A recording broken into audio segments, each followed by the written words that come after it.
the fraction of null values and the table that we're interested in, that is the Stack Overflow 2019 table. All right, and as you see here, now we see the statistics about which percentage of the rows contain null values for the corresponding row. All right, here, of course, the respondent column, for instance, that one is the ID column. So here we will not have any null values because that is a primary key that is disallowed. For some of the other columns, we actually have a relatively high percentage of null values. And here you see the estimated percentage. Maybe we've got one more statistic. All right, so here we have the number of distinct values. Some of them are positive. If it is positive, it is directly the number of distinct values. Some of those values here are also negative, and that means that we are essentially talking about the percentage. So if the number is negative, then basically that is the number of distinct values divided by the number of rows. So here, for instance, in the very first attribute, the respondent attribute, that is the primary key. So here we have a distinct value ratio of 100%. So that means that every row contains a distinct value. While for some of the other columns, we have a relatively low number of distinct values. And there's many more statistics contained in this pgstats view. So if you're interested, I encourage you to explore that further. But just to give you a little bit of an expression for the types of statistics that an optimizer stores. And here we have the question in the chat about whether -1 means 100% unique. And yes, exactly, yes. And that's already answered. Great. So that is exactly the case. So -1 means 100% distinct values. All right. Good. And those statistics are used by the optimizer in order to decide which query plans to use. Let me get back to my slide deck. All right. So those statistics form the input to the selectivity model, where we estimate for each predicate in the query the probability that it is satisfied for a random row. Now, generally, the selectivity is defined as the probability that the random row satisfies a predicate. In order to do that, we can generally use constraints on my database and those data statistics. Now, we have already discussed about the data statistics. Constraints we have also discussed, but already a couple of lectures ago. Those are things like knowing that a certain column contains a primary key, like a certain column forms the primary key, or that there's a foreign key constraint between other columns. For instance, if you know that a certain column is the primary key, then automatically you can infer that it will contain unique values. And the query optimizer makes this kind of read.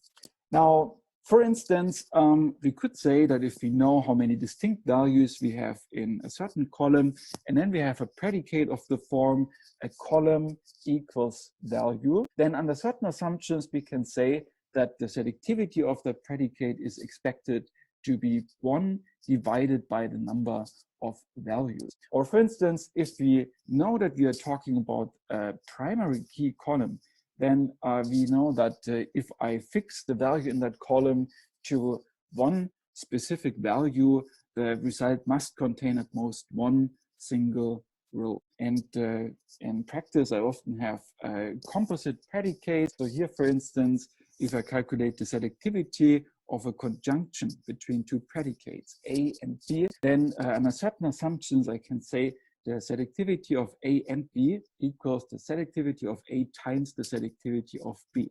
So I can decompose the selectivity estimation for the composite predicate into selectivity estimation for the component. Now, I have already mentioned assumptions a couple of times. So can anyone tell me in the chat which assumptions we seem to be making in order to come to those formulas here? Independence, very good.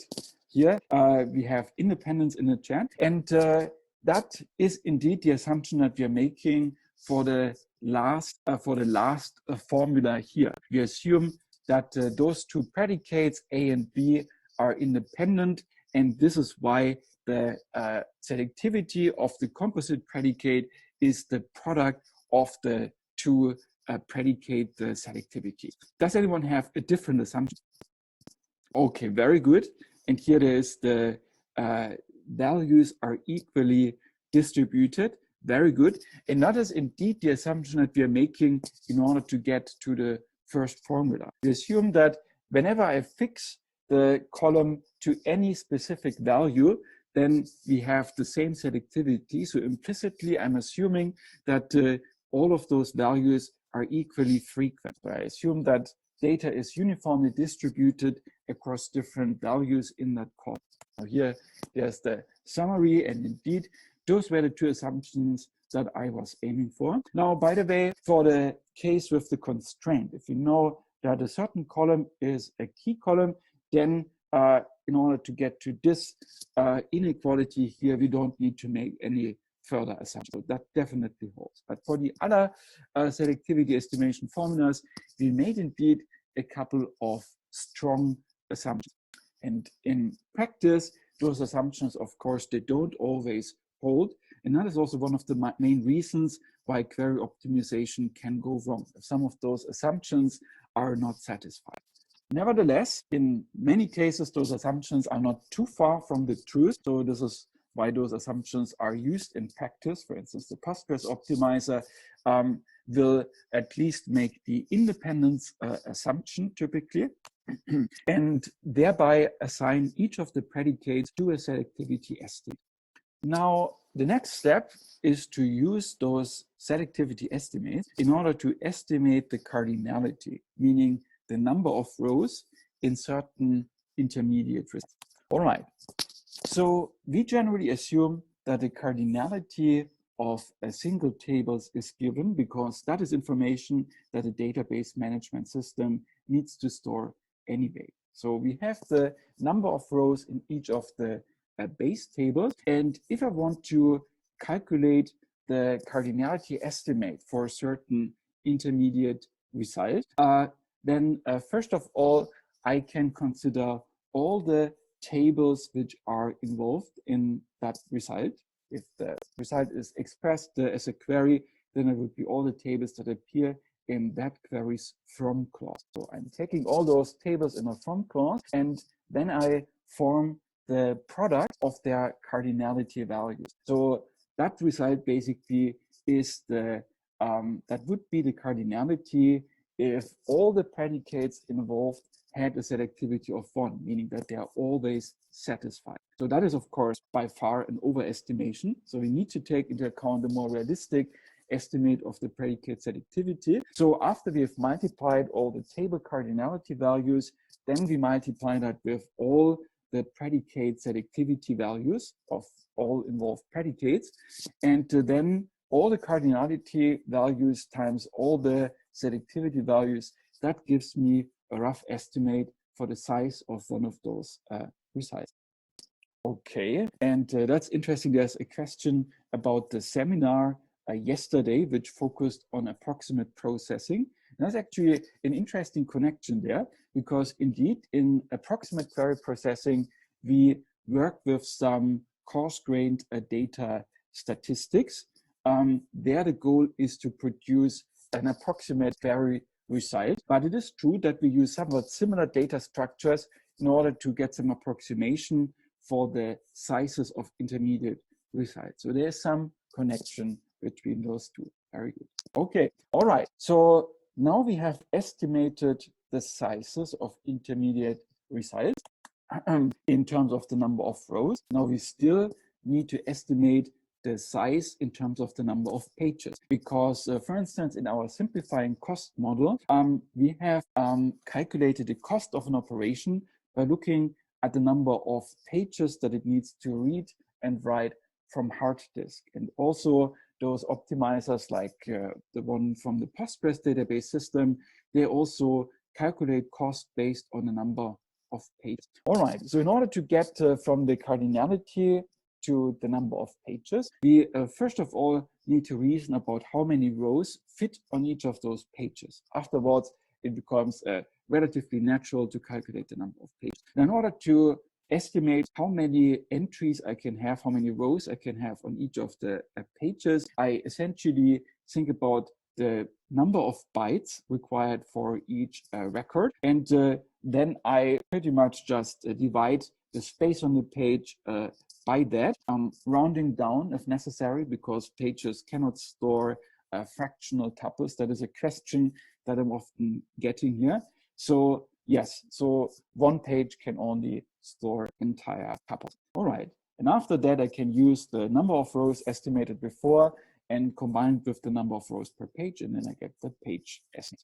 All right, finally, now I have all the information that I need in order to estimate the cost of different operations in my query plan. Now here we have this very simple model where we only count the number of reads and writes for this course. So the Postgres optimizer, for instance, would additionally consider some functions of the computation cost, but nevertheless, it would also consider the number of page reads and writes, and often that is in practice a significant, if not the most significant cost component. Now, we essentially just sum up the cost of all operations in the query plan. And for each of those operators, for each of those operations in the plan, you need to consider, first of all, for each of the inputs, are those inputs read from hard disk, or are they read from, are they already in memory once the operation starts? Because we have seen that operators can sometimes pass on the result of an operation to the next operator without ever writing it to hard disk, and that makes things cheaper, of course. So for each input to an operation, think about how often we need to read it from a hard disk, if at all. And for each output, we need to consider whether we write it to hard disk or not, except for the very final output of the query plan, because that by convention, we generally don't consider in our cost calculations. And looking at the input to the operation and at the output might not be sufficient, because some of the operators that we have seen, they might internally write intermediate results to hard disk and read them again. If you, for instance, think about the sort operator, it might make multiple passes over the data and write out intermediate results. And so looking just at the output of that operator and at the input of that operator might not be sufficient. You also need to think about how often it internally writes data to disk and reads data from hard disk. All right, and in the end, you sum all, basically the cost of all data movements, you sum them up in order to get to a total cost for the entire query. All right, now in the following, I'm gonna make a little example for a cost estimation, just that we have seen the entire process from start to finish a little bit. This example will focus on the query that you see here.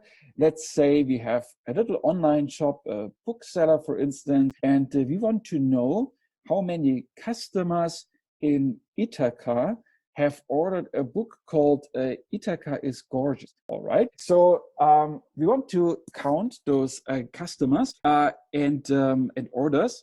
And in order to do that, we have this query here. It operates on the database that you see below on the lower half of the slide. We have a customers table with the customer ID, that is the key, and it has a name and location for the customer. So we want to restrict that location to Ithaca in the query. Then we have the orders, which connect the customer CID to products PID, and with a specific date when the product was ordered. And finally, I have the products with the product ID, which is key, the name and the price for the product. All right. So the first step here is that I need some kind of candidate plan for which I'm doing this estimation. So in the following, we're going to analyze the candidate plan that you see here. So the data always flows from the bottom to the top of those query plans, as we have seen. And here we essentially would first of all scan the customers relation and filter to those customers that live in Ithaca. Then we would we would pipeline the results of that operation, the filtered tuples, filtered customers, directly as input to an index nested loop join. So this index nested loop join here joins with the orders table. And in order to do that, it uses a hash index on the customer ID attribute of the orders table. Now the result forms one of the two inputs of the next join. The other input is the filtered products relation, where I'm filtering to a product with a certain name. And the result of that and the former result forms the input to a hash join.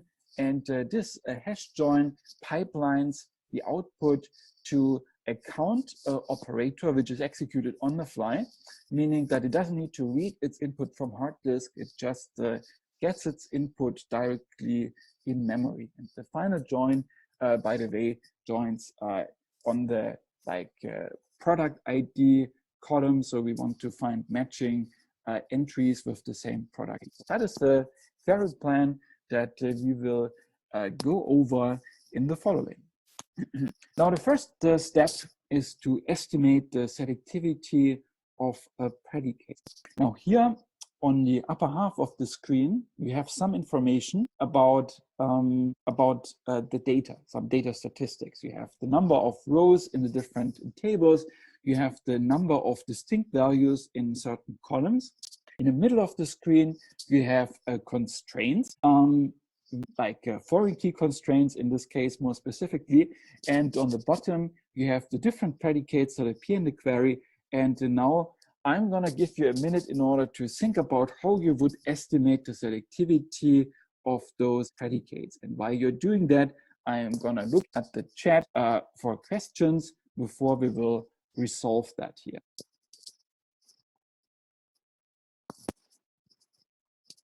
So that is the first step. We are trying to estimate for each predicate which percentage of rows satisfies that predicate. That is the selectivity. And as we've seen before, you can make those simplifying assumptions such as uniform data distribution or independent predicates. Assumptions for the moment.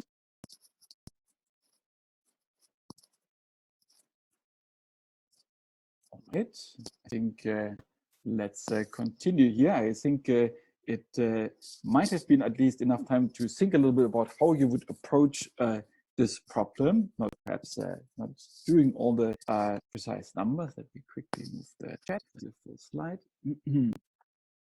All right, so that would be some estimates for those predicates. For instance, we know that there is 100 different locations according to the statistics in the green table, and therefore if I restrict to one of those locations, then using the formula that we have seen before, we can estimate the selectivity of 1 divided by 100. And here, if we have like the join, basically the join condition between the customers and the orders where the customer ID must be the same. So there's a foreign key constraint from the orders to the customers. That means for each order, I will have one specific customer associated with the order. So that means if I multiply the cardinality of the customers and of the orders table, then I would pair up each order with 10,000 customers, which is way too much. So in order to bring that down to a more realistic number, I want to divide that by 10,000 because each order is not associated with all customers, with all 10,000 customers, but only with one customer. In order to express that, I divide 1 by 10,000. Now, similar reasoning for the other two. Again, we have like one restriction to a single value of one column, and then we have again another join condition with a key foreign key constraint, right? So that is the principle for estimating the selectivity. All right, so now we have the selectivity for the different predicates. I marked that selectivity in the corresponding operator in purple, and we are given the number of rows in the base table. So here, for instance, if you have 10,000 rows in the customer table, and the selectivity of the first predicate, as we have estimated, you see here the estimate is 1 divided by 100. So if I multiply that together, then I simply end up with an estimate of 100 rows for the output of that filter operation. And if I have the join here, then in order to estimate the size of the next join here between customers and orders. Then I just multiply the input sizes. That would be 100 times 100,000, which is the number of orders, and then divide it by then multiply it by the predicate selectivity. And the result of that is simply 1,000 rows. We quickly see whether there are some questions in the chat. Okay, and there are some questions about how we get, I don't understand how we get 1 divided by 100 and 1 divided by 5,000 and 1 divided by 1,000. Okay, so so that would be 1 divided by 100, 1 divided by 10,000. So in general, in order to get to those estimates, for instance, here, the estimate 1 divided by 100, we assume that values are uniformly distributed. That means that we have 100 different values for the location column, and we filter to any single one of them. Because we assume that each location appears with equal frequency, we estimate that the selectivity is 1 divided by 100, because only every 100th row will be for one specific location. And the principle for estimating this, for instance, for the join condition is that if we pair up random combinations of customers and orders, then the probability that the order refers to the right customer, that should be 1 divided by the number of customers. And here we have 10,000 customers. This is why we are dividing 1 by 10,000. All right. Basically, for the join condition, the selectivity is the probability that a randomly selected order and a randomly selected customer match, meaning that they have the same customer ID. All right. So now we have used those selectivities in order to estimate the sizes of different intermediate results here. So we are multiplying here for the latest result, we are multiplying 100 by 100,000 and then by 1 divided by 10,000, which is the selectivity, and that gives us 1,000 rows. Now here on the other side, when applying the selectivity and the number of input rows, then we end up with 2 rows. And here, if we multiply the 2 together for the next join and multiply by the join selectivity, by the join predicate selectivity, then we end up with an estimate of 2 divided by 5 rows. So a little bit less than half a row expected. Okay, so little question. Those size estimates that we have been calculating so far, do you consider them realistic? Or is there maybe something wrong with them? Does anyone feel that those estimates might not reflect the accurate sizes for some reason? Do you believe that in the end, when asking this query, we really would get probably no single result? Okay, very good point here in the chat. Somebody, oh yes, very good, very good. Okay, so people are generally attacking our simplifying assumptions. Very good, and that is exactly, yes, yeah, okay, very good here. More propositions coming in, exactly. So there's our simplifying assumptions, and people are already criticizing the uniform distribution. It might in reality not really be uniform, right? I mean, maybe, for instance, there's like different locations. If there's another location, New York City, for instance, it might have a slightly higher frequency than Ithaca in our data set, depending which customer base we are serving. Yes, so uniform distribution, that is a stretch. What else? You think about how different predicates connect together. Yes, exactly. There could be some dependency between those predicates.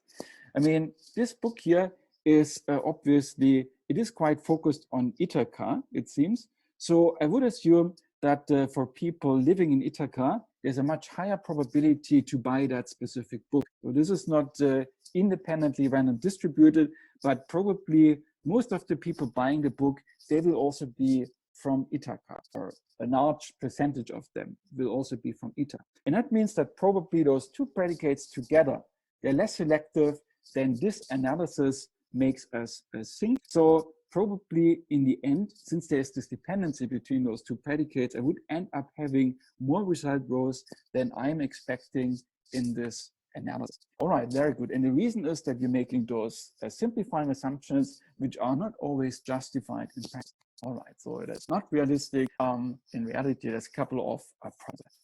Nevertheless, let's continue with those simplifying assumptions. So, I mean, in reality, those simplifying assumptions, they don't always hold, but often they at least allow us to get some rough estimate of the quality of a given variant. So even though it's not completely realistic, let's continue with it. And the next step here would be to use those row counts, those estimated row counts, in order to estimate the number of pages. And in order to do that, you first of all should figure out how many rows you can fit on each of those pages. For that, you need to know how much bytes are used up by one specific row. So assuming that we have a page size of 8,000 bytes and assuming that we use up 4 bytes for integers and dates and 10 bytes for strings. So in order to, looking at, for instance, the first table with the columns customer ID, name, and location,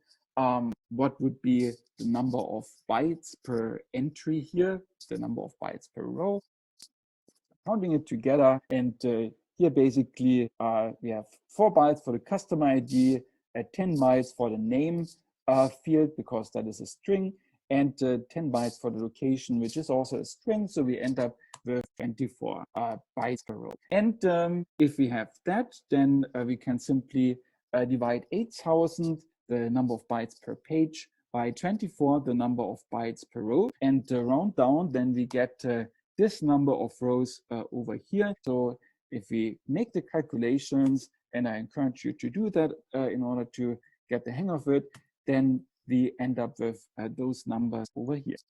All right, quickly move chat. All right, so here I have already done the calculations. You see the size estimations in orange here, associated with the corresponding row counts for the different intermediate results. Now, the next step would be to do the cost estimation. So here we're going through the different operators in the plan in order to do the cost estimations, starting, for instance, with the filter on the customer table. So if I have 31 pages as input, so here for this operator, I assume that initially all data is located on hard disk. So therefore, I need to read those 31 pages. The output is pipelined, that is good, so I don't have to count cost for writing the output to hard disk.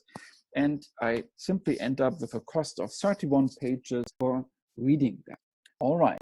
Now, the next one is the index nested loop join between the customers and the orders. I assume that I have a hash index available on the customer ID. And now in order to estimate the cost of those index accesses, I need to make some additional assumptions here. So here I assume, to simplify things, that this is a hash index which doesn't have any overflow pages, at least at the moment. And then I simply estimate the index access cost as having to read one page from hard disk in order to look up entries in the associated hash bucket. And then if the index contains references to the data, but not the actual data, then I still need to count one page access for loading specific entries when following the references that are contained in the index. So I am making pessimistic assumptions because I assume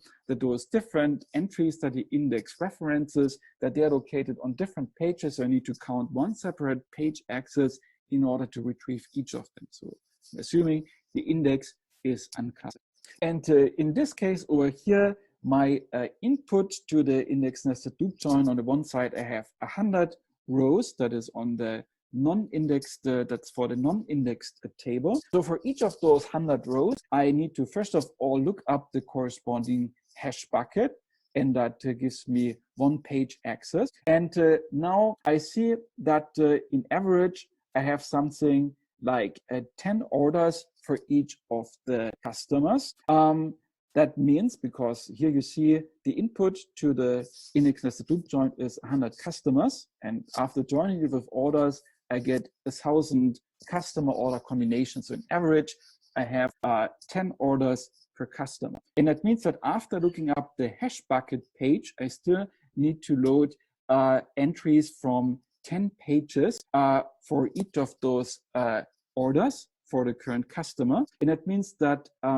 per customer, I have essentially a cost of 11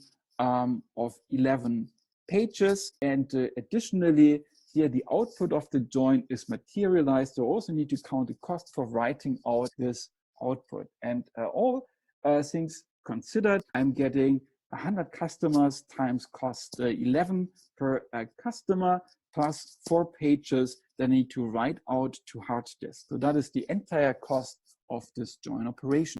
All right. Now, in order to analyze the cost here of the filter on products, that works as before. Here, I'm reading 12 pages and I'm writing out 1 page. And for the hash join, as you see here, we are assuming that we only need 1 single pass for the partitioning because we have enough main memory available. So because of that, the cost of the hash join is simply 3 times the input size. And here there would be 3 times 4 pages plus 1 page makes 15 pages.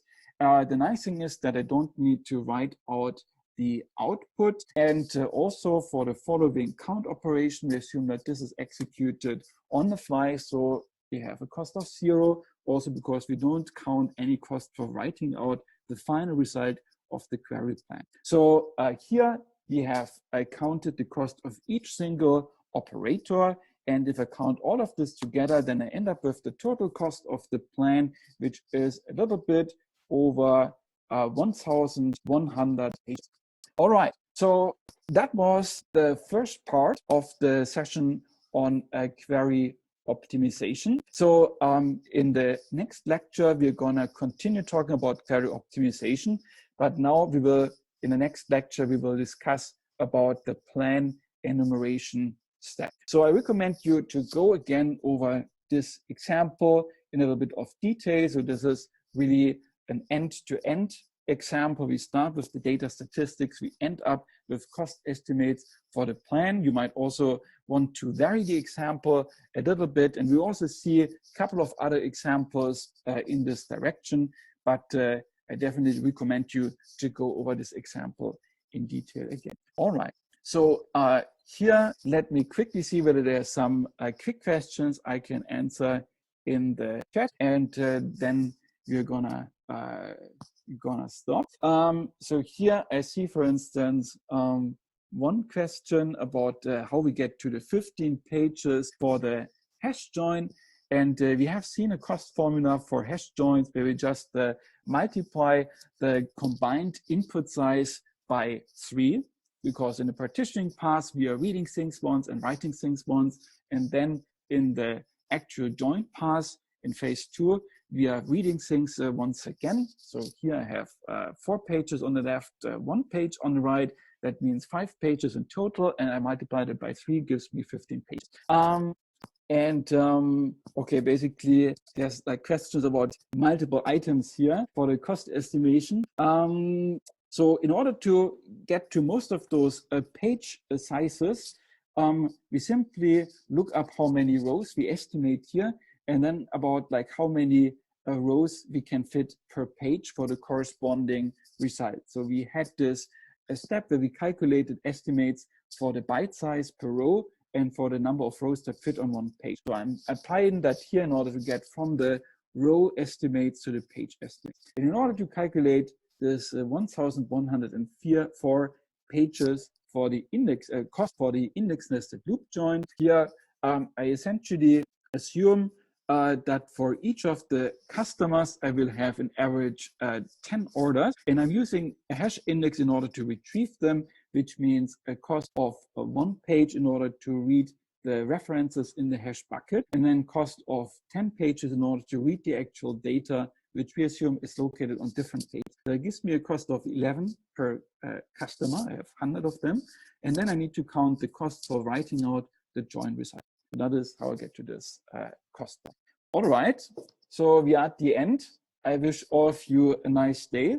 And then I see you again on Friday, where we continue with a query optimization. Have a nice day. Right, let's get started. So the last time we have been discussing about a query optimization, and we will continue discussing about a query optimization today. Then we might still have enough time to start a new topic. So the last time we have stopped with this example over here. We have seen an example for how the query optimizer estimates or predicts the execution cost of a plan before the actual execution. Now here we had the example query on the example database. We want to find out how many people in Ithaca bought books about Ithaca. And this is the example plan for which we did the estimation. So the first step that we always make is to try to estimate the selectivity of the predicates that appear in the query, meaning the ratio of rows that satisfy the predicate. And we have done that here based on statistics and on constraints, and come up with those estimates over here. Now, the next step is to estimate the sizes of intermediate results based on the cardinality of the base tables here and based on the predicate selectivity value. All right, so here we have estimated the sizes of those intermediate results in the plan. And we have concluded that our estimates might not be entirely realistic because they don't take into account correlations between different predicates, but that is a simplification that query optimizers typically make. And with that simplification, now we have estimated the sizes of entries for different relations. We always add up the byte size of the different fields in a record, and then we think about how many rows you can fit on one page with that size. And if it doesn't give you an integer division, then you always have to round down because pages cannot store fractional tuples. All right, now with that, we have inserted those estimates into the plan here in order to estimate the cost of the different operations, which we also have done. That was the thing that we stopped with last time. And if you sum up all of those different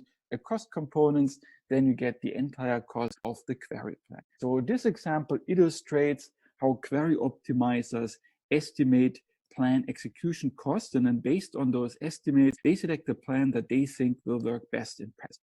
So we have been discussing about the cost prediction component of the query optimizer last time. Next, we will discuss about how the query optimizer enumerates a different candidate plans. That is done in this plan enumeration component. Now, the plan space for query optimization generally includes decisions about the ordering of operations. Also, we have a choice between different operator implementations. So the query optimizer makes both types of decisions, and that gives you a pretty large search space. And of course, query optimization happens at runtime directly after a new query comes in. So you want to make sure that query optimization does not take too long. And that is why people typically try to restrict this huge plan space by using some heuristics in order to make query optimization faster. And in the following, I'm going to discuss some of the most common heuristics that query optimizers make here. Those are the three heuristics that you see here. First of all, we try to apply predicates and projections early. We want to avoid certain joins which cannot exploit joint predicates. And we typically focus on so-called left deep query plans. I'm going to discuss those three different heuristics in more detail in the following. So first of all, in general, when processing data, it's typically more expensive to process more data. And that is why we want to reduce data sizes as quickly as possible during data processing. And you can essentially do this in two ways. Either you throw away rows or you throw away columns. Both reduces the data size. And that means that you want to typically apply predicates like filter predicates as early as you possibly can in the query plan. Whenever all the tables that a predicate refers to are present in the current intermediate result. And also for projections, you want to apply them as early as possible, meaning you want to project out a column if you are sure that it is not used anymore in the future during the same query plan. For instance, considering this plan from before, can anyone see and tell me in the chat possible improvements of that plan? Any suggestions for possible improvement? If you think about the heuristic that we have just seen. Okay, very good. All right, so people are thinking about the projection, and that is, in this case, the right track.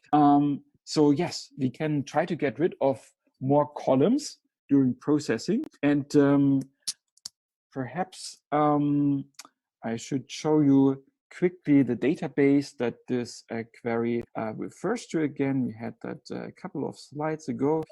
So here we have the customer relation, we have the customer ID, the customer name, and the location. We have the orders relation with the customer ID, product ID, and the date. And we have products with the product ID, name, and the price. So each of those tables has 3 columns. And if you look at the query plan over here, so that is the same query plan as we see later, then it turns out that we can probably get rid of some of those columns during processing without any drawback, basically. So for instance, if you think about the orders column in the, about the date column in the orders table, for instance, that one is not used anymore. So it doesn't appear in any predicates, it doesn't appear in any aggregates. So you could immediately project out that column, the date column, for instance. And also after applying filters, for instance, after applying the filter on the customer location and restricting it to Ithaca, after that, we don't really need the location column anymore. So we could also throw that one away later. And that reduces the size of my entries, so I can fit more entries onto a single page. That means I need less pages overall. All right. I need to be careful when projecting out columns. I don't want to project out any columns that I still need later, because later in the plan, I have a predicate that refers to that column or an aggregate that refers to the column, or perhaps it appears in some join condition. All of those would be possible. But if none of those apply, then I can typically project out the column. And I should do that in order to reduce the data, right? Back to the example. All right, and here we are. So this is how we can improve this example further. We can project out columns early once they become useless. Very good. All right, now another heuristic that is commonly used is avoiding joins without join predicates. Now, if you need to join a set of tables, then in principle, you have a lot of choices about the order in which you do those different joins. And that means in particular, you may also decide to join together 2 tables that are not directly connected by any predicates. Well, the size of a join result is always the product of the input cardinality values, the number of rows in the 2 input tables, multiplied by the selectivity of the join predicate. And if no join predicate is directly applicable, it means that you have a selectivity of 1, which means that every possible row combination from the input satisfy the empty join condition, and therefore you typically get a very large join result. And people want to avoid that. This is why typically we do not consider any plans that contain joins with empty join conditions. There are some special cases where actually using one of those joins would be optimal. They are rare. That is why this heuristic is used quite frequently in practice, for instance, by the Postgres optimizer. And typically, the plans which pass this heuristic filter, they typically tend to contain the optimal plan. Finally, often, not always, but often people focus on left deep query plans. And a left deep query plan that is illustrated here, you see where the name derives from, because here we are going in deep towards the left in this plan tree, in this representation. So essentially, a different way of formulating what a left deep plan is would be to say that the right operand of each join in the plan is a base table. In principle, you could join things together and then join a second set of table together and then join those two table sets together. That would not be a left deep plan. But if the right operand of each join is a base table, then it is a left deep query. And the motivation for focusing on that specific class of plans, that is first of all that it allows easy pipelining, because here if you use, for instance, nested loop joins, then those joins, they can start processing if they're only given some part of the left input, which they can read from main memory, and then they produce a part of the output also in main memory and write it into the in-memory input buffer of the next join. So you have a pipeline of multiple joins where you avoid writing intermediate results to hard disk between different join operations. With this left deep plan, doing that becomes very efficient. Now, the other motivation for using those left deep plans is that also if you have, for instance, created index data structures on columns from the base tables, then you can, as long as you have at least one base table in your joins, you can potentially exploit those previously generated indexes if those indexes refer to the join column and if you have an equality join condition. So for those reasons, left deep plans tend to work well. There is significantly less left deep query plans than general query plans. So that also is a heuristic that is frequently used in practice, but not by the Postgres optimizer, for instance.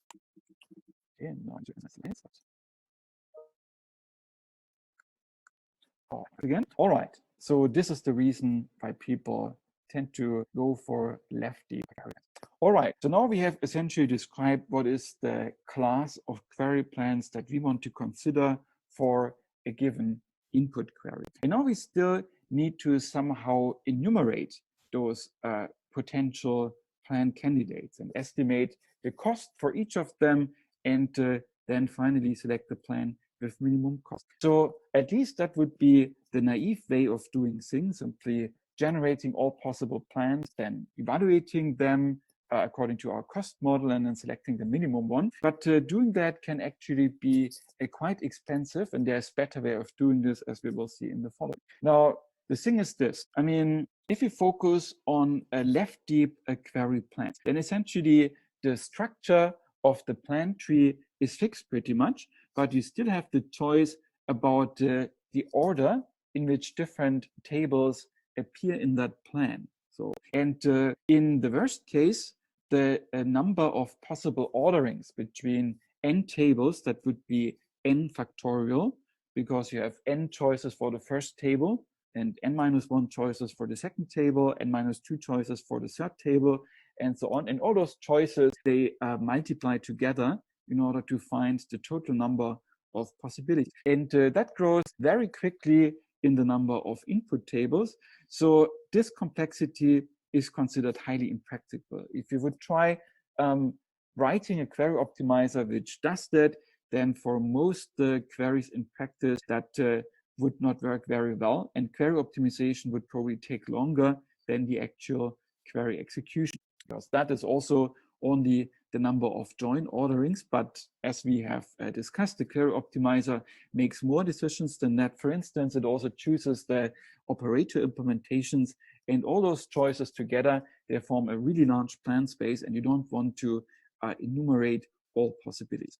Now, this is why people in practice exploit some formal properties of the query optimization problem. In particular, what is useful is the so-called principle of optimality. And that generally means that we can get an optimal solution to a problem by combining optimal solutions to sub-problems. And in the context of query optimization, the entire problem is joining a set of tables efficiently, and the sub-problem would be joining a subset of tables efficiently. And the principle of optimality, as I discuss in a little bit more detail next, will essentially tell us that by combining optimal plans for joining table subsets, we can obtain an optimal plan for joining the entire set of tables, right? So in a little bit more detail, I'm discussing that now here on that slide. So I mean, we generally want to find the cheapest plan for joining a set of tables.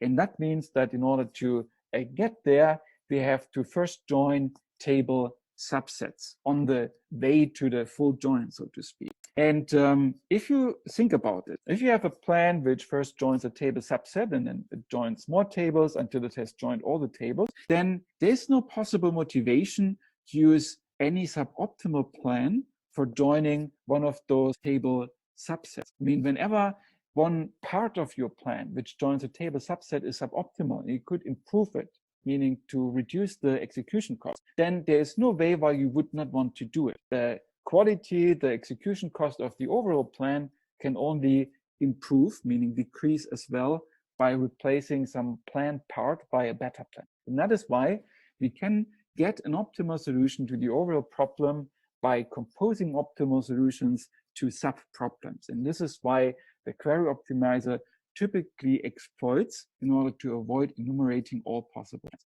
All right, so what we generally will do, and I'm going to show an illustration on the next slide, that is that we try to find optimal plans for joining subsets of tables first. Those like the task of joining one of those table subsets, that is also called a subquery in the following. All right, and then after we have created plans for joining those table subsets, we will compose them into larger and larger plans for joining more tables.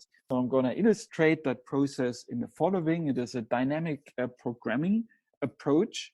We start with a set of tables that we want to join. For instance, in our example query, that would be the customers, the orders, and the products. Here you have COP. We want to join that.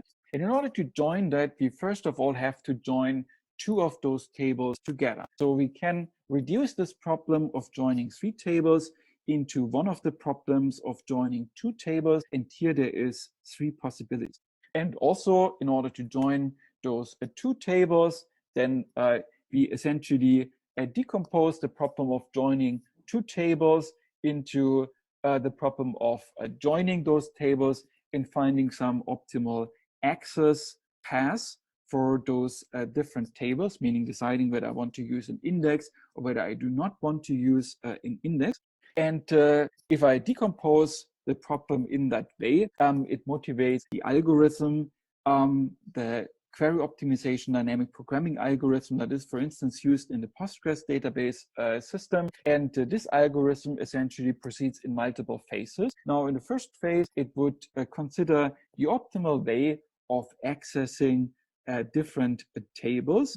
Then in the second phase, it would exploit those optimal single table access plans and find optimal ways of joining table pairs. So in the actual plan at execution time, we will only make one of those three possible joins. Either we join C with O or C with P or O with P. We'll only make one of those joins, but here the algorithm needs to consider all three possibilities.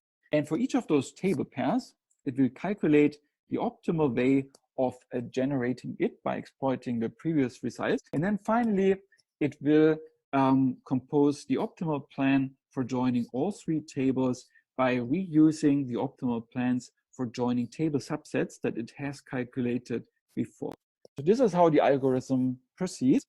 It executes multiple phases, and in each phase, it considers larger table subsets. So in phase number I, it will generate optimal plans for joining sets with I tables inside them. And in order to do that, it will reuse sets for joining less than I tables that were generated in a previous phase. So that is, on a high level, how query optimization considers different plan candidates. And in order to decide which of them are optimal, it uses cost models such as the ones that we have seen before. Now, this was a high-level overview about query optimization. Oh, and yes, a last remark here. We have seen that the complexity for joining n tables is n factorial. And we said that this is impractical. So it is interesting to think about by how much this algorithm reduces those optimization overheads. And I'm not going to go into detail here, but if you make the calculations, then since this algorithm considers all possible table subsets, its complexity is determined mainly by a factor where we essentially account the number of table subsets, and that is not higher than 2 to the power number of tables. That is the possible number of table subsets. Okay, and this complexity is already significantly better than number of tables factorial, which we had before for the naive enumeration. So this is why this algorithm is typically used in practice for most queries. Often query optimizers actually have kind of a backup plan. If some really large query comes in, then using this algorithm can still be too inefficient, because as you see, the complexity might grow quickly as a function of the number of tables still. And this is why optimizers like Postgres, for instance, they have a backup optimizer that is using simple randomized algorithms like a genetic algorithm, for instance, and that optimizer is invoked if the query size exceeds a certain threshold. So by default, for instance, in Postgres, it switches to the backup optimizer if you have more than 12 things. So in the following, I'm going to show you a little bit more about how to see in Postgres what is going on inside the optimizer. And I'm also going to check the chat for whether there is questions. Okay, and that is an interesting question. The question is about how the optimizer knows the cardinality of join results without executing the plan. So it does that by using the model that we have seen before, where we are estimating the selectivity of predicates that appear in the query. So it does not assume that everything is a Cartesian product, but instead it assumes that you can estimate the selectivity of the different predicates using those simplifying models that we have seen before based on data statistics and based on constraints such as foreign key constraints. All right, if there's any more questions about query optimization, please feel free to put them into the chat. I'm gonna give a little demo about the Postgres optimizer, and I'm gonna have a look on the chat in case. All right, you should now be able to see my terminal here. Can everyone see the terminal? If not, then please complain now. All right, and here I'm using, again, the database that I have already used in the past couple of examples. It contains information about the Stack Overflow developer survey from 2019, which is stored in this table. As you see, there's lots of information about those developers. All right, so in the following, I'm gonna run a couple of simple queries. And by the way, before I start with that, here you see that this command \d also shows you the indexes that you have created on a table. So here I still see the index that we've created during one of our previous examples on indexing. All right, so let's, for instance, say that I want to narrow down which factors contribute to the salary. So perhaps I want to compare different developers, perhaps from the same country, to make it more comparable, because different countries have different salary levels when calculated in US dollars. So I want to compare developers from different from the same country in terms of their salary. So I could do something like a self-join, meaning I join the developer survey table with another copy of the developer survey table, and I join them together on the country, meaning I want to retrieve pairs of developers from the same country. So let's actually do that here. Let's say that we want to, we are interested in the converted compensation column, which we have over here. So that column represents the salary, the yearly salary calculated in like transformed into US dollar amount. All right, so here, for instance, if I call the first copy of the Stack Overflow table as 1, then I could retrieve the associated salary and also the compensation from the second copy. here, that is the first copy. This is the second copy, and I want to make sure that we have the same country. Actually, make this non-ambiguous. Even here, the system might recognize that it doesn't matter because from both copies, I need to have the same value for the country. All right, and executing this query, by the way, is probably not very efficient. I'm not sure whether that finishes quickly, but probably I would want to use a limit clause or something like that in order to reduce the output size. All right, but so the query works, and I'm less interested in the result of this query, but more interested in how that query is executed. So in order to find out how Postgres intends to execute a query, we can use the Postgres explain command. So you just prefix the query with explain, and now the database system will show you the plan according to which it intends to execute the query. So what we have here is a plan which uses a hash join. We have seen the hash join in one of the previous lectures. It's a very popular join for cases with an equality join condition. And here in this query plan, you see all the different steps that the database system plans to execute once you actually submit the query.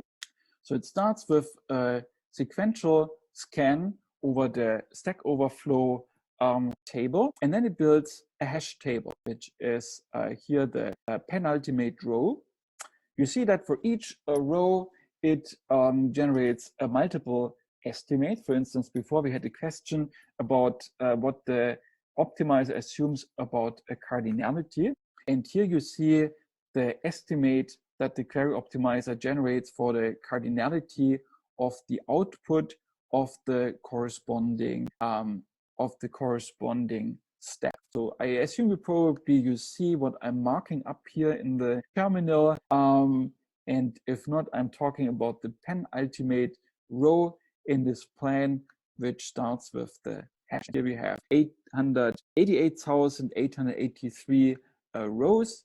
And we also have this width estimate, which essentially estimates how many bytes we have in each of those rows. And we have a cost estimate, which is derived from the others, which tells you the estimated execution cost. There's two bounds for the cost. The first bound, that is a startup cost, meaning that is the cost for preparatory, like this is the cost of preparations, like something like creating a hash table, for instance, is counted as preparation. So this is something that needs to happen before you can have the first join result tuple. So especially if you are interested not in retrieving the full result, but only a part of the result using, for instance, a limit clause, then the first cost component becomes particularly important because this is the time you have to wait before anything interesting happens. So here we're building the hash table, and then we execute the hash join using the hash join condition s1.country equals s2.country, and finally we get a query result. During one of the previous lectures, we had a question about whether we can force the database management system to execute queries in a certain way.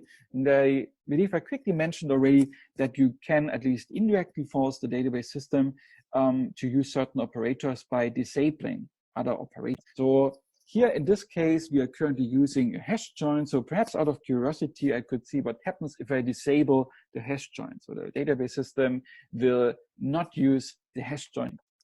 And I can do that with the command that you see here. I disable the hash join. And if I want to know how the database management system executes the query after that, does anyone have a guess for which join operator we might be using? If you think back about the join operators that we have seen, if you consider the type of join condition that we are currently facing, okay, and one possibility would be a block nested loop. That would definitely be possible. Yes, I agree. And perhaps when taking into account that we have an equality join condition, there's another specialized join specifically for that join condition. Very good. Yes, very good. Here I see the proposition sort merge join. And that seems like a good guess. Let's see what the query optimizer is really using.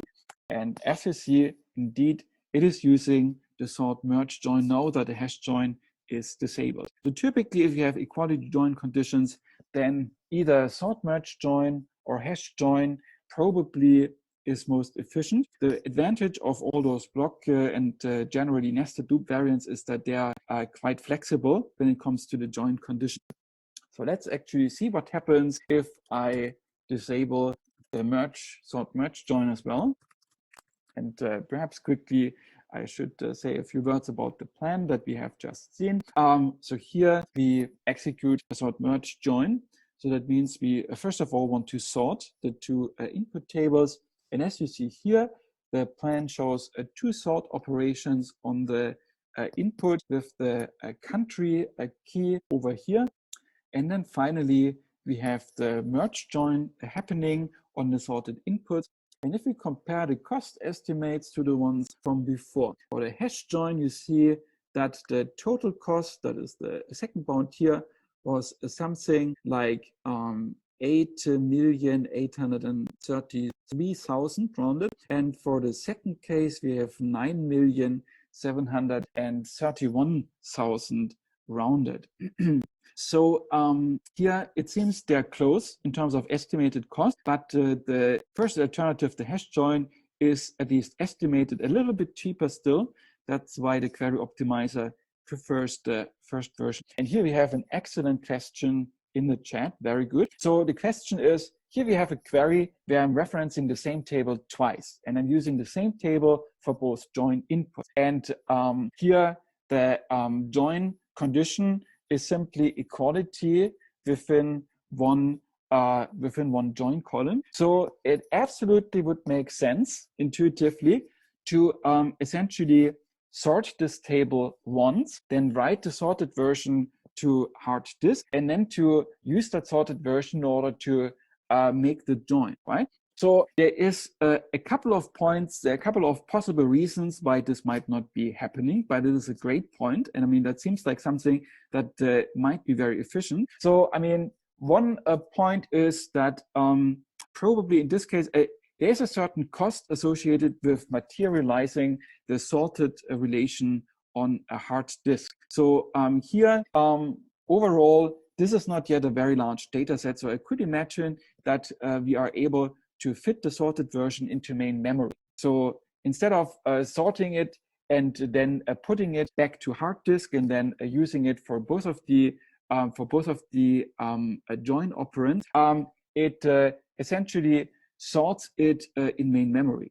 So you could imagine that even if you sort it in memory, then you could reuse the sorted version for both join inputs. I think that, yeah, I mean, that totally makes sense. So here, that one would have to analyze why precisely that is not happening. I would assume that here that is simply a limitation of the execution engine, that it can efficiently exploit having like the sorted version in main memory and using it for the two join operands. Yeah, but this is a great question. And I agree, it seems like there is some potential for optimization. Very good.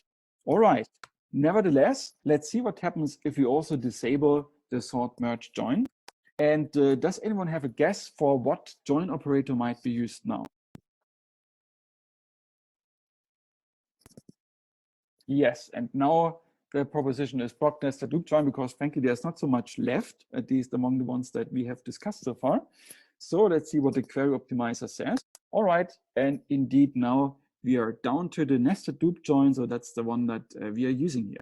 All right, so here the cost is already, the estimated cost is now significantly higher than before, something around 119 million. And by the way, those cost estimates, they don't directly map to execution time. So it's a rather abstract measure of cost, but still the understanding is that the lower the cost, the lower the execution time tends to be. So it's not directly possible to calculate, to transform this cost estimate into expected execution. But somehow better plans have lower cost estimates. All right, so now actually let's enable those join algorithms again. Now if we try it again, then we have the hash join if the optimizer has the free choice. Perhaps one little variation of that query here. So we assume that the full result is a little bit too large. So maybe I just want to get a quick impression for what the result looks like. So I'm adding the limit clause. Does anyone have a guess for which join operator the optimizer might select in this case? We know that without the limit clause, it will select the hash join. Perhaps it just selects the same one. But does anyone see a reason why we might select a different one now? Okay, very, very good. Okay, yes, very good. So here I see a proposition that perhaps now we want to find only 5 join result tuples finally. So it seems possible intuitively to generate those 5 tuples relatively quickly. And it might be disproportional to invest a lot of time into pre-processing. Something like creating a big hash table or something like sorting the entire relation that might pay off later when doing the actual join and generating the full join result. But if I only want to get the 5 join result tuples, I probably want to use something with very little pre-processing overhead. So let's see what the query optimizer actually chooses. And indeed, now that we use the limit clause, it suddenly switches back to the nested loop join because that one can directly start producing result tuples without investing time into creating a hash table or sorting. All right, so this gives you a little impression for how the query optimizer works internally. I encourage you to play with it a little bit. You already had, you probably have written a couple of queries already, so maybe you're interested in seeing which kind of plans the query optimizer executes internally. And by the way, one other command that I wanted to show you, we have the explain command. We also have the explain analyze command. And what happens here is that the query optimizer will show you the plan that it executes. It will execute the plan and it will collect statistics and compare those statistics with the original estimate. So if I, for instance, do this over here, then you see now at the bottom, I'm getting planning time, which is typically short, the execution time, which in this case is also very short. And you still see the query plan on top. For each of those steps in the query plan, you see cost, cardinality, and size estimates.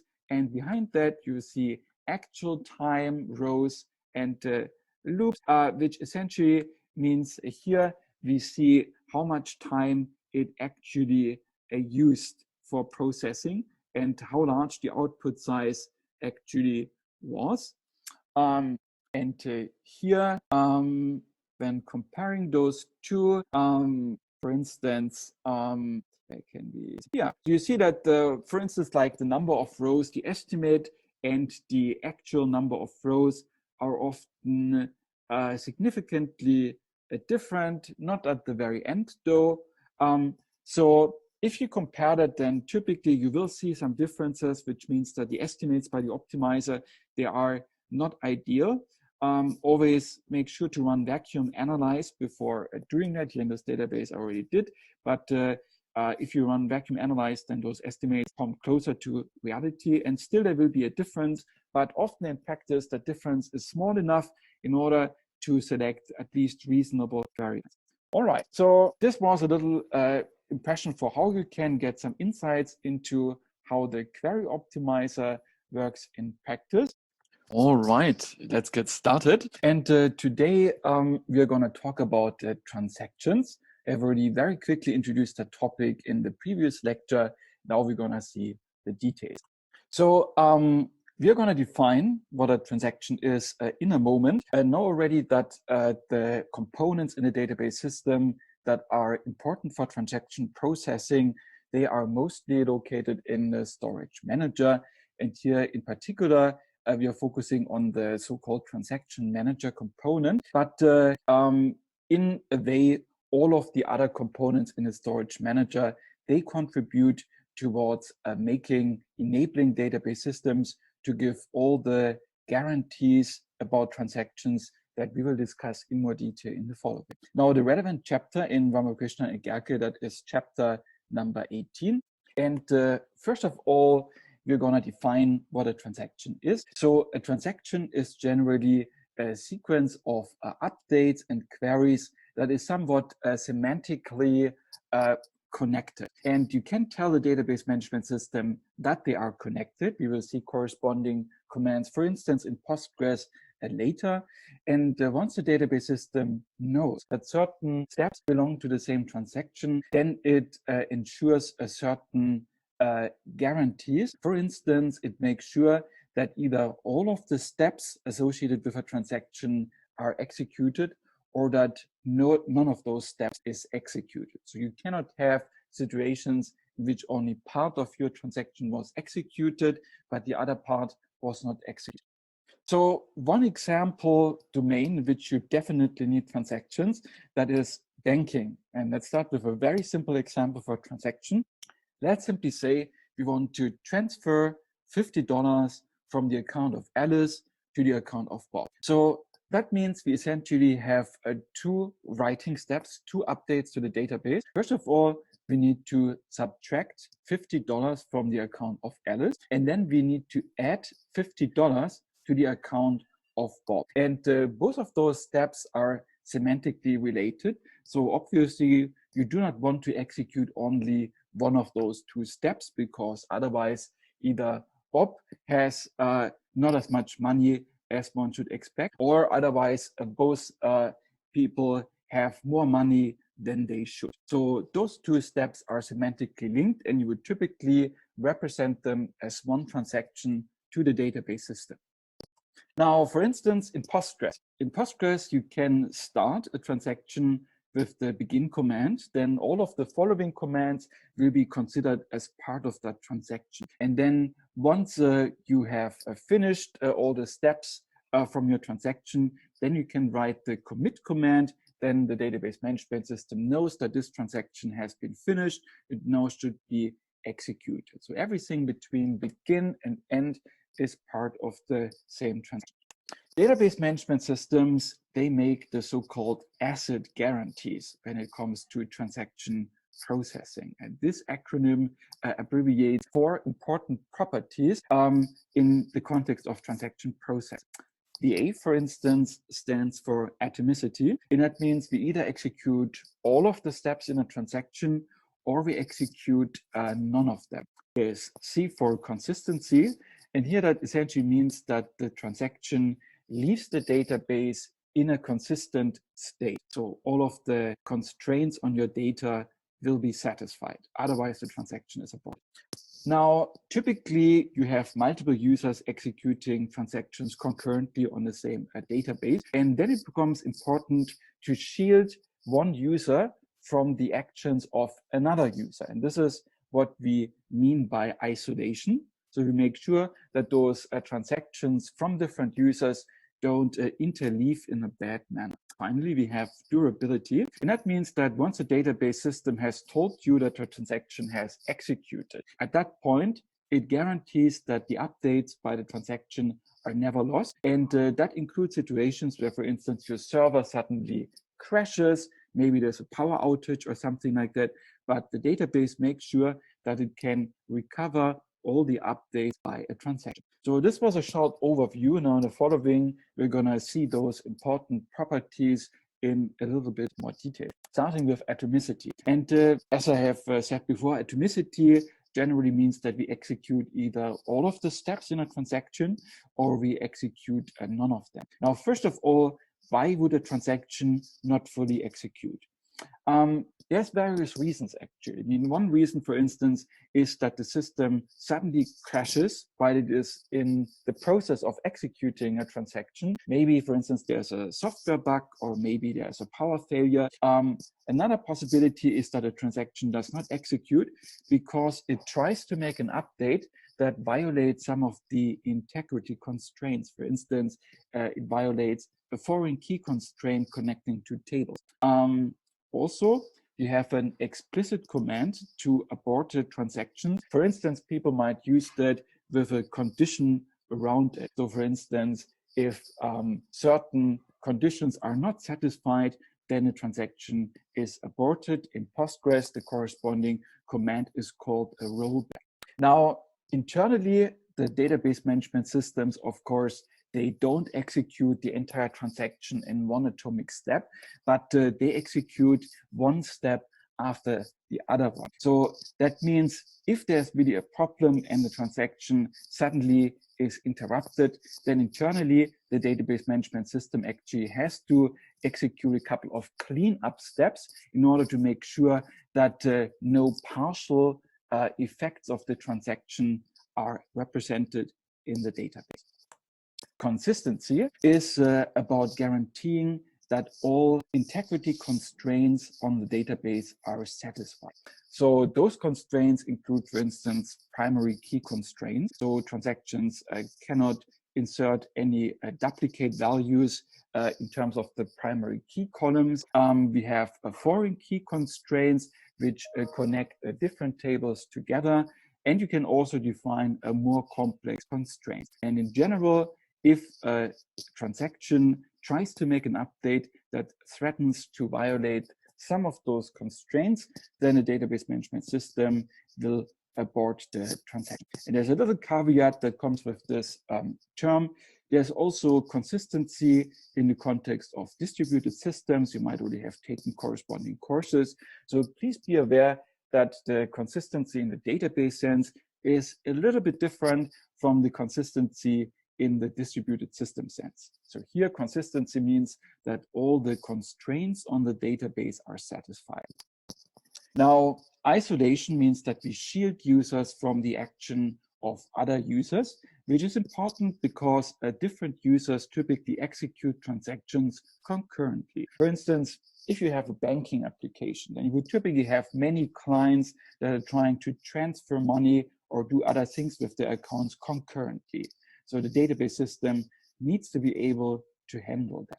Now, we could, of course, imagine maybe we just keep things simple and we just execute one transaction after the other one. The reason why we're not doing this is performance. For instance, imagine that one transaction is currently waiting to load data from hard disk. So in general, that only takes maybe a couple of milliseconds, but in the context of data processing, that is actually a long time. So instead of waiting until the data has loaded from hard disk and keeping the processor idle until then, what we could do is that instead we fit in between a step from a different transaction which executes on data that is currently already in main memory. So the access will be very fast. And doing that can often increase efficiency. So that motivates us to try to overlap operations from different transactions instead of executing them serially, meaning executing one transaction after the other one. Now, even if we internally interleave the steps of multiple transactions, we don't want users to become aware of that. Because as a user, if you're writing a transaction, things become very, very complex if you need to take into account that other users might change the data that you're working on while your transaction is executing. That would become very complex code. So in order to keep things simple, we want to simulate to users that their transaction executes as the only one in the system currently. And that guarantee is called isolation. Finally, we have durability. And that means essentially after the database system has told you that your transaction has committed, meaning the execution has finished and everything related to this transaction has been done. At that point, the database system guarantees you that the updates of the transaction will be persistent in the database state. And that holds even if we have those crashes, for instance, due to power failure. No matter, the database system must guarantee that it can recover all the effects of the transaction before it tells you that the transaction has committed. So this guarantee is about keeping your data safe. All right, so those are the 4 guarantees that database systems typically make when it comes to transaction processing, the ACID acronym. In the following, we're going to discuss those properties in more detail. Except for consistency, consistency is a fairly natural to implement. That just means that the database system checks all the constraints and aborts transactions if they don't satisfy them. So we're not going to discuss that in more detail, but we are going to discuss about isolation now in the coming slide deck. And in the later lectures, we will discuss about atomicity and durability. So in the following, we're going to first of all discuss about the isolation guarantee, where we shield users from the actions of other users. All right. And I have a little demo for showing the effects of isolation. We prepare that. All right. Okay. And now you should be able to see my screen. All right. So now I want to give you a little demonstration for the effects of isolation. So if you have installed Postgres on your machine, then you can also try that demo yourself. So generally, we need to log into the database simulating two different users. So here I have opened two different terminals.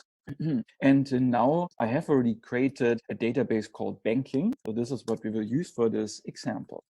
All right, so now I'm logging into the database in both of those terminals. All right, and you see that worked. So now we are connected twice to the same database. All right, so for this example, let's create a simple table representing the account balance of different users. So we have a name and we have an amount of type integer. All right, and now this table has been created, so I see it here. And of course, I also see it here because here we are connecting to the same database. Now let's insert a couple of example values into that database. Let's say that Bob, let's say that Bob has $100, and let's also give $100 to Alice, right? So if we show the content of the table, then now both of them have $100, and here it's going to be the same thing. All right, okay. So now in the following, we are going to start a transaction, and we're going to transfer $50 from Bob to Alice.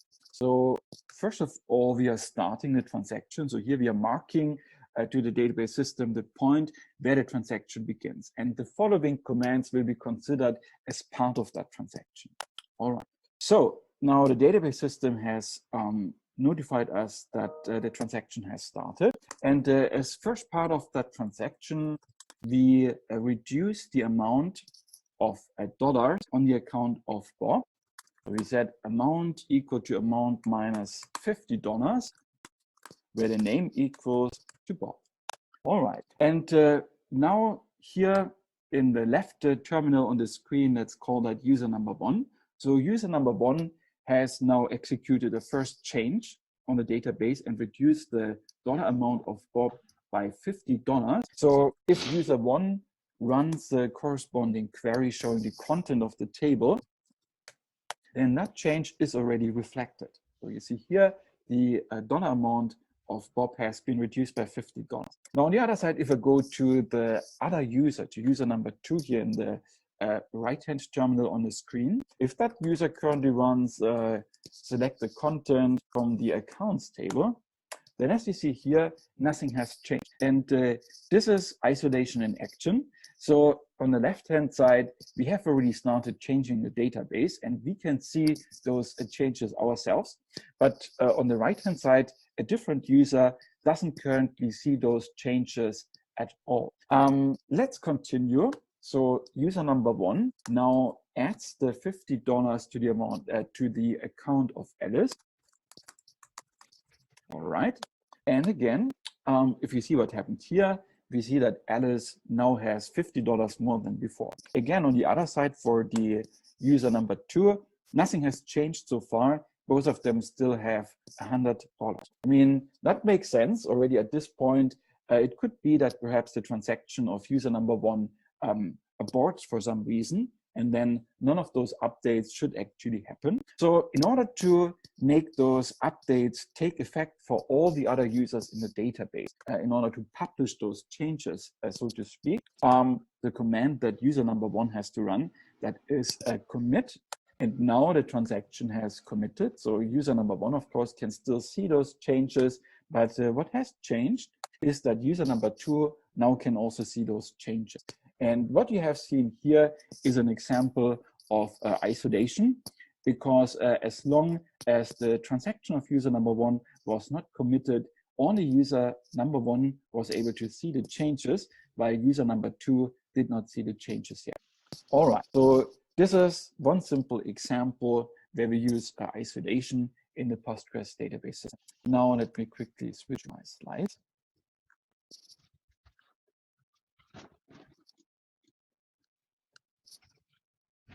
And there's already some questions in the chat about how we can actually achieve those guarantees. We are going to discuss about that in a minute. So the operations in different transactions in general don't have to be commutative. All right. So in the following, we're going to discuss in more detail about isolation and about algorithms by which we can achieve isolation. Now, here we are again talking about the transaction manager. Specifically for isolation, the most relevant chapter in Ramakrishna and Gerke, that is chapter number 19. And as I have already explained, isolation is generally about simulating sequential execution to the user. Yeah. Now, first of all, let's discuss in a little bit more detail about why we don't want to execute one transaction after another. And there is at least 2 motivations. The first one being very long-running transactions. I mean, transactions like transferring a certain dollar amount from one account to another one, they are typically very fast to execute. But you could also imagine having some transactions that do very complex analysis on your database, and executing those transactions can actually take a long time. And if you imagine that we are executing all transactions one after the other one serially, then if you as a user submit one of those very short running transactions, however, your transactions gets scheduled after one of those very long running transactions. In that case, you as a user would have to wait for a long time until your transaction processes, even though your transaction is actually very short and inexpensive. So what is better here is to rather alternate between steps from different transactions, which means that the long transaction might be a tiny little bit slower because we interleave a couple of steps from the short running transaction, but the short running transaction will be as quick as one should expect. And that is why doing like interleaving steps from different transactions seems like a good idea in this scenario. Also, every once in a while, transactions might have to wait for data before executing the next step. For instance, if your data is mainly located on hard disk, then you might have to wait until we load that data from hard disk into main memory. And when waiting for data, then of course there's the choice that we just keep idle until the data arrives, but that wastes time. So it is better to rather schedule a step by a different transaction, which can already proceed because the data it needs is already in main memory. And then once that step from the other transaction finishes, maybe at that point data has been loaded, so the first transaction can make progress again. So for at least those 2 reasons, that people are interested in interleaving steps from different transactions. Now in the following, we're gonna discuss a lot about how we can interleave steps from different transactions to make sure that nothing bad happens. And in order to keep the examples we will see concise, we will use a short notation that is introduced on this slide. So this is important. You need to memorize the short notation because we will keep using it in all of the following examples. All right. So generally in that short notation, we describe read and write operations by transactions on database objects. So for the database objects, we typically use letters like A, B, C. And in order to distinguish different transactions, we use numbers. So that is typically represented as T1, T2, and so on. In order to represent operations by those transactions, we use R to abbreviate read, W for abbreviating write, and RW for abbreviating a combination of a read and a write. So for instance, if you write R1 of A, that means that transaction number 1 reads object A. We also use a C for commits and A for abort. So if you write, for instance, C2, it means that transaction number 2 wants to commit. Now, let's make a little example with transactions, again, from the banking domain. And here we have pretty much the transaction that we have seen in our little demo. Here we are transferring $50 from the account of Bob to the account of Alice. And as we have seen, this requires 2 steps where we update the amounts in both of those accounts. Now, let's use a second transaction, which, for instance, adds the yearly interest rate. So here, let's say that we're adding 10%, and we need to add that for both of those accounts. So in principle, you could do this by one single query, of course, but here for the sake of the example, let's say that we do this for different accounts as well. All right. And if those 2 transactions execute at the same time, there's different possibilities about how we can interleave the steps of those transactions. So here there's a first possibility. We could, for instance, start with the first operation of the second transaction, and then do the first transaction, and finally do the second operation of the second transaction again. Second transaction in green, first transaction in blue. Now here on the left-hand side, you see the more verbose queries. On the right-hand side, you see the shorthand annotation. So here, for instance, at the beginning, we are updating the account of Bob, which means that we first of all read the current amount, and then we write an updated account after adding 10%. And that is represented by this RW for read write. 2 is the transaction ID, and B is the database object that we are writing on. So in this case, the database objects we are talking about, those are specific rows in a table. And here by B, we mean the row that is associated with Bob, and by A, we mean the row that is associated with S. All right, so this is one possibility of interleaving the operations of different transactions. Now, first of all, if we do this, if we interleave the operations in that way, do we have isolation? So will what we get be consistent with executing one transaction after another one? Or is that perhaps something that, do we see any effects that we would not see when executing one transaction after the other? If anyone has an idea, okay, somebody mentions data dependency issues. Yes, yes. Can anyone perhaps make a guess about what changes compared to executing one transaction after another one? If you think, for instance, about the final state of the database. Okay, okay, very good. All right, yes, very good. And here I see a suggestion that the amounts in the account might be higher than they should be. Yes, okay, very good. All right, so this is the right direction. So if we play it through in more detail, so if we execute one transaction after the other one, there's really only 2 possibilities here because you only have 2 transactions. So either we execute the first transaction first and then the second transaction, or we execute the second transaction, transaction number 2 first, and then transaction number 1.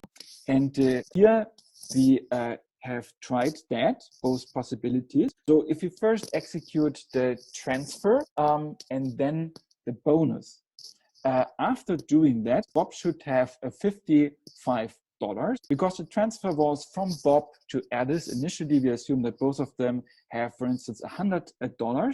And if you first transfer $50 from Bob to Alice, then Bob has $50 left. And if we add 10% afterwards, then Bob has $55.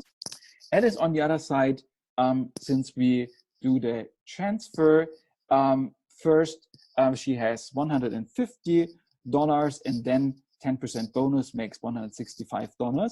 So if we first execute a transfer, then the bonus, then this is the amount of dollars that we should find in the end. Now, on the other side, if we first execute the bonus transaction and afterwards the transfer. Now, if both of them have $100, then after the bonus, both of them have $110 because we're adding 10%. And after that, we are transferring $50 from Bob to Alice. So Bob is left with $60, while Alice will receive $160.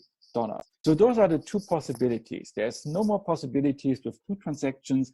I only have the choice between which one of them I execute first. And as we see, both of those possibilities, they lead to a different final state in the database compared to the schedule that we have seen. Let me quickly remind you how that looks like. So here, first of all, we are adding the bonus for Bob. So if Bob has initially $100, then Bob will afterwards have $110. Now we are reducing the account of Bob by $50, so from 110 to 60, while for Alice, we increase from 100 to 150. And now we are adding still a bonus for Alice, which means that we have 165 for Alice. So in the end, we end up with $60 for Bob and $165 for Alice. And this final state is not achievable with any of the serial executions. So no. Here, of course, in a certain way, you say both of them actually have more money than they should have. So from their perspective, it's a good outcome. But the bank, of course, controls the database server. And from the bank's perspective, it's not a good outcome. All right. And in any case, having this essentially destroys the illusion that your transactions execute serially that we want to give to the user. All right. Now, generally, whenever we destroy the illusion of serial execution towards the users, we call that an isolation anomaly. And in the forum, we're going to see a couple of different types of isolation anomalies. In particular, we're going to have a closer look at dirty reads, unrepeatable reads, and lost updates. So dirty reads, short description, essentially means we read data from a transaction that has only partially finished. Unrepeatable reads means we're reading data once, and then another transaction comes and changes that data. And once we read the data a second time in the same transaction, suddenly it has changed. And that also destroys the illusion of being the only one executing in the system at the same time. Also, lost updates means that different transactions essentially override the changes of other uncommitted transactions in a bad way. So all of those things can lead to problems and destroy the illusion of executing alone in the database. Following, we're going to discuss those different anomalies in a little bit more detail. All right, so first of all, we are going to discuss a little bit more about a dirty read. And that generally means that we read data from an uncommitted transaction. So if we read data from another transaction, it means that we might be influenced in what we do next by the values that we have read. And if you read data from uncommitted transactions, it's actually very risky because we never know whether that other transaction might actually finally commit or whether it might finally abort. Because if the transaction aborts, then I have read values and acted upon them, which are actually invalid because the database should in the end look as if aborted transactions have never happened. So if I read values from those uncommitted transactions and get influenced by those values, it might indirectly reflect effects caused by those transactions that might later abort, which is invalid. Even if I read data from another transaction that might finally commit, that still might lead to a strange effect. So generally, dirty reads is something to avoid. And in the demo that we have seen before, for instance, you've seen that when user number 1 was updating, the database, then user number 2 did still not see those updates before the transaction has committed. So this is what we are trying to do there. The database system is trying to avoid dirty reads. So user number 2 cannot yet see the uncommitted changes from user number 1. And once we think about the shorthand notation that we have introduced, then the general signature, so to speak, from those dirty reads that is write by some first transaction X on object A, followed by a read by another transaction, but on the same object, without any commit between those two operations. So the first transaction X has not yet committed, and still transaction Y is already reading its value. Unrepeatable reads means essentially that the data you are working on keeps changing without you being the one changing it. So that is very clearly destroying the illusion of being the only one executing transactions at the same time. So in general, an unrepeatable read means that we read the same data twice without changing it, but still suddenly the data changes, which means there must be somebody else changing the same data concurrently with me. For instance, one situation in which that can cause a problem, let's say that we are talking about the database of an online shop, and that database essentially takes in orders from customers. So before accepting an order, it needs to check whether it still has enough items in store in order to satisfy the order. So we could imagine that we check the number of items once, and we see, oh, we still have an item left, and then we do something else. But in the meantime, a different transaction, perhaps a different order, comes in and reduces the item count that I'm currently working with. And now once I try to finish the order and want to reduce the item count further, maybe the other transaction has already reduced it to 0. So now I'm trying to subtract 1 and make it negative, which probably is not permitted by the database. So at that point, I'm creating problems, and I might end up with an inconsistent database. So that is one situation in which those unrepeatable reads can create problems, but that's just one example. And the general signature of those unrepeatable reads is that one transaction X reads an object A, then another transaction comes along and changes the value of object A and commits. So even if I don't have a dirty read, then that value has changed. And now the first transaction X again reads the same object and now suddenly finds that it has changed. So that is another anomaly that we want to avoid. One more is a lost update, and that essentially means that different transactions override each other's values while they are executed. And that can create problems because it can lead to an inconsistent database state. For instance, let's say that you want to keep the salary of all employees in a certain department the same for fairness. So you have multiple transactions that update the salary.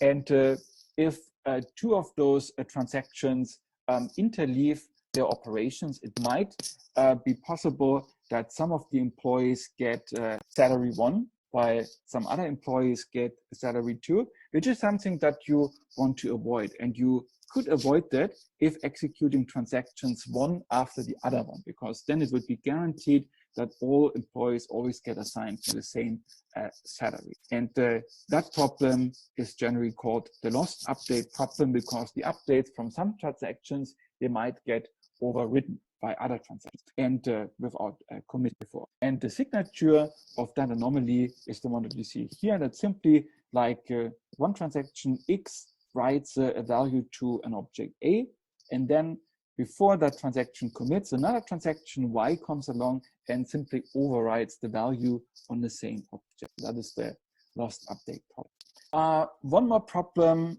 one more anomaly that we will discuss a little bit more about later in the course, that is the so-called phantom problem. So I'm already mentioning it here anyway.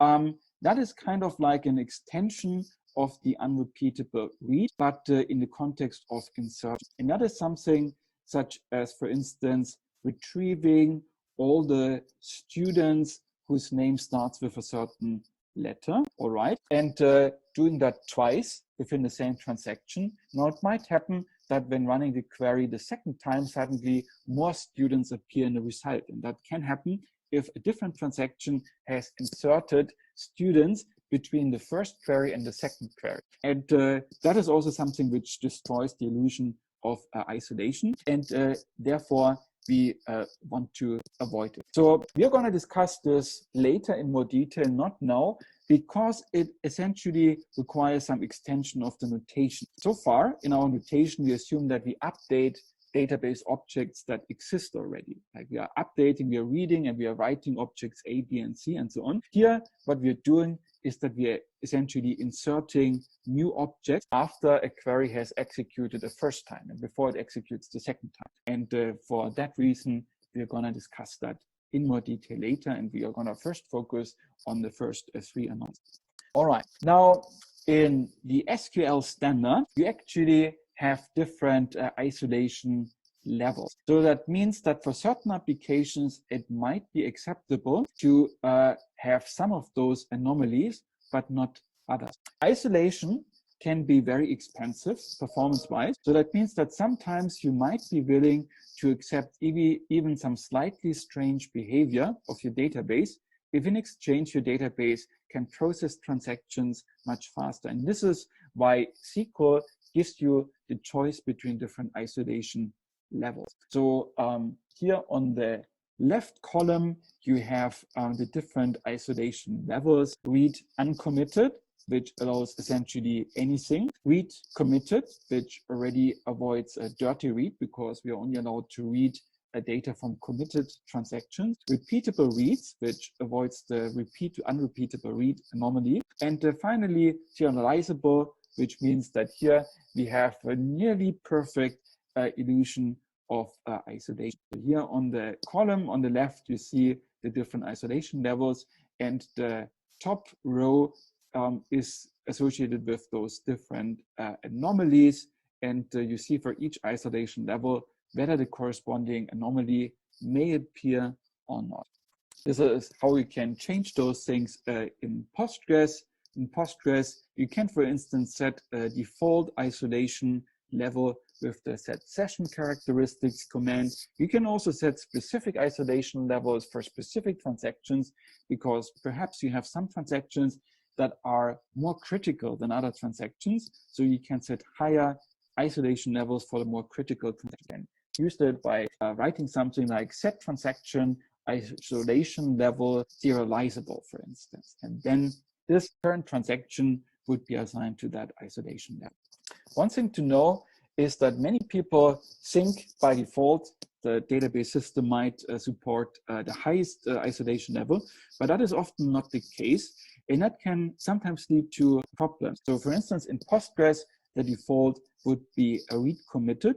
So one of the little bit weaker isolation levels actually, so some of those anomalies might appear. You can manually set that isolation level higher, and depending on what kind of application you're working on, I would recommend you to do that. So make sure when using a database system that you're well aware of which isolation level you need and which isolation level your database system is currently using.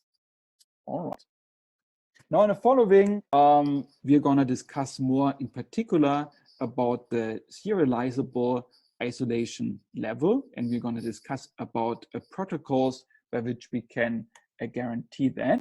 We won't have too much time to start with that anymore today, but I already give you a little teaser of what we will be doing. We will generally talk more about concurrency control, which is the process by which we achieve isolation, basically.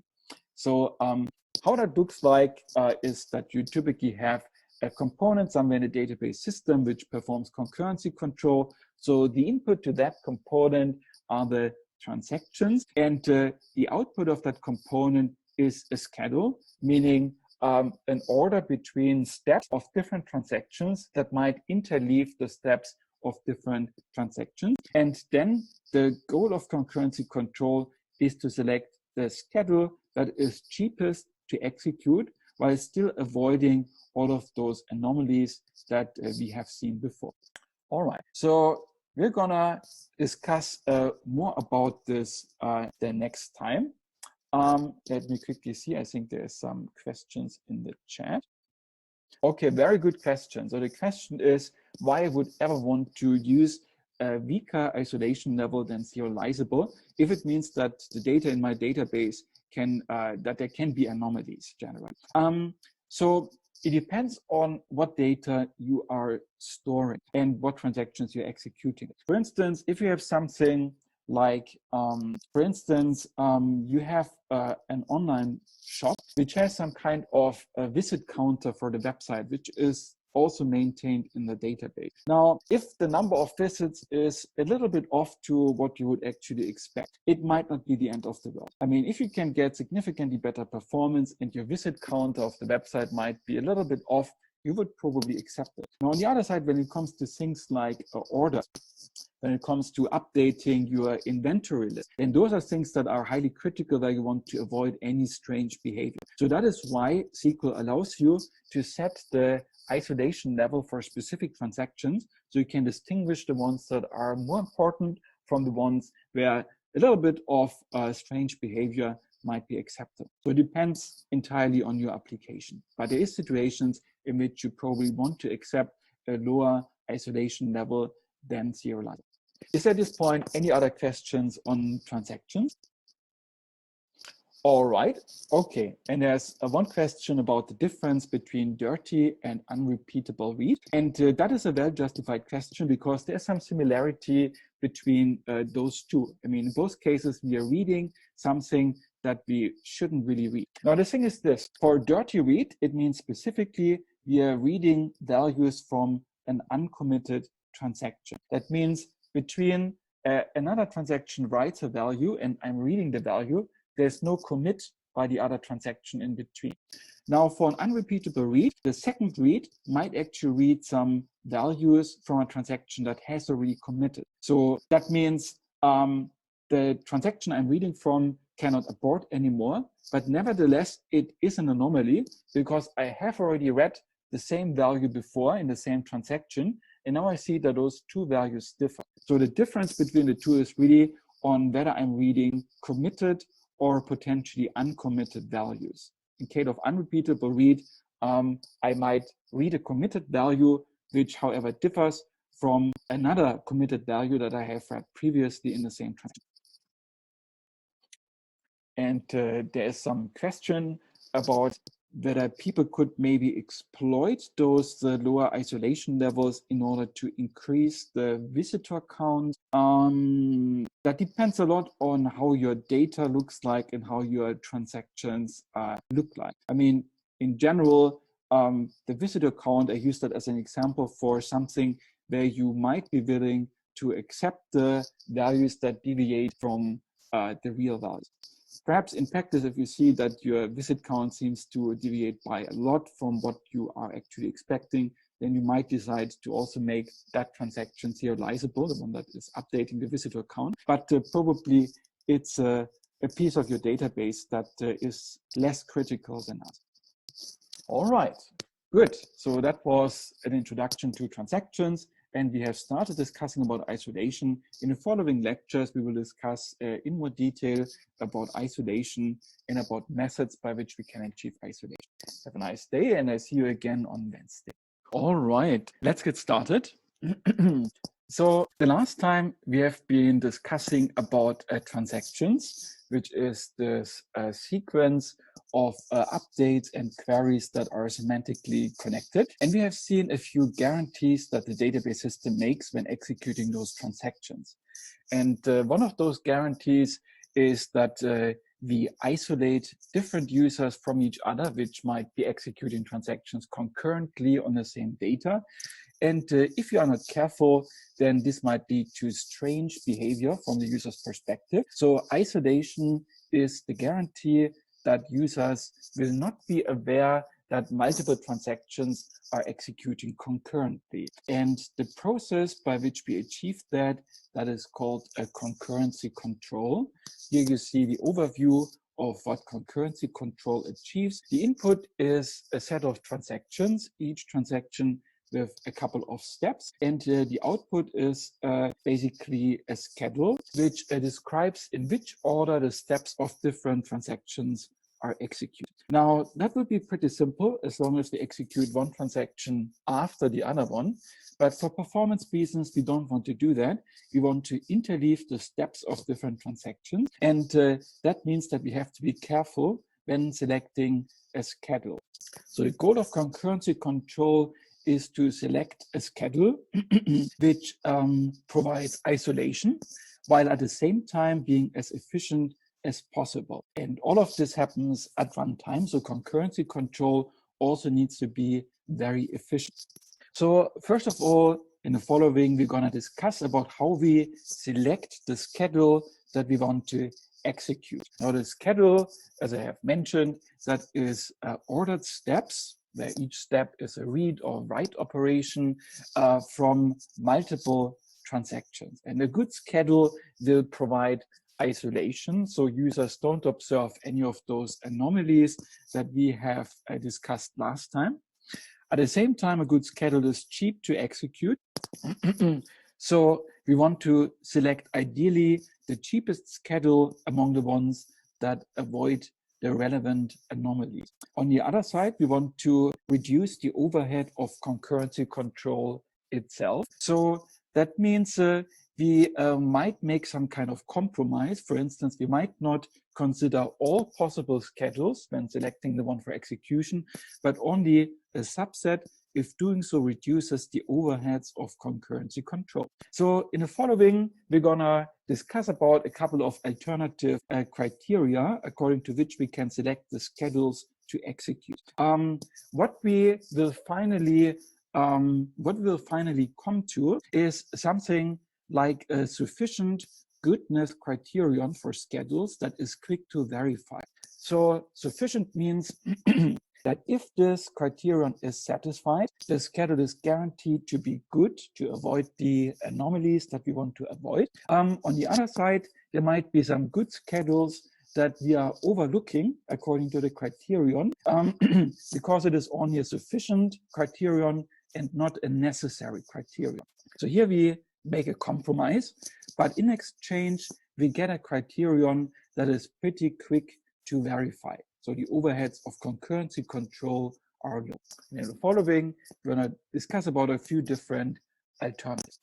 So what is a good schedule? Now, a good schedule generally avoids the anomalies which destroy the illusion of being the only user executing transactions at the same time. So we will define good schedules by comparing to a gold standard, which is essentially a serial schedule. So the user should feel as if transactions are executing serially, meaning one after the other one, while in reality, we interleave the steps of different transactions. But if we compare a candidate schedule to some serial schedule and we find that they are equivalent, then we can conclude that the candidate schedule is also good when it comes to isolation because it looks like one of those serial schedules. So in the following, we're going to see a couple of criteria that allow us to compare different schedules against each other. We will see final state equivalence, where we compare essentially based on the final state that you have in your database after executing the two schedules.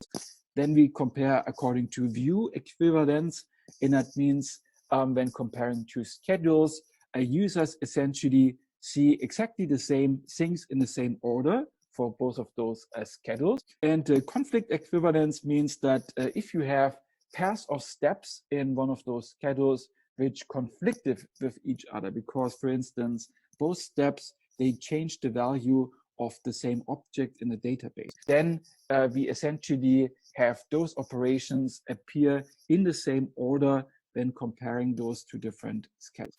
So this is an overview. Now we're going to discuss those criteria in more detail. Starting with final state equivalence. So here we say that two schedules are equivalent if the final state of your database is the same after executing them, starting from an arbitrary starting state. All right. So for instance, if you look at those two example schedules here, and I'm going to seize the opportunity to quickly remind you of the short notation for schedules that we have introduced last time. So here you have those W's, which always means a write operation. So we change the value of an object in the database. Then you have those R's. Actually, here you don't have R's, but in general, for the schedules that we will see on the next slides, you have R's. And in that case, it's a read operation where we read the value of an object in the database. With this notation, you always have, for instance, the type of operation, which here is a write operations, W, followed by the ID of the transaction executing that step. So we always use numbers for transactions. So here we are starting with a write operation by transaction 1. And then between parentheses, you always have the object in the database that the write operation refers to. So here we have object A generically, and in reality, concretely, that could, for instance, correspond to one row in your database. For instance, initially we had an example where we transferred money from the account of Alice to the account of Bob. Then you have to change values for those two database transactions. Okay, and here we have the question whether one query ever can have multiple transactions. So just to make sure, queries are included as part of a transaction. So basically, one query would be a part of a transaction and update operations as well. All right.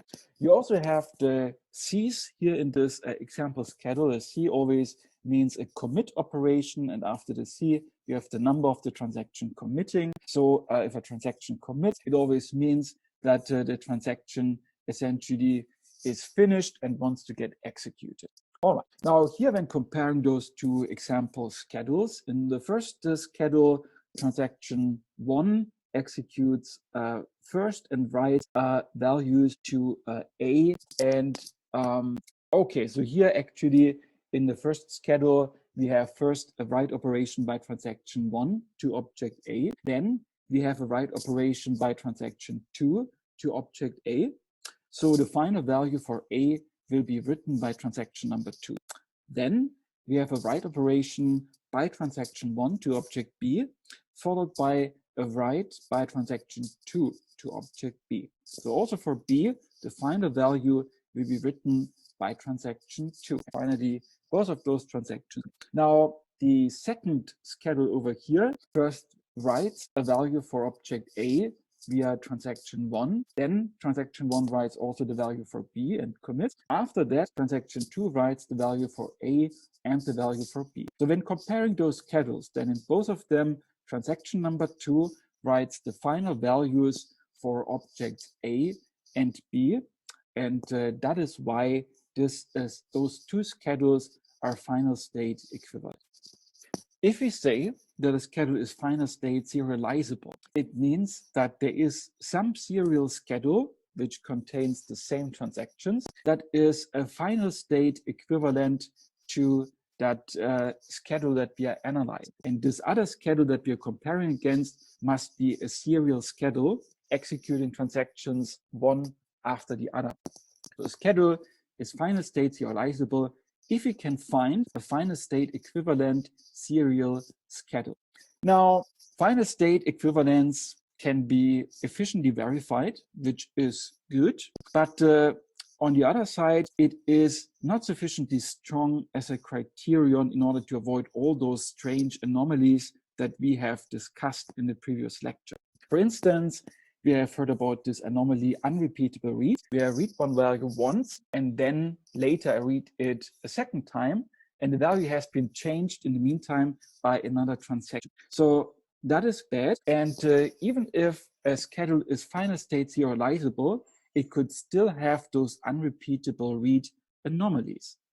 So for instance, if you look at the schedule over here, we have first a read by transaction 1 of object A, then a write by transaction 2 to object A, and finally another read by a transaction 1 of object A. So here you have an unrepeatable read because the second transaction might have changed the value of A in the meantime. On the other side, the schedule is final state serializable because transaction number 2 writes the final value for A in any case. All right, so probably we want a stronger criterion than final state serializability. That leads to a view equivalence, and there we compare two schedules based on what the user sees in which order. And we have a whole bunch of conditions such that two schedules S1 and S2 are view equivalent. First of all, if some transaction reads the initial value before schedule execution starts of some object in one schedule, then it must also do so in the other schedule. Also, if a transaction reads the value of an object that was written by another transaction before, then it must also do so in the other schedule. And then finally, if some transaction writes the final value of an object in the first schedule, it must also do so in the second schedule. We require all three conditions in order to say that those two schedules are view equivalent. Now you see here, we have some conditions that relate to the final state of the database, because if the final value was written by a transaction in one schedule, it must also have been written by that transaction in the other schedule. But we additionally have some conditions which refer to what the user sees or what the transaction sees. If a transaction has seen the initial value in one schedule, it must also see it in the other schedule. And if a transaction has seen the value written by another transaction in the first schedule, then it must also do so in the second one. And that is where the name view serializable comes from. And here, all right. And there's a question in the chat that refers to a little typo here.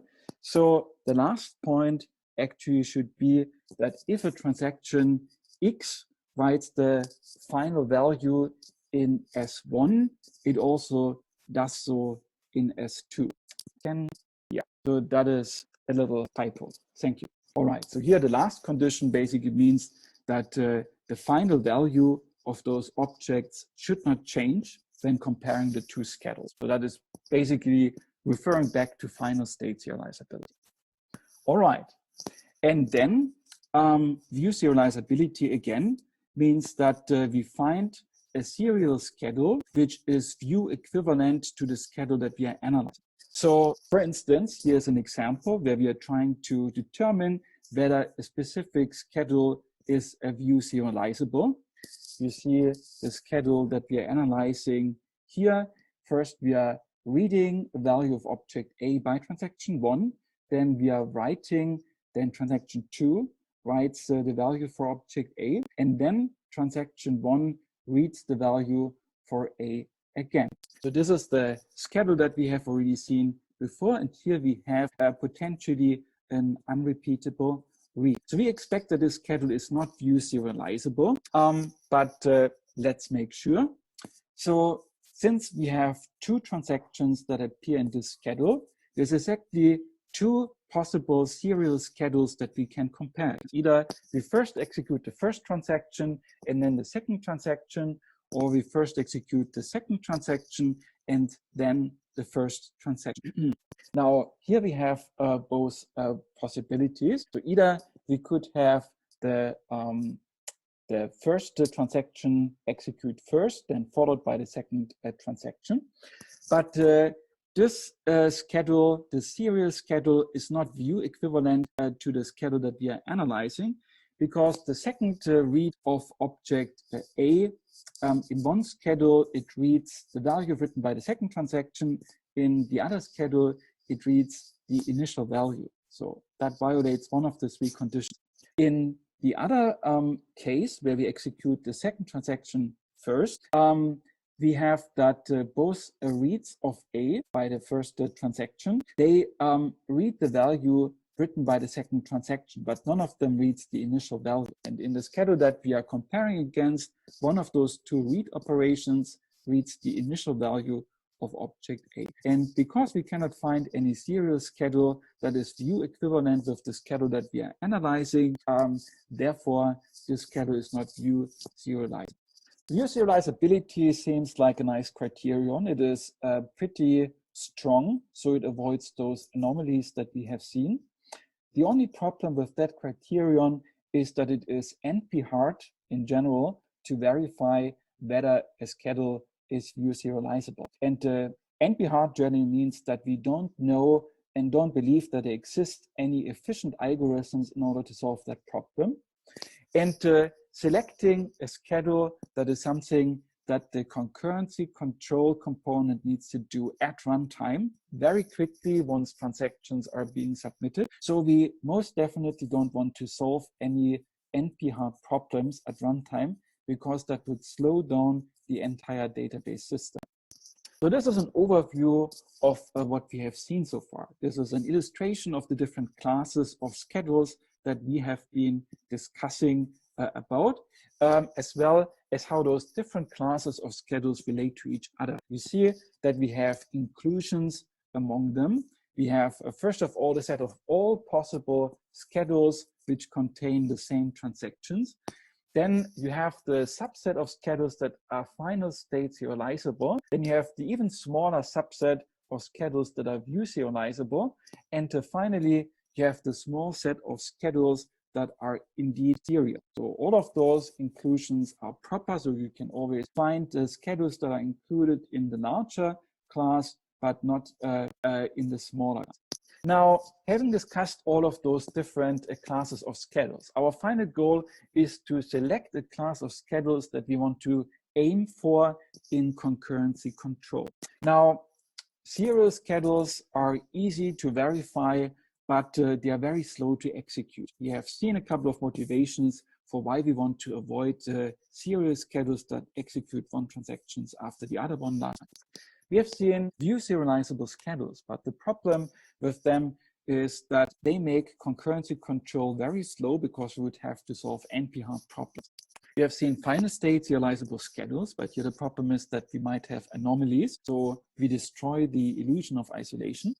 And then we have the set of all schedules, and there we have exactly the same problem. So in a way, none of those classes of schedules seems to be a good choice for aiming as a goal in concurrency control. So we need something else. And in the following, we're going to discuss an alternative class of schedules that is a much better compromise between those different quality criteria. All right. Now, the class of schedules that we will be aiming for is a conflict serializable schedule. And so first of all, we introduce a conflict equivalence and say that two schedules are conflict equivalent if they have the same conflicts appearing in them. Now, what is a conflict? So a conflict arises between two steps of like two different transactions if they operate on the same object, and one of those operations is a write operation. That is important because as long as transactions are just reading data, everything is fine and nothing bad can happen. But as soon as transactions start changing the data, this is where we need to be careful that we don't interleave transactions in a bad manner. So for a conflict, we must have two operations by different transactions, where one of those operations is a write operation. And that leaves essentially three possibilities. We could either have first a read by the first transaction, followed by a write on the same object by the second transaction, or we could have first a write by the first transaction, followed by a read of the same object by the second transaction, or we could have two writes by two different transactions on the same object. Those are the possibilities. Whenever I change the order of some of those conflicting operations, so I change the order in the schedule, whenever I do that, I have a risk of creating differences, either in terms of the final state of the database or in terms of what the users see in which order. On the other side, as long as I only change the ordering between non-conflicting operations, I cannot have any of those bad effects. The final state will be the same, and also users will see the same things in the same order. So I can say that two schedules are conflict equivalent if I get from one schedule to the other one by only swapping non-conflicting operations. And in line with that, we have conflict serializability. A schedule is said to be conflict serializable if there is a serial schedule, and I can make sure that the serial schedule is conflict equivalent to the schedule that I am analyzing. Now, for a given set of transactions, of course, there's many different serial schedules. So I don't want to try out all of them and compare them in terms of conflict serializability, in conflict equivalence. Instead, I want a more efficient method to test whether a given schedule is conflict serializable. And we can do that by the method that I'm going to describe in the following. It involves drawing a so-called conflict graph. We will see in a second how to define that conflict graph for a given schedule, but it comes in the end down to testing whether this conflict graph has a cycle, and the schedule is only conflict serializable if this graph has no schedule, and that is something, it has no cycle, and that is something that we can test very efficiently. All right, so this is the definition of the conflict graph. So if we want to find out whether one schedule is conflict serializable, then we are drawing this conflict graph for it. And in the conflict graph, we are introducing one node for each of those transactions in the schedule. And then for each pair of conflicting operations by two different transactions, operation O1 and operation O2, we draw an edge from the transaction to which O1 belongs to the transaction to which O2 belongs. So this edge in the conflict graph basically indicates a conflicting operation between those two transactions. We draw that edge from the earlier transaction, from the transaction with the earlier operation, to the transaction with the later operation. Let's make a little example. So here we have a schedule given on top in purple. It involves a three transaction. So definitely the conflict graph must have three nodes. Now, can anyone tell me which conflict edges I should draw in my conflict graph over here? Or at least, can anyone identify, for instance, one pair of conflicting operations and tell me what edge I need to draw in the conflict graph because of it? In the chat, please. Okay, there's a couple of things coming in. Okay, good. So in general, two operations conflict if they belong to different transactions. They operate on the same object, and at least one of those operations is a write operation. So here, for instance, we have the proposition R1 of C followed by W3 of C. So let's see here. R1 of C, we have it here, and then W3 of C, we have that at the very end, exactly. So here we have the same object, we have different transactions, and one of them is a write operation. And that means that we want to draw a line from the first transaction to the third transaction.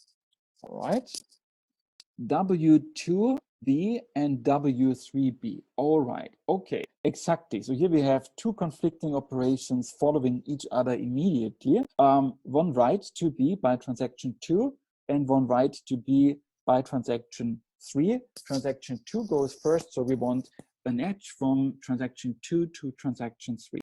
Now we have another one, W1A to R2A. All right, where do we have W1A? Okay, so R2A goes first, right? So we first have the read of A by transaction 2, and later we have the write to A by transaction 1. So we would want to draw a line from 2 to 1. Okay, very good. So this is the principle. Compare pairs of operations in the schedule and see whether they conflict, and then draw the corresponding edges in the conflict graph. So we have collected all of them. Here now I'm drawing the edges. I believe we covered all of them. Very good. All right, so that is the conflict graph. And finally, I would have to check whether that conflict graph has a cycle or not. And in this case, we don't have a cycle, so this one is a conflict serializable. All right. So perhaps to illustrate that point a little bit more, why is it that we are looking for cycles? So if you have an edge from some node I to a node J, representing two different transactions, then essentially means that any conflict equivalent serial schedule must order transaction I before transaction J in order to avoid swapping the order of those conflicting operations. And because of that semantics, the way in which I can transform one schedule that is conflict serializable into the conflict equivalent serial schedule, it's by essentially doing a topological sort in the conflict graph. So essentially I start first of all with the transaction whose node has no incoming edges. Then I take all the operations of the transaction and write them into my new conflict equivalent serial schedule. Then I continue finding one node where all incoming edges belong to transactions that have already been treated. And I continue doing this until finally I know that I have treated all the transactions in the current schedule. For instance, in this example over here, we would first start with a transaction 2 because node 2 has no incoming edges. So I can order the operations of that transaction first. Now, node 1 next doesn't have any incoming edges from nodes that haven't been treated yet. So I'm gonna put transaction 1 next. And now finally, I can put the operations of transaction 3. And now I have a serial schedule that is conflict equivalent to the original schedule, and can do that quite easily using the conflict graph. All right, so this is where we stand now. We have found one new class of schedules that are conflict serializable. There's one little drawback to them. They are a little bit too restrictive, meaning there's some good view serializable schedules that don't create anomalies, but they would not be allowed according to the conflict serializability criterion. But what we get in exchange is a criterion that is very efficient to verify using this conflict graph that we have seen. And that is why we will be aiming for creating conflict serializable schedules via concurrency control in the following. It is a compromise between different criteria. All right, good. Any questions on this at this point? All right, otherwise just put them into the chat. All right, so far we have been classifying schedules into this hierarchy, but we haven't really talked about boards yet. So when testing, for instance, whether a schedule is conflict serializable, we would first of all take out the operations by all transactions that are finally aborted, because the database management system essentially guarantees that transactions that have been aborted, that everything looks like they never happened in the end. So when testing all those previous criteria, we are not at all considering transactions that have been aborted. On the other side, aborting transactions is something that is actually quite common in practice. So we also want to take it into account when choosing a schedule. So in the following, we're going to see another classification of schedules, which is orthogonal to the previous one, and it deals primarily with transaction abort. And here there's a question, I think, that still refers to a conflict graph. If we have a cycle, is it considered as a programmer's fault, or will it be randomly selected when one starts executing? If there's a cycle in the conflict graph, it means that the selected schedule is not conflict serializable. So typically, the concurrency control component would aim to select only schedules that are conflict serializable. So if there's really a cycle in the conflict graph, that is something that should not happen when you use a concurrency control method that aims for conflict serializable schedules. So the goal of concurrency control is to avoid any cycles in a conflict graph and to select schedules which don't have them. So yeah, if that happens, would be the fault of the programmer of the database management system. Okay, all right. So first of all, we will discuss about recoverable schedules. Recoverable schedules, it's a very basic criterion saying basically that your schedule should leave the database in a consistent state. It's a very basic requirement. If you look, for instance, at the schedule marked in red over here. So what we're doing here is we first have a write to object A by transaction 1, followed by a read of object A by transaction 2, and a write by transaction 2 on object B. And now transaction 2 commits, but a bit after that, transaction 1 aborts. And that creates a huge problem for the database system because the database wants to guarantee that committed transactions are never undone. On the other side, it wants to guarantee that aborted transactions have no effect whatsoever on your database. And the problem is this. Transaction number 2 has read the value of object A that was written by the first transaction, which means that transaction 2 might have been influenced in what it writes to object B by what it has read from object A. And that means that logically, if transaction 1 had never happened, then transaction 2 might have written a different value to object B. Now, that creates a problem. On the one side, we want to guarantee that transaction 2 will never be undone, but it was influenced by transaction 1, and we want to guarantee that transaction 1 has no effect whatsoever on our database state. So this is a situation you totally want to avoid, because here the database system essentially tries to guarantee two things that conflict with each other. We call such schedules non-recoverable. And essentially, in order to avoid such bad schedules, what we need to do is that we delay the commit of a transaction until we can be sure that all other transactions it has been influenced by have also committed. So essentially, we want to make sure that a transaction only commits after all the transactions it has read from have committed. And if I have that, then I have a recoverable schedule. Now, recoverable schedules, that is something that you want in any case, but aborts can even create problems if a schedule is recoverable. For instance, if you look at the schedule here below, here we have again, it is, maybe I should compare to the previous one. So here we have again a write to object A by transaction 1, and then a read of A by transaction 2, followed by a write by a transaction 2 to object B. Now, what we have done here is that we wait with the commit of transaction 2 until transaction 1, which has influenced transaction 2, has also committed. So if you compare that to the previous schedule, here the problem is that transaction 2 already committed before it knew that transaction 1 commits 2, right? So here we have essentially delayed the commit by a transaction 2 until we can be sure that transaction 1 commits as well.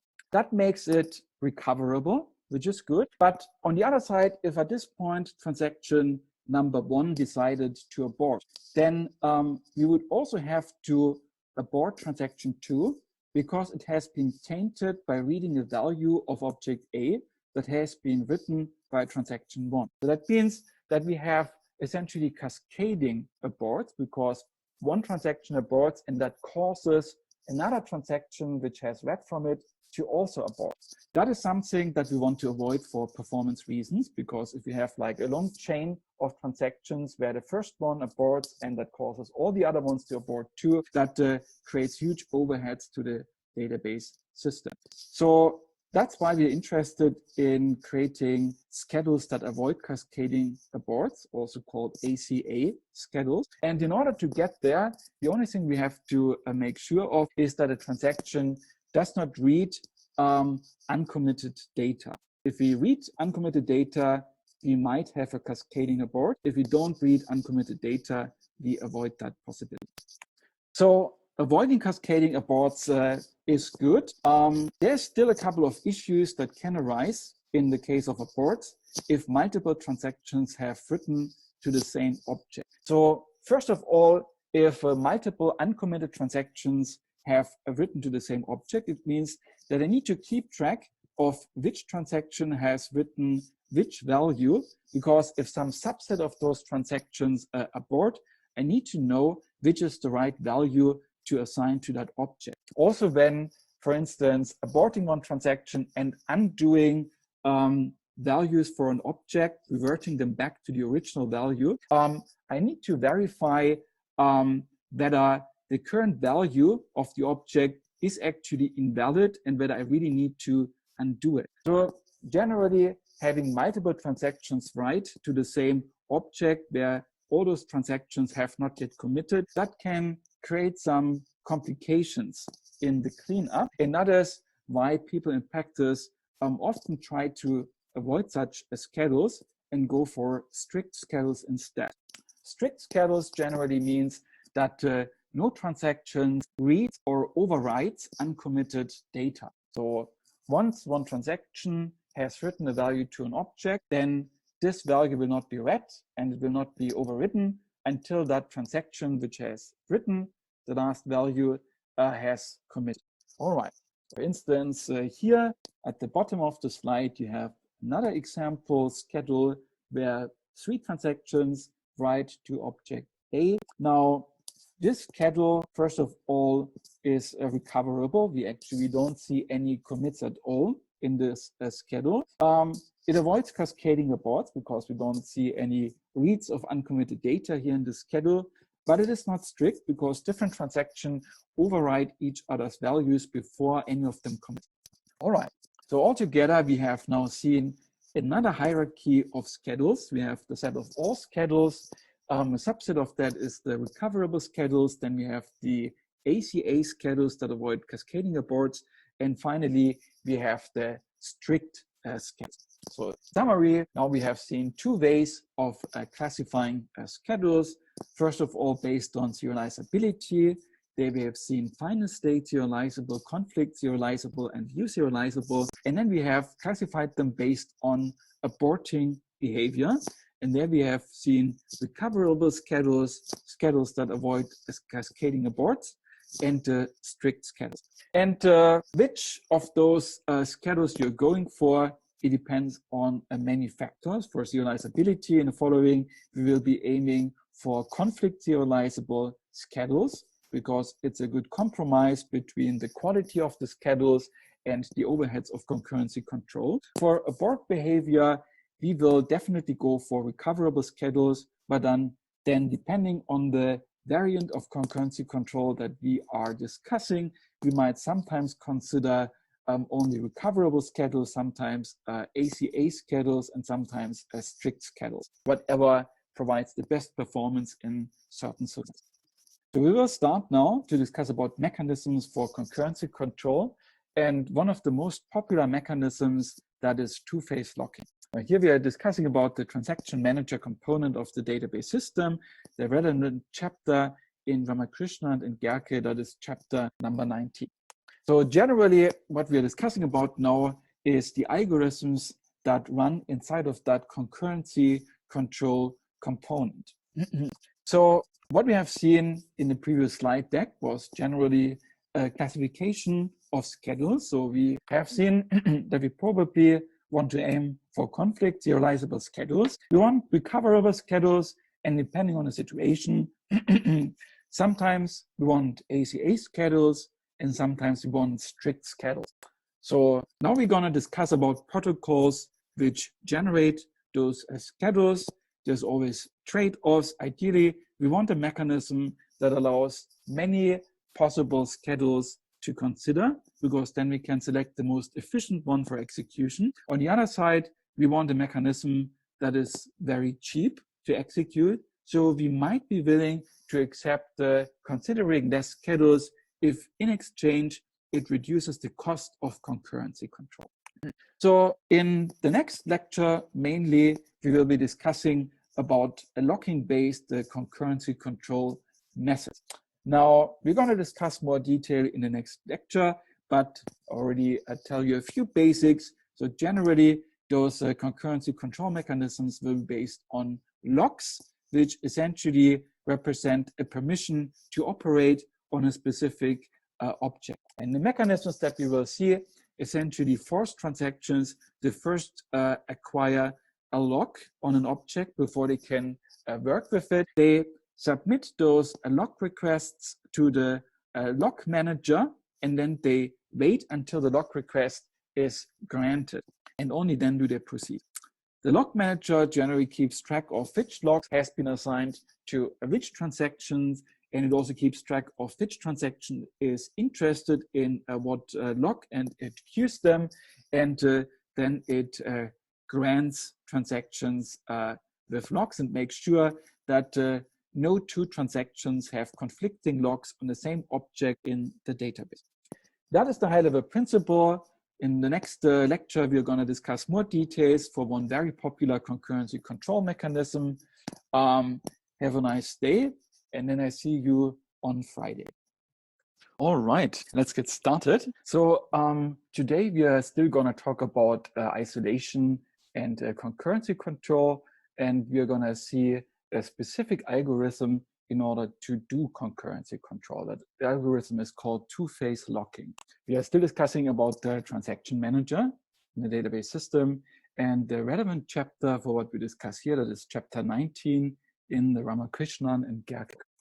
So generally, we're currently discussing about concurrency control. And as a little reminder, concurrency control essentially takes as input a set of transactions which want to execute read and write operations on the database. The output of concurrency control, that is a schedule which orders the steps, the read and write operations from different transactions. And it may do so in a way such that it interleaves the steps from different transactions. So we do not execute one transaction after the other one, but we might execute a few steps from transaction number one, then a step from transaction number two, and then again some steps from transaction number one. But if we do this, we have to be very careful, because otherwise we create strange effects for the user and inconsistent data. And concurrency control is about making sure that this does not happen. So we want to find algorithms that can actually do concurrency control, and we're going to discuss about one of the most popular ones today. So far, we have been mostly discussing about what properties we want in one of those schedules. In particular, we have seen that conflict serializability is kind of a good compromise, because if your schedule is conflict serializable, it means that those strange effects due to interleaving multiple transactions, they cannot occur. So to the users, it looks as if everything executes serially, one transaction after the other one. On the other side, conflict serializability has the nice property that we can quite efficiently verify for a given schedule whether it is conflict serializable. And efficiency is very important, since concurrency control happens at runtime. So we do not want concurrency control to become the bottleneck. So we want conflict serializable schedules. We also want recoverable schedules. And as we have seen last time, that means essentially that one transaction does not commit until all the other transactions that it has read values from have committed before. Because otherwise you might end up with a database in an inconsistent state from which it is impossible to recover. So we want recoverable schedules. And we have seen a couple of other properties, avoiding cascading aborts and strict schedules. And depending on the scenarios, we might also want some of those properties. Now in the following, we're going to discuss about protocols, about algorithms that allow us to enforce schedules with those desired properties. And generally, ideally, we want mechanisms that allow as many schedules as possible that have those properties that we're interested in. Because if we can consider more candidate schedules, then we have better chances of finding one that is particularly efficient to execute. And therefore, we want to be able to consider as many schedules as possible. Now, a very popular variant of concurrency control is based on locks. A lock generally means the permission to operate on a specific object in your database. And before a transaction can do anything with a database object, which could, for instance, be one row in one specific table, before a transaction can do anything with it, be it a read operation or write operation, it first must acquire a lock. In order to acquire a lock, a transaction submits a lock request for the specific object to the lock manager, which is a component that generally administers the different locks and keeps track of which transaction has acquired which lock. Now, if a transaction requests a lock, that lock might not be immediately available because maybe currently another transaction has the lock on the corresponding object, and we have to wait until the other transactions gives back the lock to the lock manager, and then the lock manager can distribute that lock again to the waiting transaction. So the transaction might have to wait a little bit until it obtains the lock. Once it has the lock, then it can start working on the object. Now, this is the high-level outline of locking-based concurrency control, but there is many variants, and in the following, we're going to see a couple of them. Let's start with something very, very simple. Let's say that we just make one big lock for the entire database. So if a transaction wants to do anything with the database, it first has to request the lock on that database, and it waits until it gets it. Then it performs its operations, and at the end, the transaction gives back the lock on the database to the lock manager. So that means that essentially only one transaction can hold this lock on the database at the same time. Does anyone have a quick comment about how you expect this scheme to perform? In the chat? Yes, very good. Okay, very good. I see multiple comments and all of them are correct. So yes, indeed, if we make one big lock for the entire database, then we're often unnecessarily blocking transactions from proceeding because different transactions might be able to work on different parts of the database at the same time. And if I really only have one big lock for the entire database, what happens means essentially only one transaction can execute at the same time. It acquires the lock at the beginning, it gives it back at the end. So that means what I'm essentially doing is that I'm executing transactions serially, one transaction after the other one. And the whole point of concurrency control and preparing transaction schedules was that we want to get better performance than when executing transactions serially. So this is probably not what we want. Let's refine it. Now, a first refinement uses the observation that there's many objects in a database, and what are the chances that two transactions want to access exactly the same object? So we should refine our logs to refer not to the entire database as a whole, but rather to specific objects in the database. So those objects could have different granularities. It depends on the implementation. For instance, we could say that one row in a table is an object. And if we have that, then transactions, they first of all decide which objects they are interested in. Then they request the locks for all those objects and wait until they get them. Then it executes. And finally, the transactions gives back all the locks at the end of execution, right? So this already works better than before because now different transactions can proceed in parallel on multiple parts of your database. Now, another refinement is the following. So we have seen when discussing about conflict serializability that conflicting operations, they always involve at least one write operation on the same object. On the other side, as long as I only have read operations, I could actually allow many transactions to proceed in parallel. The problematic operation is really the write operation. And in order to increase the number of transactions that can execute at the same time, I could start to distinguish between read logs and write logs. So a read log, those are also called shared logs, allows you to only read the values of an object, but not to change them. A write log, also called an exclusive log, allows a transaction to read and to write the corresponding object. And if I have those different log types, I can exploit them because as long as transactions only want read logs, I can grant multiple logs on the same object to different transactions. All right, and now all of the transactions essentially have to decide whether they want to read an object only or whether they want to read and possibly write an object. Then they have to request the corresponding log type for the corresponding object. All right. And again, the effect of that is that we can possibly allow more transactions to execute in parallel on our data.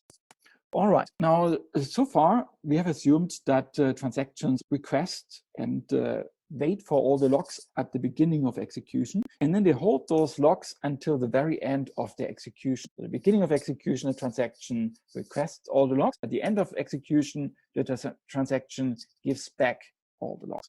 Now, sometimes it might not be necessary to hold an object, to hold a log on an object until the very end of execution. If a transaction is done working on an object, it seems reasonable that that transaction already gives back the log on that object so that another transaction can start working on that object before the first transaction is finished. Now, this refinement can be a good idea, but it doesn't have to be. It can be a good idea because it might again allow more transactions to proceed in parallel. On the other side, if you allow this, then you might have cascading aborts. And there's a little reminder what is a cascading abort. So if a transaction aborts, it generally means that all direct and indirect effects of this transaction should completely vanish from the database. So it should look as if the transaction had never happened. And if a transaction writes a value to an object and that value is read by a different transaction, the value could have influenced what the different transaction is doing. That means if the first transaction aborts, it has indirectly influenced the behavior of another transaction. So if you abort the first transaction, you also have to implicitly abort the other transaction that has been influenced by it. That is a cascading abort. And if you allow transactions to hand back logs before they finish executing, before they have to decide whether they commit or whether they abort, then what you see in this example here can happen. So here we have a write operation by transaction 1 on object A. And now let's say transaction 1 is done with object A, so it could already hand back the log on A, right? So the log manager accepts the log from transaction 1 again, and then it immediately hands it out to transaction number 2, which is requesting the log on A because it wants to read the value of that object. So this is what you see here. Basically, the log changes hands from transaction 1 to transaction 2. And now, unfortunately, transaction number 1 decides to abort. And in that case, we would also implicitly have to abort transaction number 2 because something that this transaction did could have been influenced by the value that it read from A, and that value has been written by the aborted transaction. So if we allow transactions to hand back logs early, it means that we must accept cascading aborts, and then it becomes a design decision. There's a performance trade-off here, and depending on the scenario, one possibility might work better or the other. Now you might already guess the next refinement. So here we have relaxed the requirement that transactions hold their logs until the very end of execution. And now the next refinement is that we allow transactions to acquire logs not at the very beginning of execution, but sometime during their execution. Quickly checking the chat here. All right, and here there's a question about the last example. I'm quickly going to answer that before continuing. So here the question is, if R2 had read a different object, whether it could have been influenced by A or not. It could not have been influenced by A. So we assume that the database system knows all the values in the database that transactions read or write. So if the database system doesn't know about any read operation on A, then the transaction hasn't read the value of A and cannot have been influenced by it. And at least in the short example, it seems that transaction 1 is only writing to object A. So unless transaction 2 is reading the value of A, it cannot be influenced by transaction number 1. So here we only talk about influence because one transaction reads a value written by another transaction. So in this case, if transaction 2 had read a different object than A, we wouldn't have a cascading abort. Great question. The chat to the side. Okay, here we have refined and allowed transactions to release logs earlier. Now we're going to allow them to acquire logs later. So essentially, we have so far required a transaction get all the read and write logs before transaction processing starts. But strictly speaking, that's not always necessary. Because maybe a transaction wants to start working with object A, and it can already do this as soon as it has the lock on object A. Afterwards, it will continue working with object B, so it can delay acquiring the lock for object B until it is done with object A. And as always, if we reduce the time that locks are held by a transaction, it allows more transactions to proceed in parallel. That's always the advantage. One drawback about acquiring locks late is what you see in this example here. It's called a deadlock. You might already have heard about it. And it essentially means that transactions are mutually waiting for each other and nobody can make progress. So here, for instance, a simple example of 2 transactions. In general, a deadlock might involve more than 2 transactions, but in this example, it's only 2. And here, transaction number 1 acquires a lock on A, and at the same time, transaction 2 acquires a lock on B. Now, transaction 1 has a lock on A, transaction 2 has a lock on B. Now, transaction 1 wants to do something with object B, so it is now requesting the lock for object B. This lock is currently held by transaction 2. At the same time, transaction 2 is requesting the lock for object A, which is currently held by transaction number 1. So those 2 transactions each have one lock that the other one needs to make progress. And that means that none of them can make progress because they will wait indefinitely. And what happens in reality is that the database system detects the situation and resolves the deadlock by aborting one of the participating transactions, so at least the other ones can make progress. We're going to discuss much more about deadlock handling in the following lecture. But just so you know, there's again a performance trade-off here. If we allow transactions to acquire locks late, we might increase the number of transactions that can proceed in parallel. On the other side, we might have deadlocks, and that can have a bad impact on performance. So depending on the scenario, this is either a good idea or not a good idea for performance.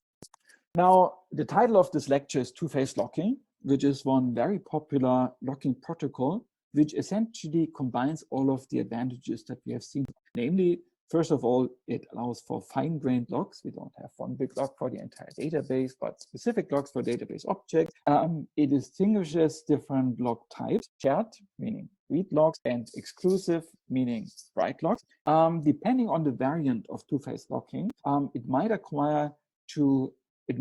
allow transactions to acquire locks late. Also, depending on the variant, it might allow transactions to release locks early. There is, however, some restrictions in general about when transactions might acquire and might release locks.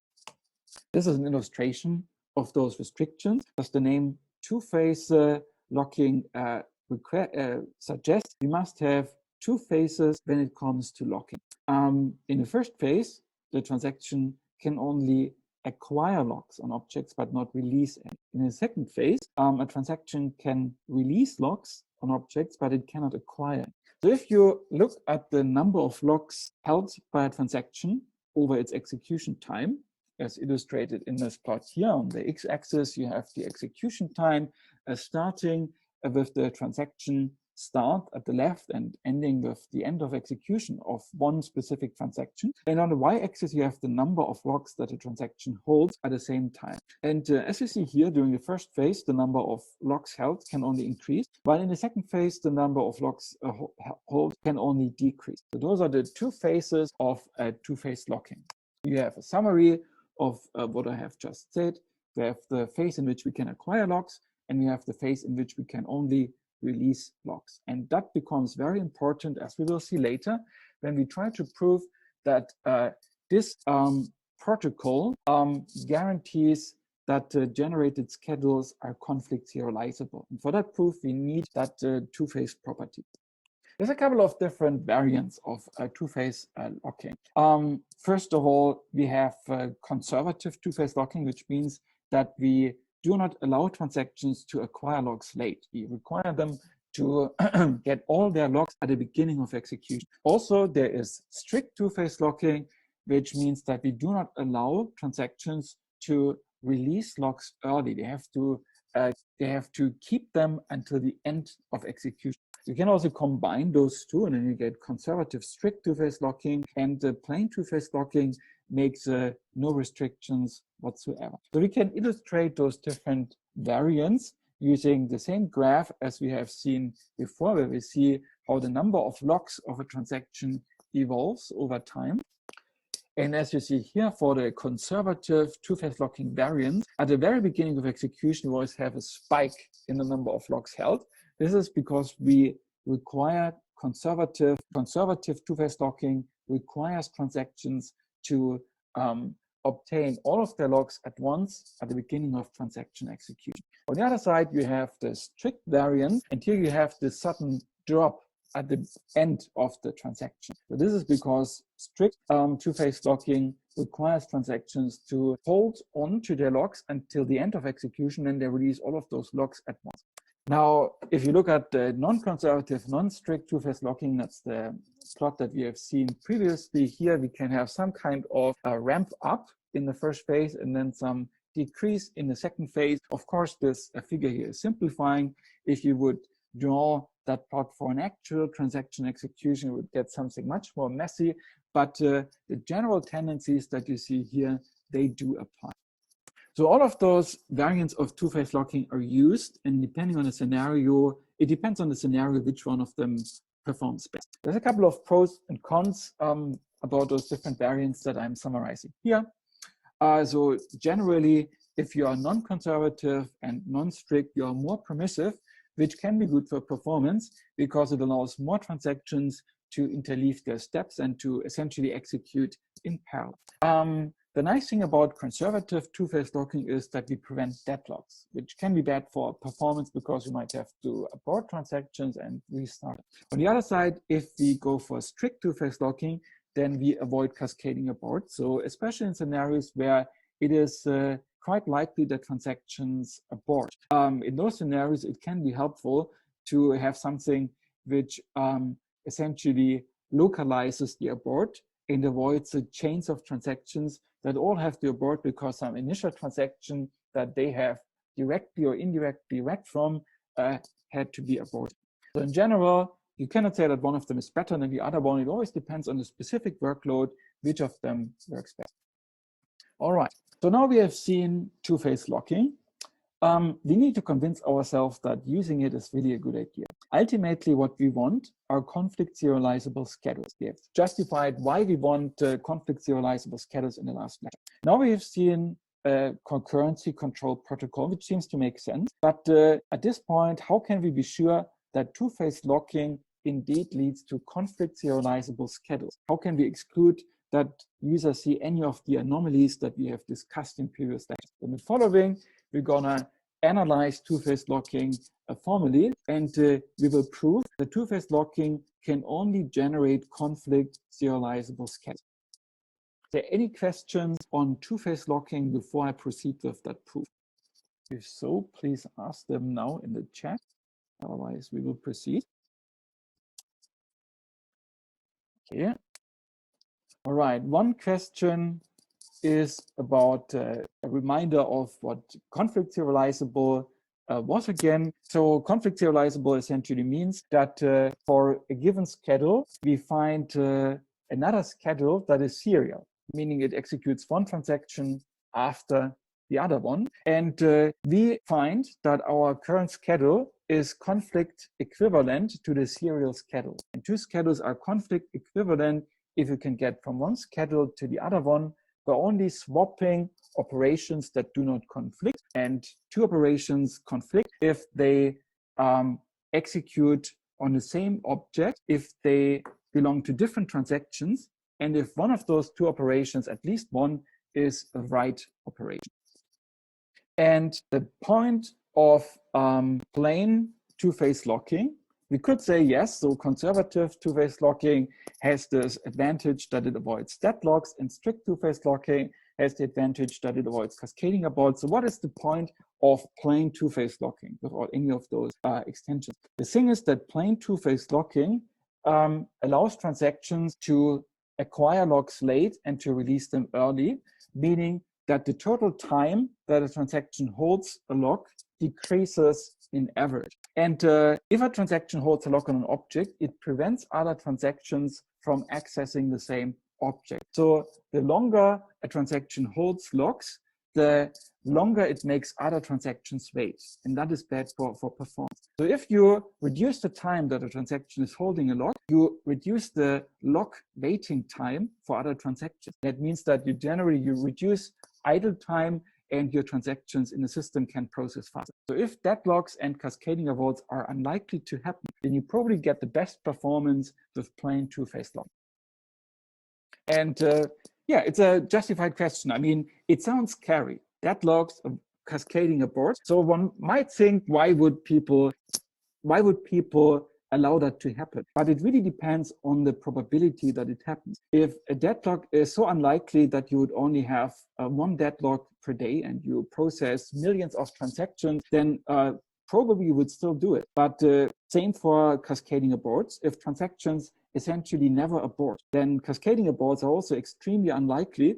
So probably if you have only one cascading abort per day or per year, then you probably want to reap the performance benefits offered by reducing lock waiting. So in the end, it's a trade-off. You cannot say a priori which variant is best. It depends a lot on the properties of the workloads. And this is why different variants are implemented in practice. And yeah, so in the end, if you're really serious about performance tuning, then you might even try for a specific workload which of those variants works best. But a priori, you cannot say which one of them is the best.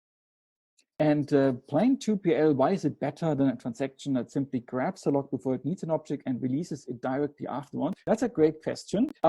What is suggested here basically is something which doesn't necessarily follow the two phases of acquiring locks and releasing locks. So one could think, yes, why not? A transaction needs access to object A, so it acquires a lock on A, does what it needs to do with A, and then releases the lock on A. And then it needs to do something with object B, so it acquires the lock on B, operates on B, and releases the lock on B, and so on. In that way, I'm reducing the time during which locks are held. However, I'm not following those two phases of a two-phase locking because the transaction would first release the lock on A and then again acquire a lock on B. And at this point, it is probably not clear why that is a problem. But during the proof that we are about to do, we will actually see why we need those two phases in order to guarantee that two-phase locking generates conflict serializable schedules. So this is a great question. Let's table it for the moment, but it will become clear during the proof. Okay, great questions. All right, I think let's proceed with the proof. So this is an overview of the proof that we will do in the following. So we will essentially analyze schedules that were generated using a two-phase locking concurrency control protocol. And now we assume essentially, could it be that one of those generated schedules has a cycle in the conflict graph? Because if it has a cycle in the conflict graph, it means that it is not conflict serializable as we have seen before. Now, in the following, we will essentially prove that if a schedule was generated using two-phase locking, it cannot have a cycle in the conflict graph, and therefore it must be conflict serializable. In order to conduct this proof as a lemma, we will prove the following. We will prove this, what I call the release first lemma, which essentially says that if in the conflict graph I have a path from transaction 1 to transaction 2, then I must have that transaction 1 releases a lock on some object before transaction 2 acquires a lock on some object.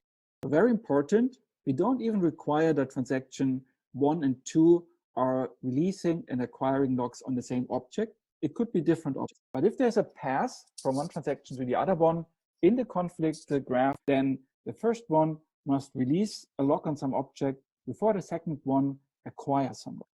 This lemma will be proven via induction.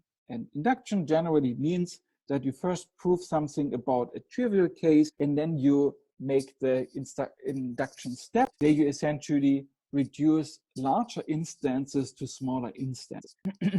Now, in this specific case, what we will do is we will first of all prove that this lemma holds for paths of length 1. So basically, we have just one step from one transaction to another one in the conflict graph. And in the induction step, we'll prove that if the lemma holds for paths up to length I, then it will also hold for paths of length I plus 1. So we always extend the coverage of the lemma in terms of path length. This is the induction start. So we have two transactions, 1 and 2, and they have an edge connecting them in the conflict graph of the schedule. That means they have a conflict. And a conflict generally means that both of them work on the same object, and at least one of them is writing to the object. So we essentially have three possibilities. Either transaction 1 is reading object A and then transaction 2 is overriding it, or transaction 1 is writing to object A and then transaction 2 is reading it, or both of the transactions are writing to object A. So the second transaction is essentially overriding the value of the first transaction for A. Now, in all of those cases, what I need to have is that transaction 1 releases the object on A before transaction 2 acquires the lock on A. Now, transactions generally need locks in order to operate on objects. And here, for instance, for possibility 1, it seems that transaction 1 had at least the read lock on object A, so it can read the value. Transaction 2 needs a write lock, an exclusive lock, in order to write something to object A. Now, an exclusive lock and the read lock, they are mutually exclusive. So in order to grant an exclusive lock on object A to transaction 2, the lock manager first needs to get back the read lock for object A from transaction number 1. So here, definitely, in order to make this possible, in order to enable possibility 1, some lock on object A needs to get released and by transaction 1, and a lock on object A needs to be acquired by transaction 2. Now, the principle is similar for possibility 2, also for possibility 3. So here, basically, transaction 1 needs first to hold an exclusive lock on object A, and it needs to release that exclusive lock so that transaction 2 can acquire another exclusive lock on object A. So here again, we have what we want to prove in all of those cases. Because there's a conflict between them, we must have that transaction 1 releases a lock on some object before transaction 2 acquires a lock on some object. This is what we want to prove. We have proven it for paths of length 1. Now let's say that we have proven things for path length of up to I. And now we want to prove that this implies that it also holds for paths that are one step longer. So here we want to extend for paths with I nodes to paths with I plus 1 nodes. All right. So first of all, we assume that we have already proven via induction that if I have a path of length with up to I nodes, that the first transaction in that path releases a lock on some object before the last transaction on that path acquires a lock on some object. It doesn't have to be the same. So we have proven this. We assume that we have proven this via induction.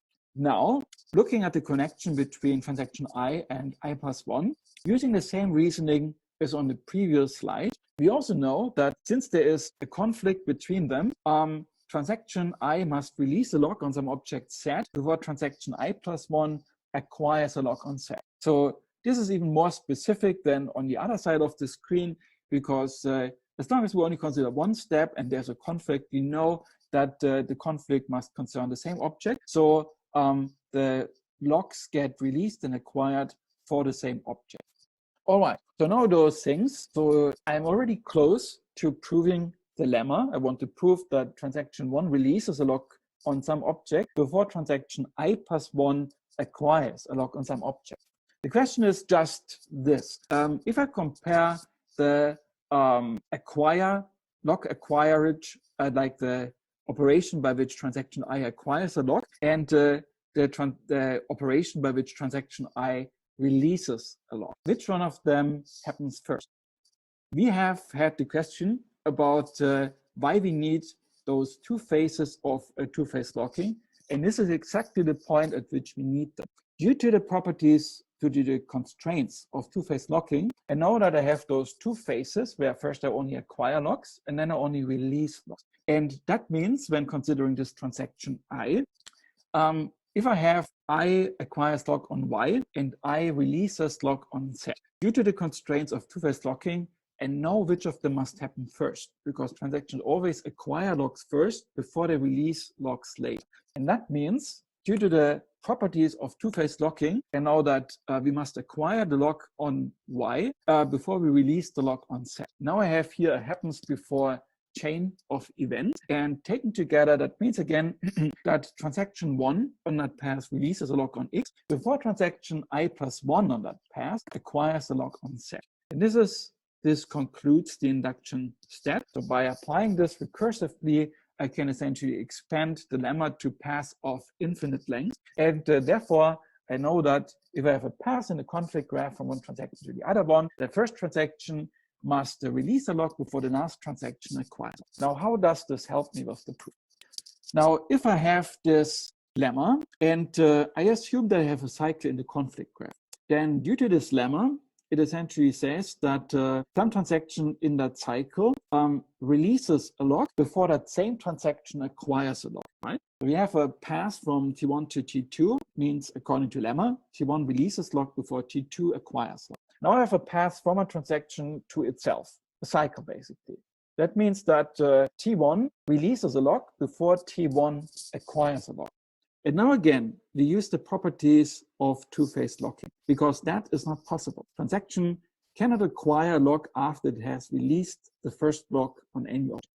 And because of that, I can conclude that I cannot have any cycles in a conflict graph as long as I use two-phase locking in order to generate them. Had I not used the constraints of two-phase locking, then there could very well be a cycle in the conflict graph that I'm generating.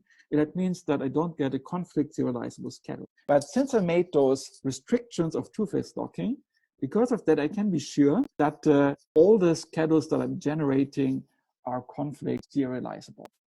All right, and now we have shown that using two-phase locking, we generate only conflict serializable schedules. Now, the last interesting question, perhaps, when comparing two-phase locking to conflict serializability here, is what about the other way around? Could two-phase locking, at least in principle, generate all schedules that are conflict serializable? And as we see here, using an example, that is not the case. In fact, I wanted to ask you whether that can be the case based on the example that you see here. All right, I already gave you that. Okay, and it is also said on the slide. So we could not, in general, generate all the conflict serializable schedules using two-phase locking. If you consider, for instance, this example here, this example schedule, transaction 1 writes something to object A, transaction 2 reads from object A and commits, transaction 3 reads object B and commits, transaction 1 writes again to object B and then commits. So if you would draw the conflict graph, we have 3 nodes, and we have 2 edges, and we have no cycle here. We have only this conflict on object A between transaction 1 and transaction 2, and then we have the conflict on B from transaction 3 to transaction 1. So this is conflict serializable. But the question is, could this have been generated using two-phase locking? If you have a second to think about it, and put a proposition into the chat. If you think about where locks are requested and granted, could we have had this? If you think about which locks transaction 1, for instance, is acquiring and releasing. Okay, some first propositions here. Okay, very good. Yes, very good. Okay, so very good. Okay, so I have the correct solution by multiple people. Very good. Okay. All right, let's discuss it quickly in more detail. All right, so if you think about the lock requests when transactions acquire locks and release locks, and we focus on transaction 1. All right, so the very first operation in the schedule is a write operation by transaction 1 on object A. And that means that transaction 1 clearly must have the write lock for object A, otherwise it couldn't write to it. Now, immediately after that, transaction 2 seems to be reading from object A. That means transaction 1 must have given up the write lock on A because otherwise the read would not be permitted by a different transaction. So clearly, between the first step in the schedule and the second step, transaction 1 must have given up the lock on A. Now things continue. Here we have the commit, okay, and now transaction 3 is reading object B. So clearly at this point, transaction 3 must have a read lock on object B and then commit. And now transaction 1 writes to object B. That means that at this point, transaction 1 would need to have a write lock on object B. Now the question is, could it have had that lock maybe since transaction start? The answer is no, since just before that, transaction 3 has read from object B, so obviously transaction 3 had a read lock on B at that point. So transaction 1 must have acquired the lock on B directly before the write operation, but on the other side, it has released the lock on A after the first step in order to make it accessible to transaction 2. So what we would have here is that the first transaction first releases a lock before the lock on A, before it acquires another lock, which is the lock on B. And since two-phase locking does not allow transactions to acquire locks after they have released any, it means that this schedule here, despite being conflict serializable, it could not have been generated by two-phase locking. And that essentially answers the question. Now we have the full overview picture here. So we've discussed about all those different classes of schedules. We have all schedules contained within them are the finite state serializable schedules, then the view serializable schedules, then the conflict serializable schedules. And now we know that two-phase locking essentially is a subset, like the schedules that could have been generated using two-phase locking. They are a subset of the conflict serializable schedules, and a small subset of that again would be the actually serial schedules. So this is basically what we can hope for. We guarantee that two-phase locking generates conflict serializable schedules, so we have no strange anomalies. Ideally, we of course would like two-phase locking to be able to consider all conflict serializable schedules. That is not the case, but nevertheless, two-phase locking is one of the most popular locking protocols used in practice. In the next lecture, we're going to discuss about a couple of extensions before we also discuss about different concurrency control methods. Wish you a nice weekend, and then I see you again next week. Okay, good. So let's get started. Sorry for the delay. Today we are going to talk more about locking, two-phase locking. That's one of the most popular locking protocols, and we have seen the basics of two-phase locking last time. In this lecture, we're going to discuss about a couple of special cases and scenarios. We are still discussing about the transaction manager, the database system, and the relevant chapter in Ramakrishnan and Gerke, that is chapter number 19. Now, in this lecture, we're going to discuss about a couple of special scenarios. We're going to discuss about what happens if we have a deadlock. We're going to discuss about an anomaly called phantoms. I have already mentioned that anomaly quickly at the beginning, but I have told you that we will postpone the discussion until later. We're also going to discuss about locking specifically in index data structures. And in the end, we're going to discuss about multi-granularity locking, which essentially means that we can acquire locks on different type of objects, such as tables, as well as single pages from a table. All right, we're going to start the discussion with a deadlock. And as a little reminder, a deadlock is something which arises if multiple transactions are mutually waiting for each other in a cycle. Why are they waiting for each other? Because each transaction is waiting to obtain a lock from the next transaction in this waits for cycle. This can happen only if you use non-conservative two-phase locking. We have discussed multiple locking variants last time, and some of them have the nice property that they avoid deadlocks. And I believe one of your peers asked the question, if we have a mechanism that avoids deadlocks, why would we ever use something else? That's a good question.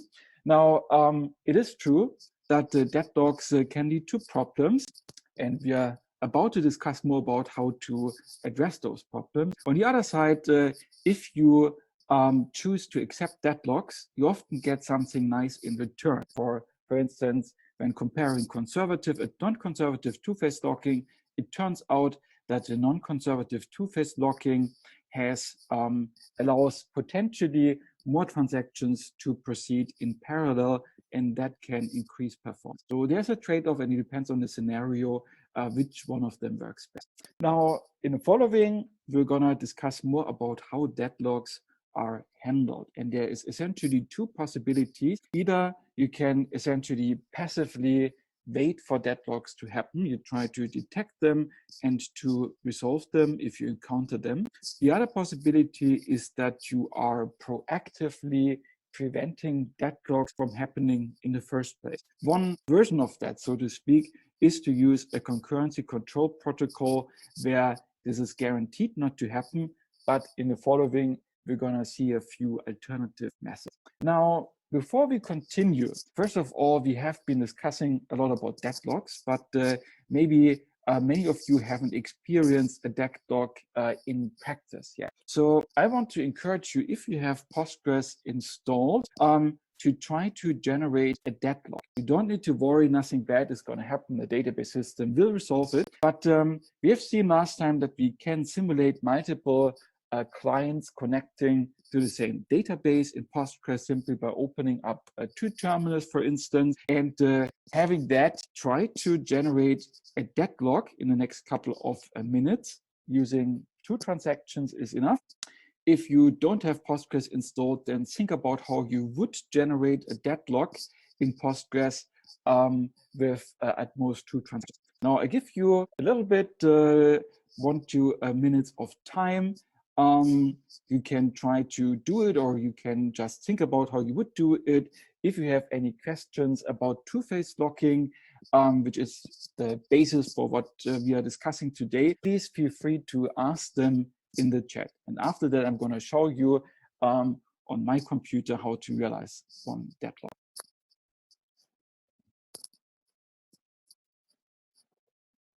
Any questions on two-phase locking in the meantime?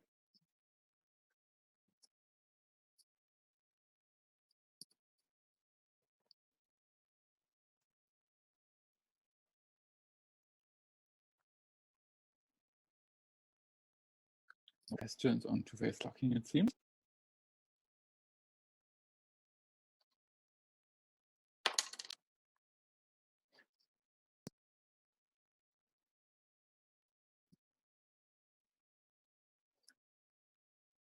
All right, let's try it together. I'm going to share my entire screen now by closing the chat. All right, so let's see how we generate a deadlock. So last time we have created a little banking database which contained information about the accounts of different customers together with an amount. Let me log into that banking database here with both terminals. So I'm simulating two clients, and as a reminder, we had this accounts table with two columns. The first one is the name of a customer. The second one is the amount on that account. All right. And as you might remember from last time, we are starting transactions with the begin keyword. So here we have started a transaction, and we're also going to start a transaction for the other customer. Now, in Postgres, logs are associated with rows in a table. In this case here, we have one row for each customer account. So if I want to perform an operation on one of those rows, then first of all, the transaction needs to acquire a log from the log manager. So let's, for instance, say that here we are trying to add $5 to each account. Maybe that's the yearly interest or some other bonus. So let's start with Alice over here, and let's say that we update the accounts and we set the amount to the amount plus $5, where the name equals to Alice. All right, so we do this operation, it works, not a problem. So in order to make this happen, the transaction must have acquired the log for the corresponding row for Alice from the log manager in the database. Now on the other side, let's say we want to do the same thing. We are adding a bonus twice. So here we also update the accounts. We set the amount to $5 more. Here, however, we start not with Alice, but with Bob. All right. Oops, and here I forgot the equality sign. And now, since I made a mistake, I actually need to, first of all, let me start this again. All right. Okay. And now we have made it. We have increased in this transaction. We have added $5 to the account of Bob. All right. And in order to make that happen, this transaction over here must have acquired a log for the row that represents the account of Bob. So now the transaction in the left terminal holds a log on the Alice row, and the transaction in the right screen holds a log on the Bob row. So I have to speed it up a bit because otherwise you might run into a timeout and then I have to start again. So let's say that now here in the left terminal, now I want to increase the amount for Bob. All right, and what happens here, you see that with the previous command, the database system immediately confirmed that a command has been received and executed. Now, in this case, this doesn't happen. Here, actually, the database system seems to block and it doesn't immediately execute the command. The reason is that here, I want to access the row of Bob. So in order to do that, the transaction, first of all, needs the log on the Bob row. And that block is currently not available because the transaction on the right-hand side of the screen is still running. And that transaction is currently holding on to the log on the Bob row. So now I have one transaction waiting for another one. The transaction on the left terminal is waiting for the transaction in the right terminal. In order to create a deadlock, I need to close the cycle and make the transaction on the right-hand side wait for the one on the left-hand side as well. So let's actually accomplish this by trying to update the account of Alice here on the right-hand side. In order to do that, the transaction would need the log for the Alice row, but that log is currently held by the transaction on the left-hand side. And so by doing this, we should create a deadlock. All right. And as you see here, this is what happens. We get the error deadlock detected. So here we have a deadlock indeed, and the transactions and the database system detects that, and it resolves the deadlock by aborting one of those transactions. And as you can see here, the transaction on the right-hand side is aborted. On the other side, the transaction on the left-hand side of the screen, this one has finally produced the output saying, yes, we have updated the account of Bob, because as the transaction on the right-hand side has aborted, it also must release all of its logs so they become available. And finally, the transaction on the left-hand side can acquire the log for Bob. And now we have done that, and we have successfully updated the database. And here we have created a deadlock. It was resolved by aborting one of the transactions. All right. Let me quickly check whether there's questions in the chat.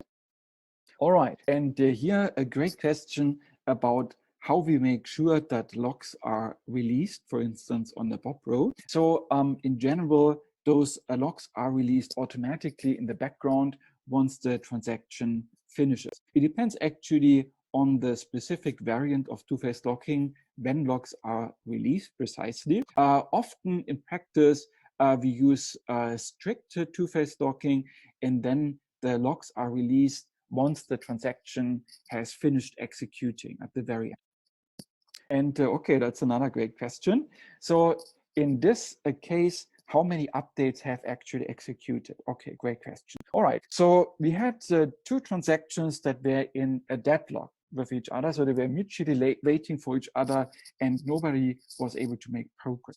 Now the database system typically resolves those deadlocks by porting only one of those transactions that are waiting for each other. So we want to avoid aborting transactions if we don't have to. So in order to break the cycle, it is typically sufficient to abort only one transaction within that cycle. And in this case, Postgres decided to abort the transaction on the right-hand side of the screen, which had which was trying to do 2 updates, but those updates, they have not happened because the transactions was aborted and all its effects were rolled back.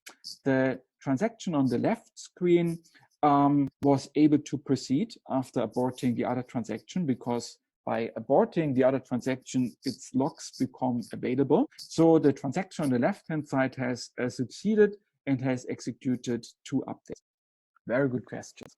All right, so now you should see my slides again. Actually, check whether I'm getting an error message. Okay, so let's continue with our presentation mode. All right, so now we have seen how to generate one of those deadlocks and how they are automatically resolved. Now, what Postgres is doing internally is deadlock detection. So typically, we try to detect deadlocks by creating a so-called waits for graph. The waits for graph is sometimes confused with the conflict graph because in both cases, the nodes are transactions, but the semantics of the edges differs because in the waits for graph, you have an edge from one node to another one if the first transaction is waiting for a log by the second transaction. So the log manager keeps track of this waits for graph. Whenever a transaction requests a log, then that is not immediately available.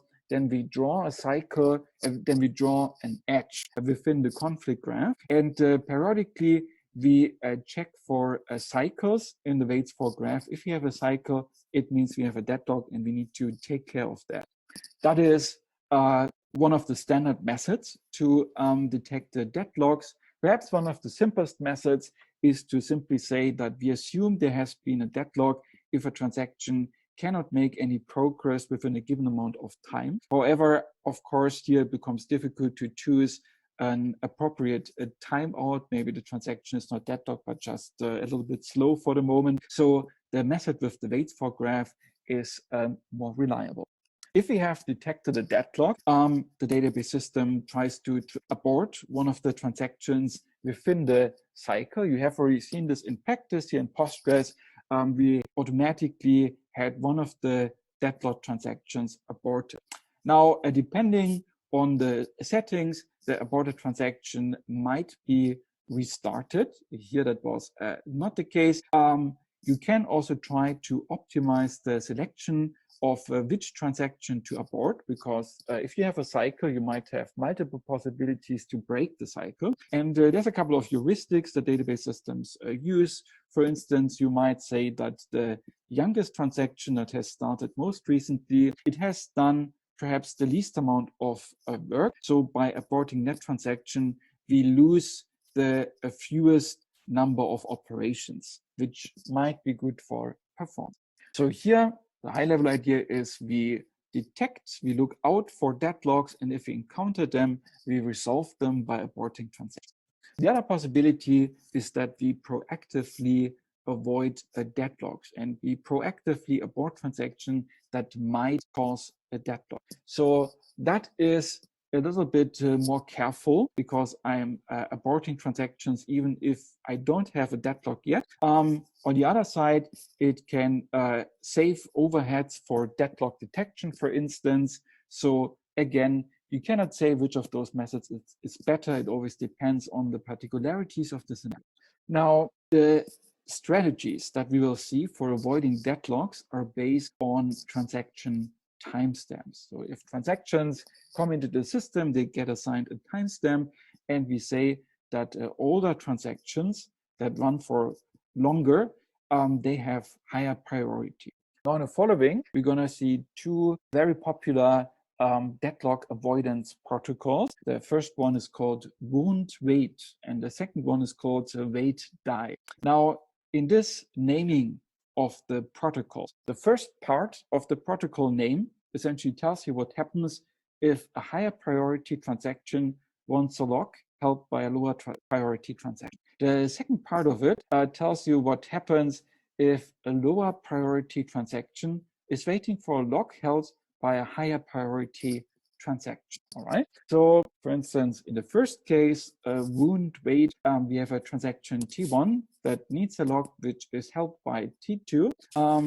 Then T1, so to speak, wounds or aborts the second transaction if T1 has a higher priority than the transaction which is currently holding the lock. So the higher priority transaction essentially goes ahead and grabs the lock and aborts the other transactions in the process. In the second case, if a lower priority transaction wants a lock that is currently held by a higher priority transaction, then the lower priority transaction politely waits until the lock becomes available. So the wait-die protocol works differently. So here, if a higher priority transaction wants a lock held by a lower priority transaction, then the higher priority transaction is allowed to wait until the lock becomes available. On the other side, if a lower priority transaction wants a lock held by a higher priority transaction, then the lower priority transaction is proactively aborted. So it's not allowed to wait until the lock becomes available. So those are the two possibilities, and we're gonna see in more detail in the following how they make sure that no deadlocks can happen. Here we start by analyzing the wound wait protocol, and we justify why we cannot get any deadlocks when applying this protocol. A deadlock always means that transactions are mutually waiting for each other in a cycle. And as I mentioned in those protocol names, the first part always says what happens if a higher priority transaction wants the lock of a lower priority transaction. The second part says what happens if a lower priority wants a lock from a higher priority transaction. And we assume that the timestamps that those priorities are based upon are unique. All right. So, which means that if you compare two transactions, then one of them will be higher priority, the other one will be lower priority. So there's only two possible comparisons. All right. So with the wound wait protocol, it only has one wait in the name. That means that transactions can only wait in one order of priority, so to speak. We have the wait as the second component, so only lower priority transactions can wait for higher priority transactions, but not the other way around. All right, and if we now assume that we had a cycle in the waits for graph, each edge means that one transaction is waiting for the other one. So you always must have a lower priority transaction connected and waiting for a higher priority transaction. So if you have a path in the waits for graph with the wound wait protocol, it means that the first transaction in that path has a strictly lower priority than the last transaction on that path. And that means if you have a cycle closing the path, then there must be a transaction that has a lower priority than itself. And that cannot be. This is why you cannot get any deadlocks when applying the wound wait protocol. The reasoning for the wait-die protocol is similar. Here it's the inverse. We also have only one wait action, and this appears as the first component. That means that higher priority transactions can wait for lower priority transactions. And that means again that if you have a path from one transaction to another one in the waits for graph, then the first transaction on that path must have a strictly higher priority than the last transaction on that path. Now we are closing the path into a cycle. That means that there must be a transaction which has a higher priority than itself, and that obviously cannot be again. So we have shown again that we cannot have a cycle in the waits for graph with the wait-die protocol. So those are those deadlock avoidance strategies which allow you to skip tracing the waits for graph, because you know that if you apply those protocols, you're safe from deadlock. So if we compare those two different protocols, wound wait and wait-die, it again depends a lot on the scenario, which of them works best. Advantages that are often cited for the wait-die protocol, for instance, include that a transaction which has all the locks that it needs in order to proceed with execution, it will never get aborted. You don't have any wound operations where another transaction gets aborted because the first transaction wants to acquire a lock. A disadvantage of wait-die is that you might have young, low priority transactions that try to acquire the same logs multiple times once they get restarted, and they get aborted multiple times for the same reasons, which is inefficient. But again, which of those protocols works best, that really depends on the particularities of the scenario. One little detail you have to consider when implementing this: you want to avoid starvation. So you want to enable each transaction to eventually proceed, which might mean that we restart it after it was aborted. Both of those deadlock avoidance protocols have the property that the higher priority transactions, they are never aborted and restarted. So in order to make sure that a transaction eventually processes, we have to make sure that it gets a higher and higher priority as time progresses. So if we restart a transaction, you don't want to give it a new, younger timestamp, because that would mean it has lower priority. Instead, we want to restart it with the same timestamp that it had when it originally entered the system. So it means that over time, the priority of a transaction will grow, and eventually it must get processed. And there's a question on the wound weight protocol. How can T2 abort if T1 has higher priority? To me, that implies that T2 already began, so it automatically has an older timestamp. So the point in time at which transactions are requesting logs might not necessarily be aligned with the time at which those transactions start. If transactions acquire all their logs at the very beginning of transaction start, then we have conservative two-phase locking, and in that case, deadlocks cannot occur from the beginning. So here we have a non-conservative two-phase locking. So transactions might, even if one transaction starts after another one, it might still be the first one to acquire the log on one specific object, because they don't need to acquire all their logs at the beginning of transaction execution.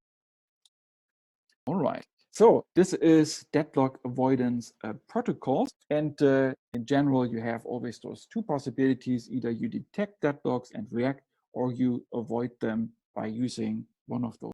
Now, next, we're going to discuss about an anomaly that I had quickly mentioned at the beginning, which are those so-called phantoms. A phantom arises, for instance, in the following example. So let's say that a transaction selects all the students with a name starting with F. Now, transaction 2 inserts a new student called Frank. And after that, transaction 1 again selects all the students starting with F. Now, from the perspective of that first transaction, it suddenly sees a new student named Frank appearing in the result set. So this is kind of a variant of the unrepeatable read, just that in this case, it connects to an insertion. The phantom is characterized by the fact that somebody inserted a new object in the database, and it suddenly appears if you run a query with the same predicates twice. All right. Now, if you use naive two-phase locking, then you are not safe from that problem, because two-phase locking a priori only logs the objects that are currently in the database. So if somebody had tried to change one of the existing students that start with F, then two-phase locking would have prevented that from happening. On the other side, it didn't prevent us from inserting a new student into the database, because the log for that object did not exist when we acquired the logs at the first query of the first transaction. Now, what we want to do here is essentially to log all the tuples, all the students in the database that satisfy a certain predicate. Here, the predicate is name starts with F.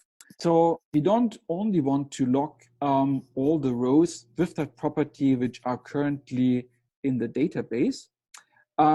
Instead, we want to also log all future entries with that property. So we essentially proactively want to log entries which have that property, name starting with F, but are currently not yet in the database. That is generally called predicate locking because we don't lock a specific object, but we lock everything that satisfies a certain predicate. Predicate locking can be extremely complex depending on which class of predicates you are considering. Considering arbitrary predicates that can get extremely expensive, almost impossible to implement. So typically people focus on a reasonably simple cases. Now, one common case is that we focus, for instance, on equality or on range predicates, names starting with F. That would essentially be an example of a range predicate. And in those cases,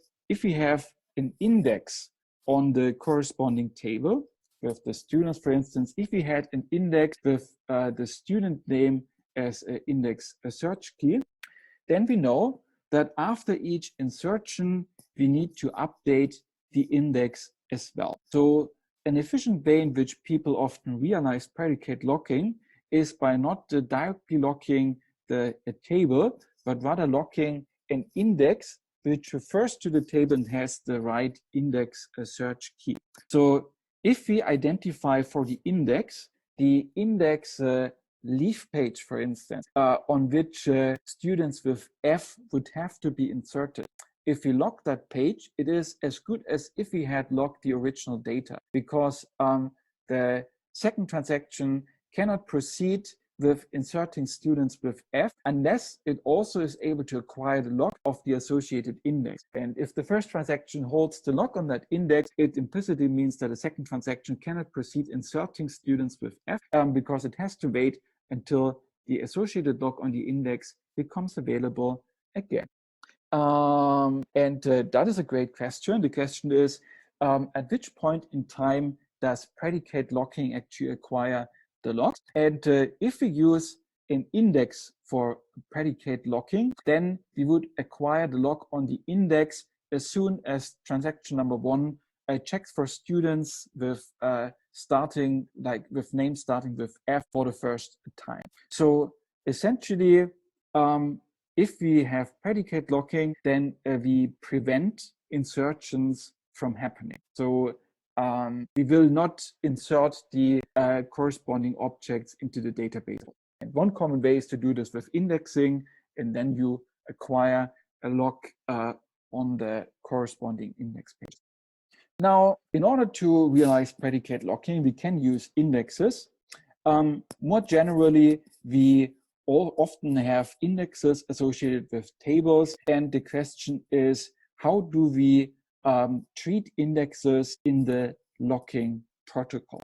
So in the following, we're going to discuss about efficient locking for indexes, which helps us when implementing predicate locking with indexes, but which also helps us in general in order to process data faster, which has some indexes created over it. All right, so first of all, a little question. So in the end, an index, it's just a collection of data pages. And we have seen two-phase locking, which works for data in general. So in principle, we could use two-phase locking as usual and apply it in order to lock different data, different pages in my index. The question is, why is doing that not efficient? Can anyone write into the chat the reason why you do not want to use generic two-phase locking on index data structures? If you think about the specific access patterns for indexes, is there anything that comes to mind?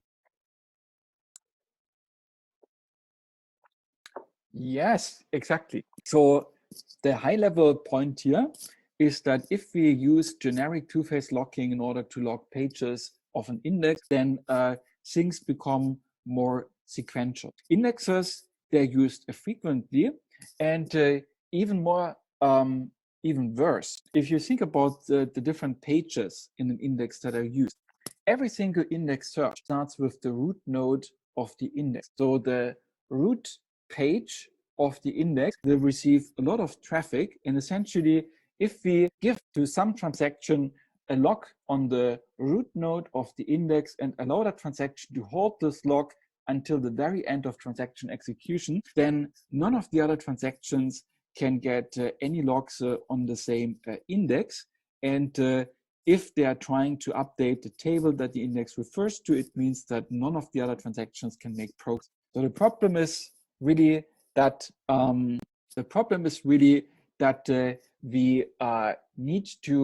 that all the transactions need to pass through the same index page when starting their searches. And here one question is about which pages in an index transactions log in the first place. And when doing it naively, then the transactions would need to log all the index pages from the root node to one of the leaf pages, because if you make a change in one of the leaf nodes, there's always a chance that it propagates up the different levels of the tree until the root node. We have seen a couple of examples for index updates in the indexing lecture, and in some of those examples, we had updates, insertions, or deletions in one of the index leaf nodes that propagated up to the very root of the index tree. And that is why, in principle, when doing it naively, then transactions would need to acquire logs on the entire path from the root to one of the leaf nodes, and that is very inefficient, but a great question. Good. Now, in order to log indexes more efficiently, we can exploit a couple of particularities of indexes. So first of all, we traverse indexes only in one direction. So at least as long as we're only searching, we're starting from the root, then we always step to one of the leaf node or one of the child nodes until we finally reach one of the leaf nodes. So since we know that all the transactions traverse the index from top to bottom, it means that in principle, in order to block other transactions from acquiring logs in the same subtree that you are currently working in as a transaction, it is enough to just hold one log on your current node, and that will block all the other transactions from passing you over and entering the subtree that you are currently interested in. So this insight is extremely important because it essentially means that we can, specifically for indexes, sometimes release logs early, and that allows other transactions to proceed in parallel. The technique is called crabbing, because it is supposed to resemble a little bit the movements of a crab. And what you do essentially is that you at each step identify the next child node in the index that is relevant, starting with the root node as usual. Then you lock the next child node. After you have the lock, you unlock the parent, and then you repeat until you have reached one of the leaf nodes. So that is the method that we will use for index lookups, which do not change the tree. They only need to read it. Let's quickly illustrate how that looks. So here, those blue nodes represent the parts of an index tree. And here we start from the root here. We lock the root node, and then we check which of the child nodes is most relevant. So here I'm only drawing part of the index, so that's why you only see one leaf node. We are locking that one, and after we have the lock, now we release the lock on the parent. And now we do the same thing. We identify the relevant child node, we lock it. After we have the lock, we release the lock on the parent node. That is correct. All right, so this works as long as we are only looking up things with the index. But what about index updates? I have already just mentioned that in the extreme case, some of those updates could propagate from one of the leaf nodes up to the very top of the index tree. At least we can guarantee in certain cases that an update cannot propagate beyond the current node. This is what we call a safe node in the index. For instance, for insertions, if I insert things into one of the leaf pages and it becomes overly full, then I would have to split the leaf page. And because I'm splitting the leaf page, it means I need to insert one more entry into the parent, and potentially the parent also becomes overly full. I need to split that one, which means I might have to add one more entry into the parents of the parents, and that might split them as well, and so on and so forth. Now, a precondition for one of those splits propagating up the tree is that I have too many entries in one of those nodes. So if in going down from the root to one of the leaf nodes, I suddenly encounter a node in the index that is not entirely full, then I know that even if I have a split below that node, that split will not propagate beyond the current node because it has still some slots available, so it will not run out of space. So that would be a safe node in case of insertions. In case of deletions, it's the other way around. Here in deletions, I'm deleting an entry on a leaf page, it becomes under full. That's why I need to merge it with one of its siblings. And because I'm merging the two, now I also need to delete one entry in the parent, which might mean that the parent also becomes under full, so I have to merge the parent again, and so on. In case of deletions, I know that one of those merge operations cannot propagate beyond above the current node if the current node has a little bit more entries than necessary. So I know that even if I delete one of them, it cannot lead to a merge for the current node. So one first strategy is that at least I take this into account. Instead of holding all the logs from the root to one of the leaf nodes, when going down, I quickly release logs above from safe nodes. So if I know that the current node is safe and updates cannot propagate beyond it, then I can release the nodes on its the logs on its ancestors. All right, so that I can do. Now the question is which type of log I want to acquire. Now, when being very pessimistic, I would have to assume that updates always propagate up to the current safe node. And that means that I probably want write logs up to the current safe node. Now, write logs, aka exclusive logs, they will prevent other transactions even from reading the associated data. So they are bad for concurrency performance.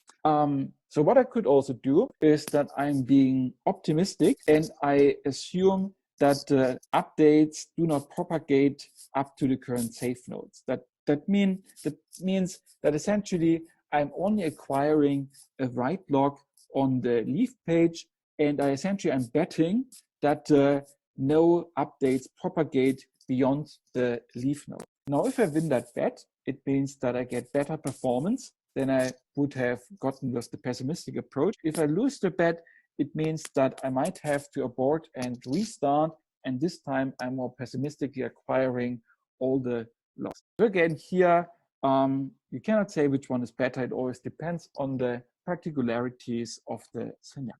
All right, so that was index locking.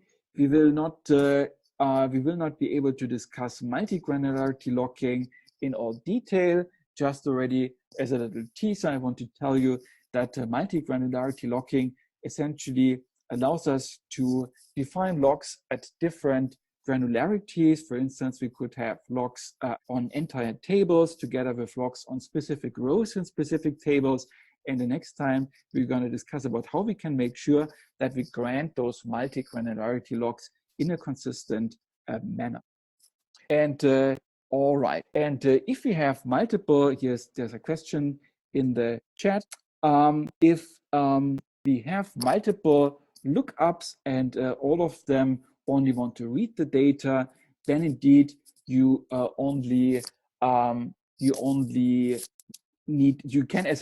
allow multiple transactions to read in parallel as long as none of them is changing the entries. And there's also a question about why we actually need read logs if we don't want to change or if we don't expect that we need to change nodes above the current leaf node.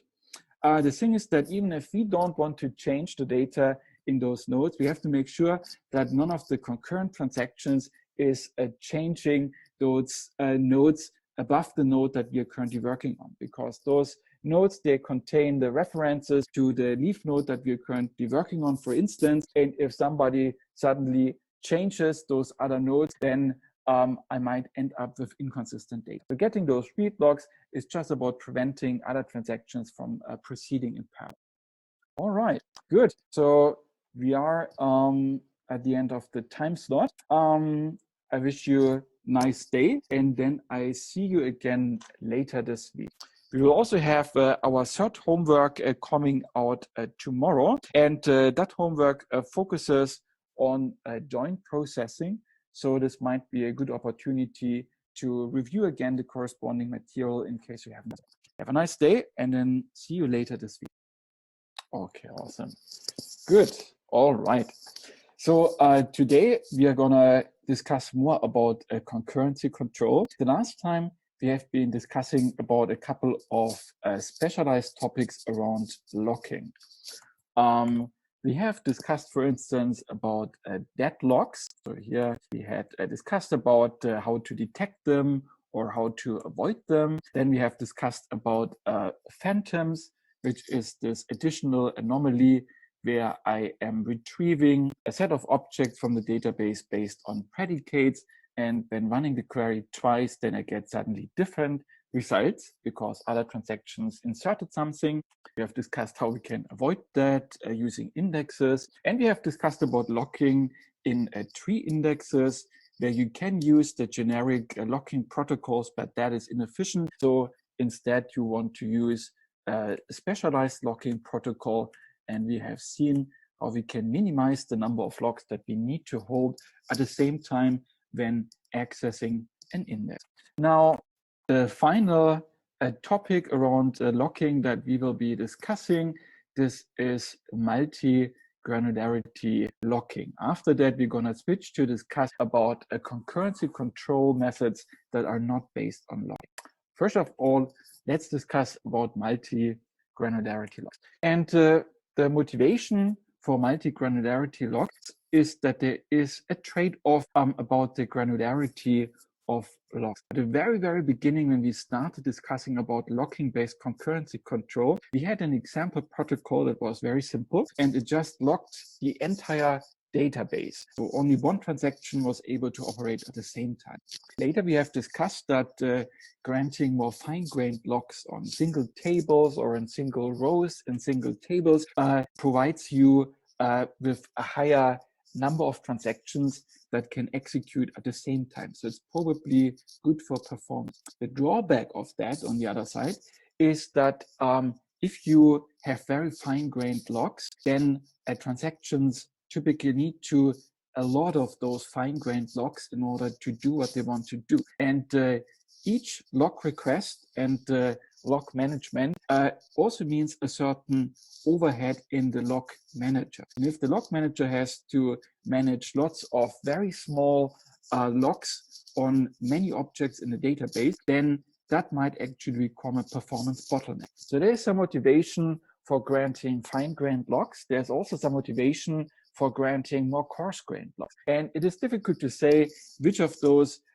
works best in general. So with multi-granularity locking, we don't have to make that choice because we can dynamically choose between obtaining locks at different granularity. So if a transaction wants to read most of the rows in a table, it may just get one lock on the entire table. But if a transaction only wants to access one specific row in a large table, in that case, we can get a lock specifically for that row. And multi-granularity locking allows you both types of locks.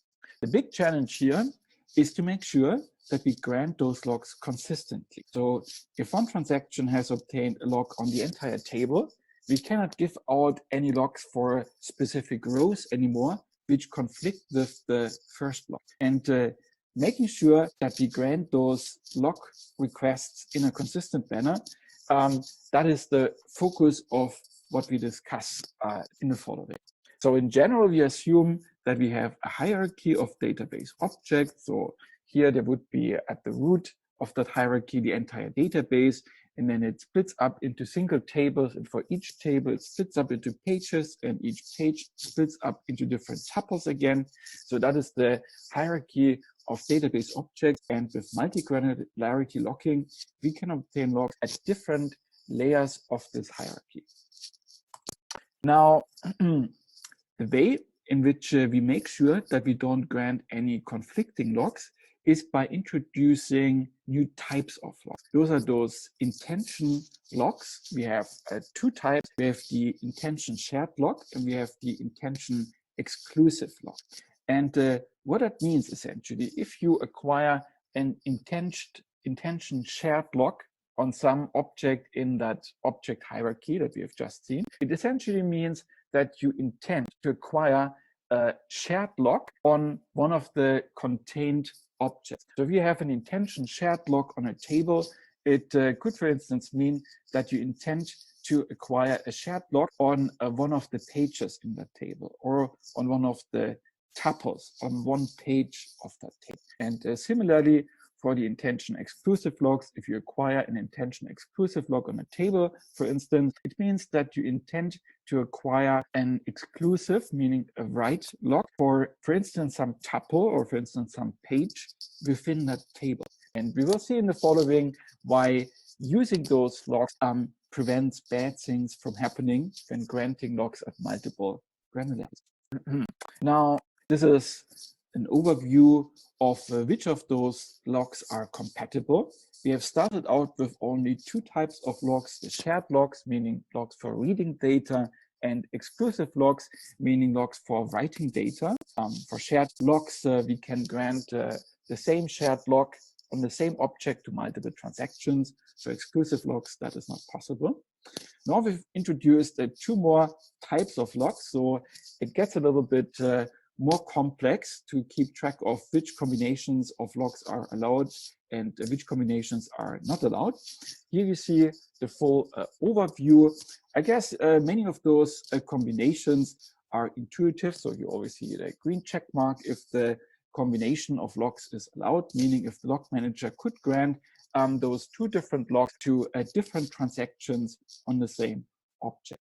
Now, for instance, clearly we can grant the same shared log on the same object to different transactions. That's why we have a tick at the corresponding position. One question that I often get about this matrix is, for instance, why is it that intention shared and intention exclusive logs should be compatible? Because as we know, shared logs and exclusive logs are not compatible. So why is this version of the logs more permissive? And so let's perhaps quickly discuss that point. So for intention exclusive logs, it essentially means that you want to acquire an exclusive log on some contained object. So if you get this on a table, it means you might want to get an exclusive log on a row. On the other side, the intention shared log means that you want to acquire a shared log on a contained object. So that could be also a row. But the point is that if you grant an intention shared log on one table to a first transaction and an intention exclusive log to a transaction on a table to a second transaction, at this point, things could still go well because maybe the first transaction is interested in a different row than the second transaction. So we don't know at this point whether two transactions are really interested in the same contained objects or in different ones. And as long as they're interested in different contained objects, like different rows contained in a table, everything. All right. And the general rules to use those intention logs is before you can request a shared log on an object, you first must have obtained intentioned shared logs on all the ancestors of that object in the object hierarchy. So if you want to acquire a shared log on a row in the table, you first must acquire intention shared logs on the containing page, on the containing table, and potentially on the containing data. Similarly, for intention exclusive logs, if you want to acquire an exclusive log on a row, for instance, you first need to acquire intention exclusive logs on the containing page, table, and so on. All right, so you need to acquire those intention logs before you can acquire the logs that you actually want. One little detail about the point where you release those logs again, it is important that you release those intention logs not starting from the root of the object hierarchy, but rather starting from the leaves of that object hierarchy and release them in this order. Otherwise, there's a small time frame in which inconsistent locks could be granted if you release those locks the other way. And now let's make it a little bit more concrete why those intention locks can help. For instance, imagine this situation here. Transaction number 1, drawn in green, wants a shared lock on table 1. On the other side, transaction 2, here drawn in pink, wants an exclusive lock on one specific page in that table. And clearly, those two locks are mutually exclusive.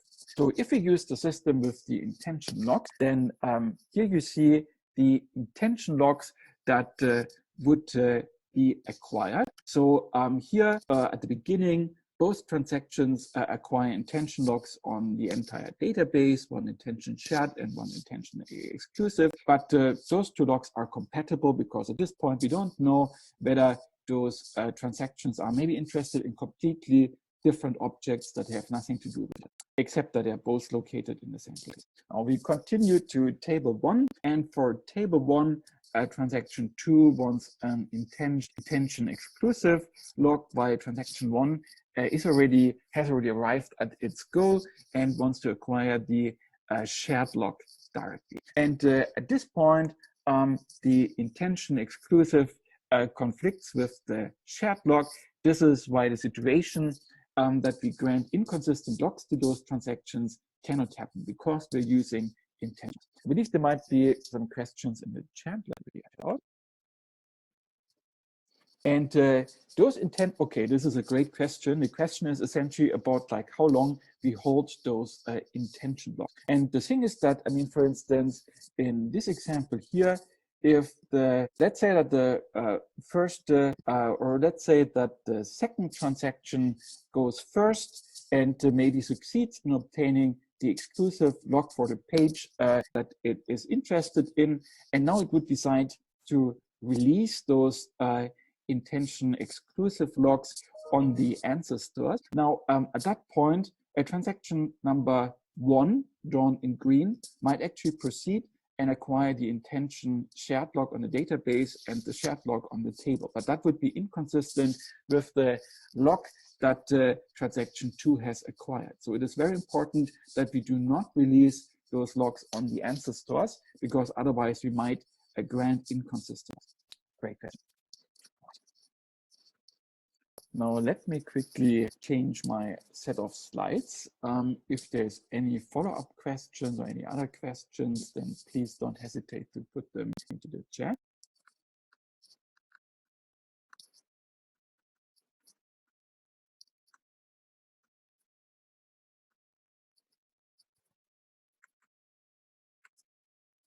And there was one more question about like the benefits of intention shared and intention exclusive locks. We can even quickly go back to that one, to this example over here. All right, so now you should see the example again. And here, essentially, if you would not use any intention shared or intention exclusive locks, then the database might grant inconsistent locks at different layers of that hierarchy. Here, for instance, transaction 2 wants an exclusive lock on one specific page, which is contained in table 1. And transaction 1 wants a shared lock on table 1. And logically, if some transaction has a shared lock on the entire table, it implicitly means that it has a shared lock on each page in that table. So that would be inconsistent with granting an exclusive lock to transaction 2. And I mean, an alternative to intention locks would be, for instance, that transaction 1, before acquiring the shared lock on table 1, first checks all the pages and all the tuples of the table in order to see whether maybe some other transaction has acquired a conflicting lock on some element within the table. But doing that, of course, is very inefficient. So the whole reason for multi-granularity locking is that we want to improve efficiency. And because of that, it is much better if the second transaction marks up not only the specific object, the specific node in the object hierarchy that it is interested in, but also all the ancestor nodes on the path from the root to the locked node in order to indicate that there is some object within the table and within the database where we have an exclusive log. So marking up the path from the root to those objects in the object hierarchy is a means of avoiding checking overhead when granting logs to coming transactions. So there would be different ways of solving that, but via those intention logs, it's pretty efficient. So, so far we have been discussing a lot about locking-based concurrency control. Now, in the following, we're gonna discuss about alternative methods to do a concurrency control without locking. Now, it may seem a little bit imbalanced, the amount of time that we dedicate to talking about locking-based concurrency control and the amount of time that we'll be talking about all other concurrency control methods. But in practice, locking is perhaps the most popular concurrency control method. This is why we spend more time discussing about that. But there is various alternatives, and in the following, we're gonna see a little overview of those alternatives. So within this course overview slide, we are still talking about the transaction manager, and the relevant chapter in Ramakrishna and Gerke is specifically chapter 19.5 for those concurrency control methods which are not based on that. Now, in the following, we're gonna discuss about those 4 concurrency control methods: optimistic concurrency control, timestamp concurrency control, multi-version concurrency control, and snapshot isolation. And many of those concurrency control protocols, they have some common ideas to them. For instance, many of them, they use timestamps in one way or in another one, but in general, they are different. And you might find that for specific databases and workloads, one of those works better than the other. And it is difficult to say a priori. Now, first of all, let's talk a bit about optimistic concurrency control. Now, in a way, locking-based concurrency control is rather pessimistic, because before doing anything, transactions always have to acquire those logs in order to avoid any conflicts before they actually happen.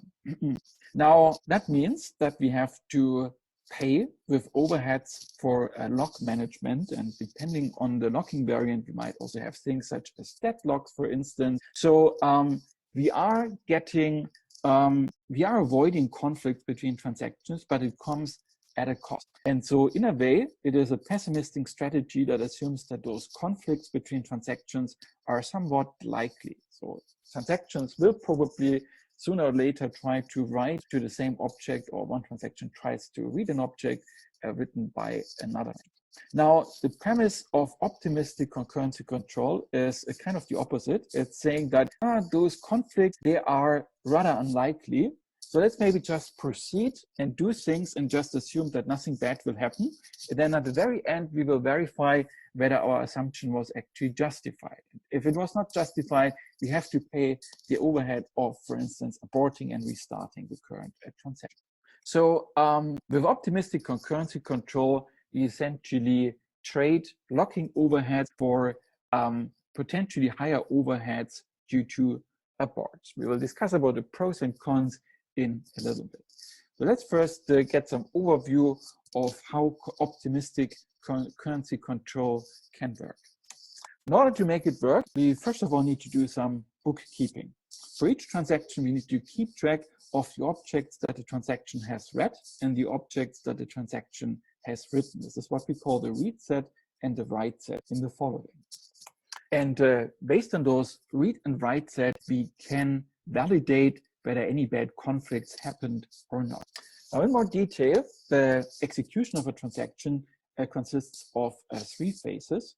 First, the read phase, then the validation phase, and finally, the write phase. What happens in the read phase is this. The transaction, first of all, identifies the objects that it is interested in the database, and then it essentially copies those objects into some private transaction-specific memory location. So it gets its private copy of the relevant objects in the database. And then it also executes the entire transaction on this private copy of the relevant data. There is sometimes confusion about this phase in my experience because the official name of that phase is a little bit misleading because it's the read phase, while in reality we're not only reading data, but we are also kind of executing the transaction on the private copy of the data. So read phase, that is the official name, that is why I'm using it here, but I noticed that people tend to get confused about that. This is why I want to proactively avoid that confusion. Read phase means reading the data, but also executing the transaction on a private copy. Now, before we can actually publish the things that have changed in the private copy of the data, we first have to validate in order to ensure that no conflicts have happened. During the validation phase, I'm essentially checking whether any other transactions have accessed the same object that the first transaction being validated was working on. And if those changes to those other objects or those accesses to those other objects conflict with what my current transaction has done, then I actually have to abort and later restart the current transaction. So this is where optimistic concurrency control is optimistic, because it assumes that in almost all cases, this validation will check out okay, and there haven't been any conflicts in the meantime. Now, if the validation succeeds, then we proceed to the final phase, which is the write phase. And here we essentially publishing the changes from the private transaction-specific copy of the relevant data to the public overall database. So we are writing those private copy changes to the public database where other transactions can see it as well. Well, that is the high-level overview of how optimistic concurrency control works. Let's discuss about the validation phase in a little bit more detail, because that is the key to concurrency control. It generally works by assigning unique timestamps to transactions at validation time. So essentially our goal is to create a serialization order of the transactions that is consistent with those timestamps. So in the end, the database should look as if those transactions had executed in timestamp order. And also what other transactions see, which transaction sees the changes from which other transaction, that also should be consistent with those times. During the validation, we essentially check sufficient condition in order to make sure that no bad conflicts between transactions have appeared. Now, we can be sure that there was no bad conflict between two transactions. For instance, if the first transaction has entirely completed before the second transaction. Now, in that case, clearly, there cannot have been any conflict. Also, we might refine that and say, we also can be sure that there is no bad conflict if the first transaction completes before the second transaction starts writing. Also, in this case, what could happen is that the first transaction writes values to objects that are read by the second transaction. So here, there could be some kind of bad influence linking the two transactions, but we can be sure that this does not happen if the write set of the first transaction, the objects that the transaction has written to and changed, is disjunct with the set of objects that the second transaction has read. So if that holds, then we can be sure that the first transaction hasn't influenced the second transaction. So here, both of them cannot have conflicted in a bad way. And as an extension of that, perhaps the first transaction completes before the first transaction completes its read phase before the second transaction completes its read phase. That means that we could, for instance, have overlapping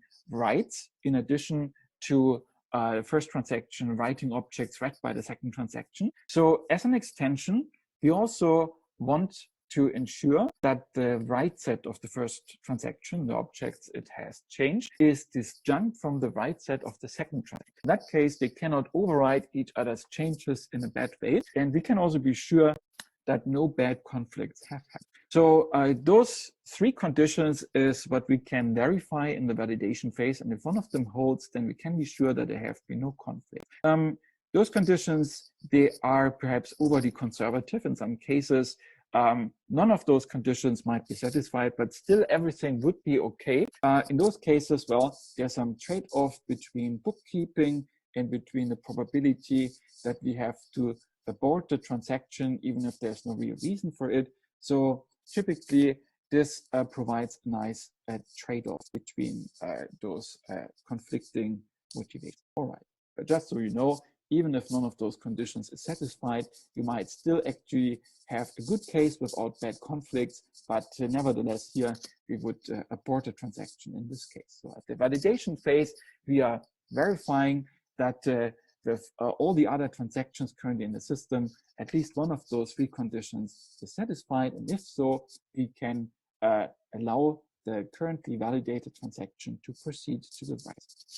One simplification that people often make in implementations in practice is that we combine the validation and write phase essentially into one single phase. Then we need to make sure that only one transaction can be in this combined validation and write phase at the same time. So while one transaction validates and writes, other transactions are blocked from access to the public database.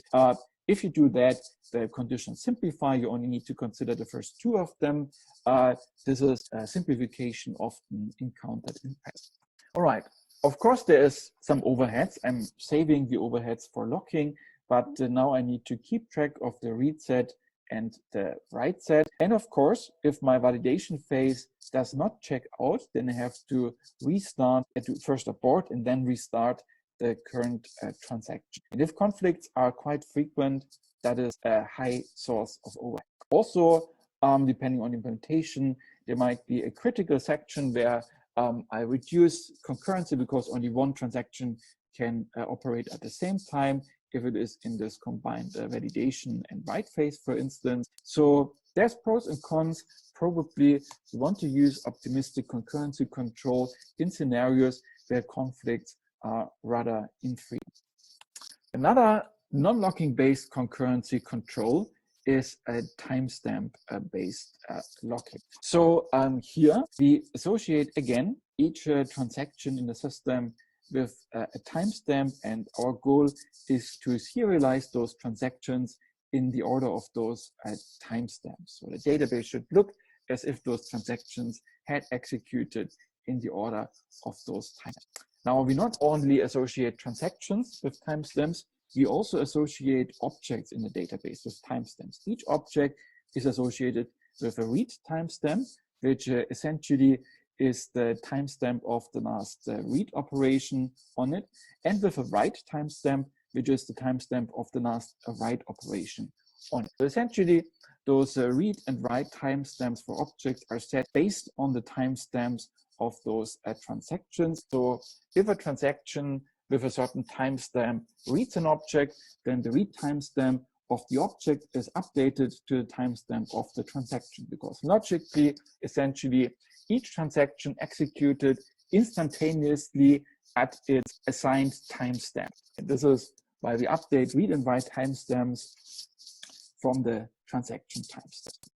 Now, we have to essentially check a couple of conditions whenever a transaction wants to read and write objects in the database. Those conditions essentially tell us whether if we proceed with an operation, whether we are still consistent with the timestamp order of the transaction.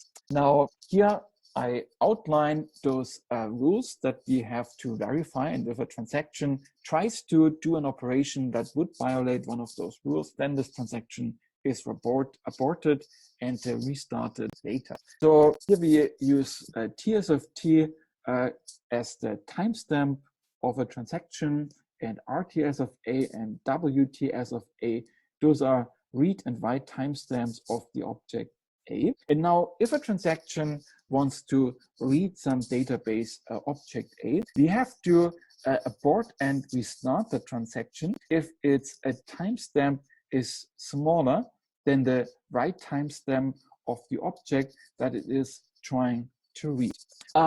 Logically, this makes sense because of the following. So if a transaction has a certain timestamp, it means that everything should be as if the transaction had executed at that time. And if that transaction had really executed at a specific time, then the version of an object that it reads must have been written by a transaction that executed before. Now, in this case, we see that the object A has been updated by a transaction with a higher timestamp than the transaction that is trying to read. That means if we would allow the transaction to proceed and to read the current value of A, we would be inconsistent with the timestamp order because the transaction should have read an earlier value of object A written by a transaction with a smaller timestamp. And because of that, if we have this condition here, it means that we have to abort the transaction trying to do the read and restart it with a higher timestamp. All right.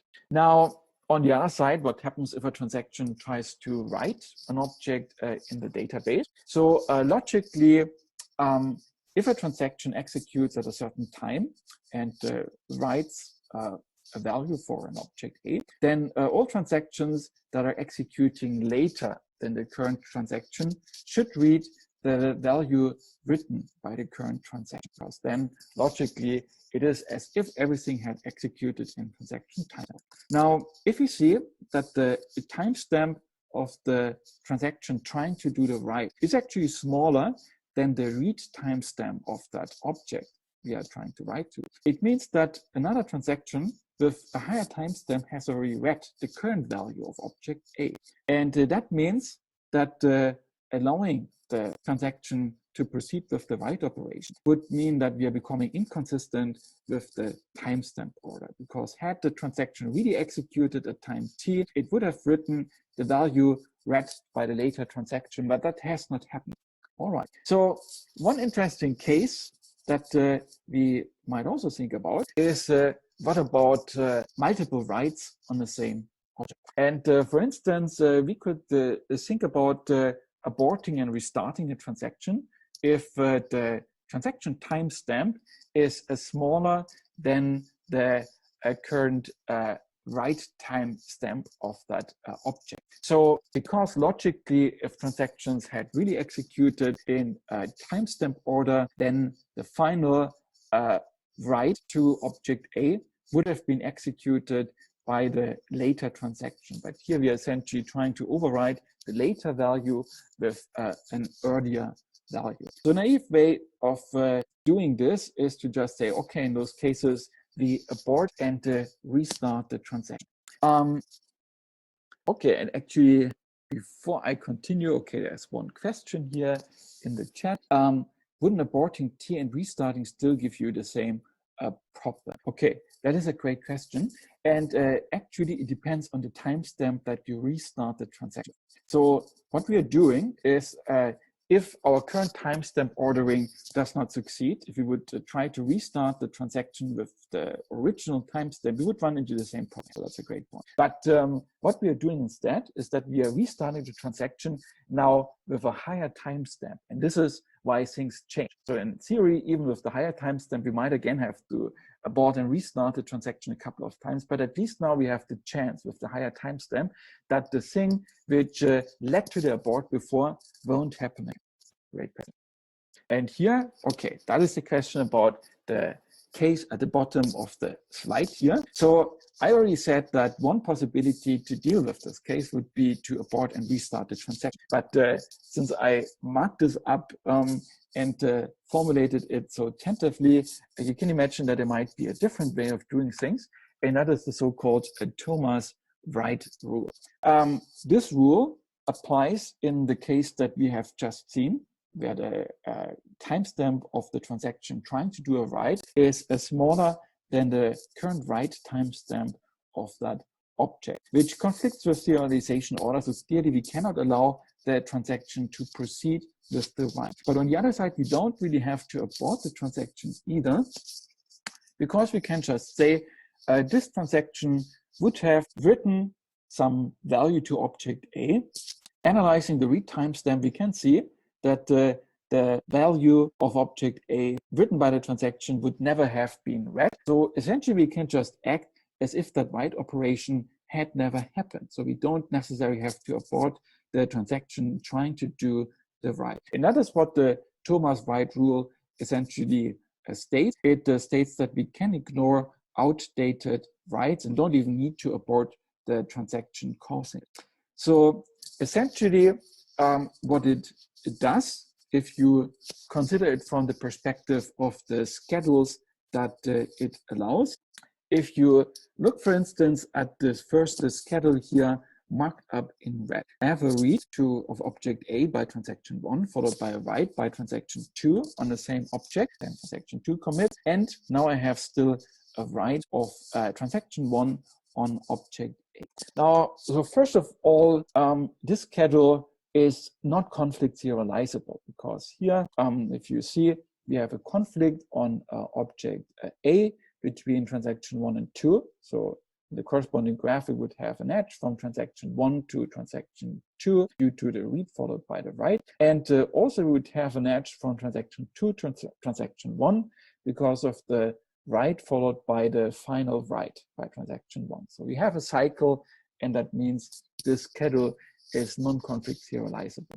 But on the other side, it would be view serializable, because here the final value of object A is written by transaction 1, and transaction 1 also reads the original value of object A. So this write by transaction 2 to object A is kind of pointless. It is not read by anyone, and it is changed again later by the first transaction. So actually we could kind of act as if that write to object A had never happened. And at the bottom, you see the corresponding schedule. So here we just remove this write operation, which doesn't really have any effect whatsoever. And here we end up with a schedule that is serial. So actually we could move the commit by transaction 2 even before to make that more clear. But clearly transaction 2 doesn't have any operations anymore. Here you only have a read by transaction 1 followed by a write of transaction 1. And those two schedules, they are view equivalent. And the Thomas write rule essentially allows us to capture such cases to avoid aborts and restarts in cases where writes don't really matter. So that is an optimization to the simple handling strategy that we have discussed before. But what if W2A affected different rows in A than W1 of A? And the thing, I think there's a misunderstanding about like basically which types of objects we are granting those locks for. So that's a great question. So here we essentially assume that those objects A, they refer to things like, that could, for instance, refer to one single row. So here we are not considering multi-granularity locking. We're only considering atomic objects in our database, which typically are rows.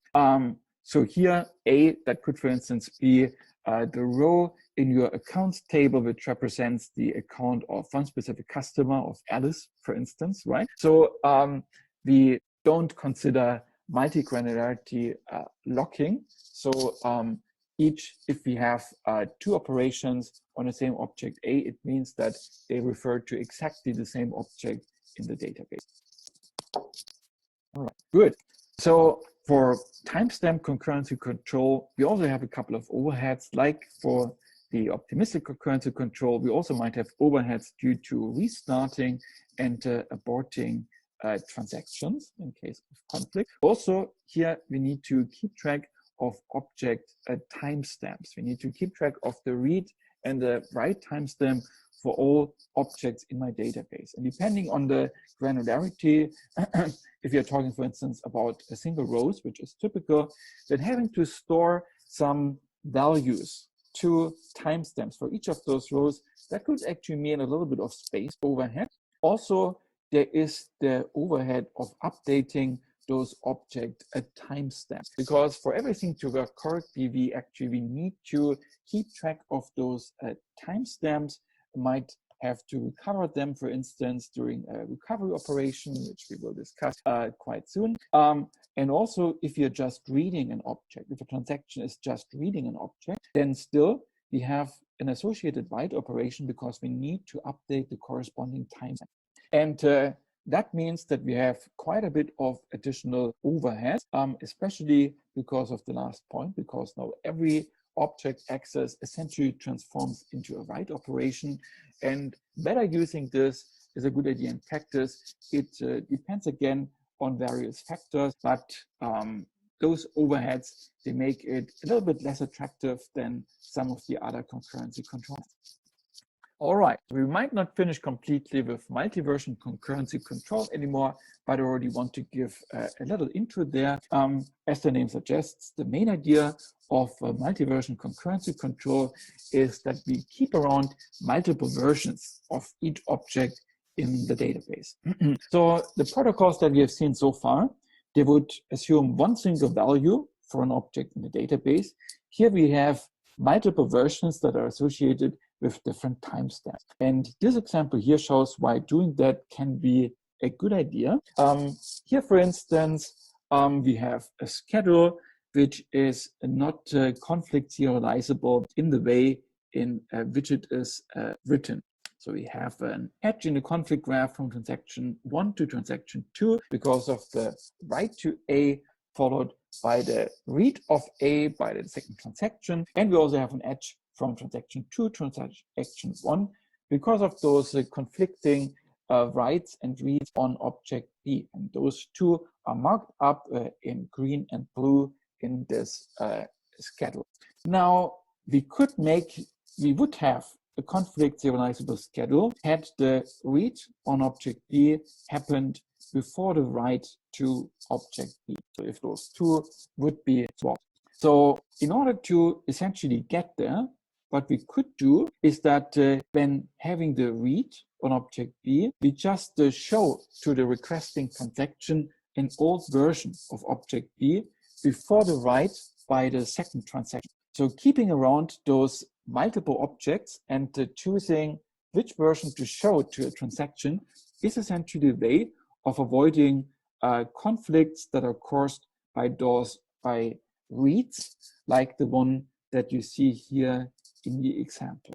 And because of that, it might allow us to avoid some conflicts due to those reads. On the other side, of course, here now I have to keep multiple versions of an object around, which is also associated with overhead.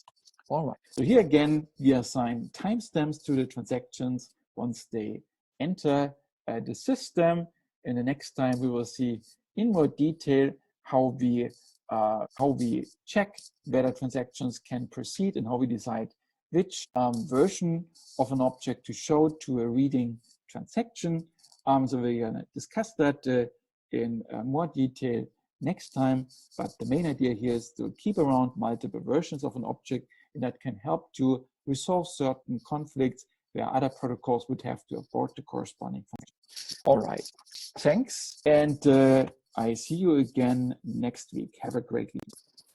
All right, let's get started. So today we first of all going to discuss a little bit more about concurrency control. And for the past couple of lectures, we have been mostly discussing about concurrency control methods that use locking. And in the last lecture, we have started discussing about concurrency control methods that work without locks. And depending on the scenario, that can have performance advantages because we save the overhead for lock management. The last time we have already discussed two of them. First of all, oops, I cannot advance the slides here. All right, so first of all, we have been discussing about optimistic concurrency control, which essentially assumes that everything goes well and then checks at the very end. And if it is wrong, we have to abort and restart the transaction, but otherwise it is very efficient.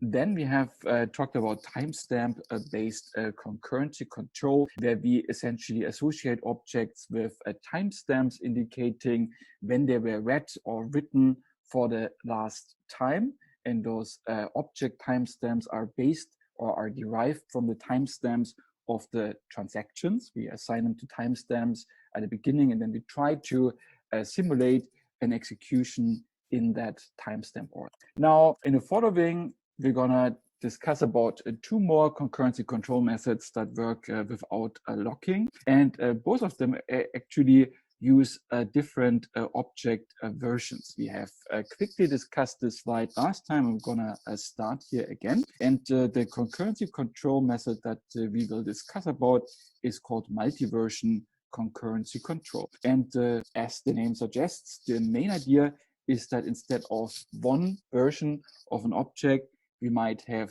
we will keep multiple versions of an object that are associated with timestamps. And to see why that can be helpful, we have a little example over here. So if you look at the schedule that is marked here in the third line, we have a non-conflict serializable schedule. There is conflicts between transaction 1 and 2 on the A object at the beginning. So in the conflict graph, you would have an edge from 1 to 2, and later there is a conflict on B as well. So in the conflict graph, we also have an edge from transaction 2 to transaction 1, and that is why you have a cycle. So it is non-conflict serializable. Now, this would not happen had we read the B object a little bit earlier for the first transaction. So if you imagine that we are moving this read of B by transaction 1, which is marked in blue, a little bit earlier, then we wouldn't have the cycle in the conflict graph.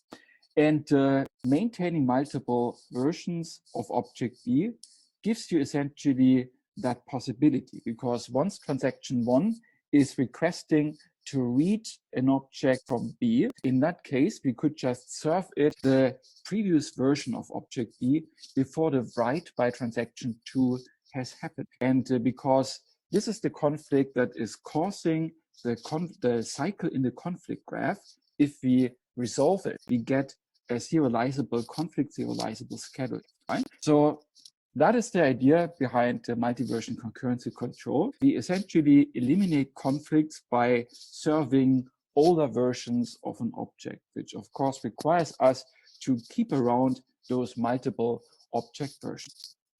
So this is the high-level outline of the multi-version concurrency control protocol. First of all, each transaction gets a timestamp when entering the system. That's a unique timestamp, and we try to make everything look as if those transactions had executed in the order of those timestamps.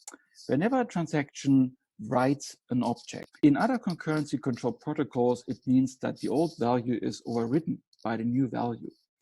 But in this case here, it means that a new write creates a new version of an object. First of all, before the transaction is actually allowed to write something, before we allow that to happen, we perform a check, which I will describe in more detail on the next slide. If the check fails, then the transaction actually has to be aborted. But if the check succeeds, then the transaction proceeds and creates a new version of the object. And the creation timestamp of that version, that is equal to the timestamp of the transaction, because logically we want to make everything look as if each transaction had executed precisely, atomically at its timestamp, and therefore, if that transaction had really created the object, then it should get the timestamp of the transaction. Whenever we have a read, we can exploit the fact that we have multiple versions, so we choose which version we want to show to the transaction. Whenever a transaction that has timestamp I tries to read an object, then we serve the version of the object that has the largest timestamp, which is still smaller than I. And that is logical, because if transactions had really executed at their timestamp, then of course the transaction with timestamp I would see the last written version of the object, and that is just the version with the largest timestamp that is still smaller than the transaction timestamp. All right. Now, I have mentioned a write check on the last slide, and this is a test that we do whenever a transaction tries to write an object. As always, we have to be consistent with the timestamp order of the transactions. So now let's assume that a transaction with timestamp I wants to write to an object A. Now, logically, if there is another transaction with a higher timestamp than I, then that other transaction, when reading object A, should have read the version written by transaction I, or even a later version. But for sure, it wouldn't have read an earlier version, because at time I, the transaction which is currently being checked would have written the object with a timestamp of I, right? So here, basically, if we find out that there is currently a transaction with a higher timestamp than I, in that version has already read object A, then we must abort the checked transaction, because if it had written the object at timestamp I, then the later transaction would have read that value or a later one. So if we would allow the transaction to proceed, it creates an inconsistency. All right, so that is the write check, and we perform it whenever a transaction tries to write an object. And in order to perform it, we need to not only keep track of the time at which objects are created, but also we have to keep track of the last read timestamp for an object. All right. So what we have seen so far, it serves to create conflict serializable schedules. We have seen in the last lectures those two hierarchies for schedules. The first one was about serializability. The second one was about abort-related properties. So what we have seen so far for multi-version concurrency control essentially only deals with serializability, but it doesn't give you any abort-related properties. For instance, one important property is that the schedule is recoverable, because we don't commit a transaction before other transactions it has been influenced by have committed before. And the protocol we have seen so far does not yet take care of those properties. In order to get them, you can, however, extend the protocol and, for instance, delay commit until all influencing transactions have committed. So just so you know, if you ever choose to implement it, then you probably want to take care of those properties as well, and that requires some extensions to the protocol. So that was a short overview of multi-version concurrency control. And now we are going to see a little bit of a different variant of that, which is also very commonly used in practice, and that is called snapshot isolation. Now, snapshot isolation essentially means that whenever a transaction starts, we are conceptually taking a snapshot of the database, which contains for each object the value of the last committed transaction. And then those transactions, they essentially operate on this frozen snapshot. So in a way, here we also keep around multiple versions of the database, but whenever a transaction starts, then it gets this frozen snapshot of the database, which doesn't change over time. With multi-version concurrency control in principle, while the transaction is executing, the values of different objects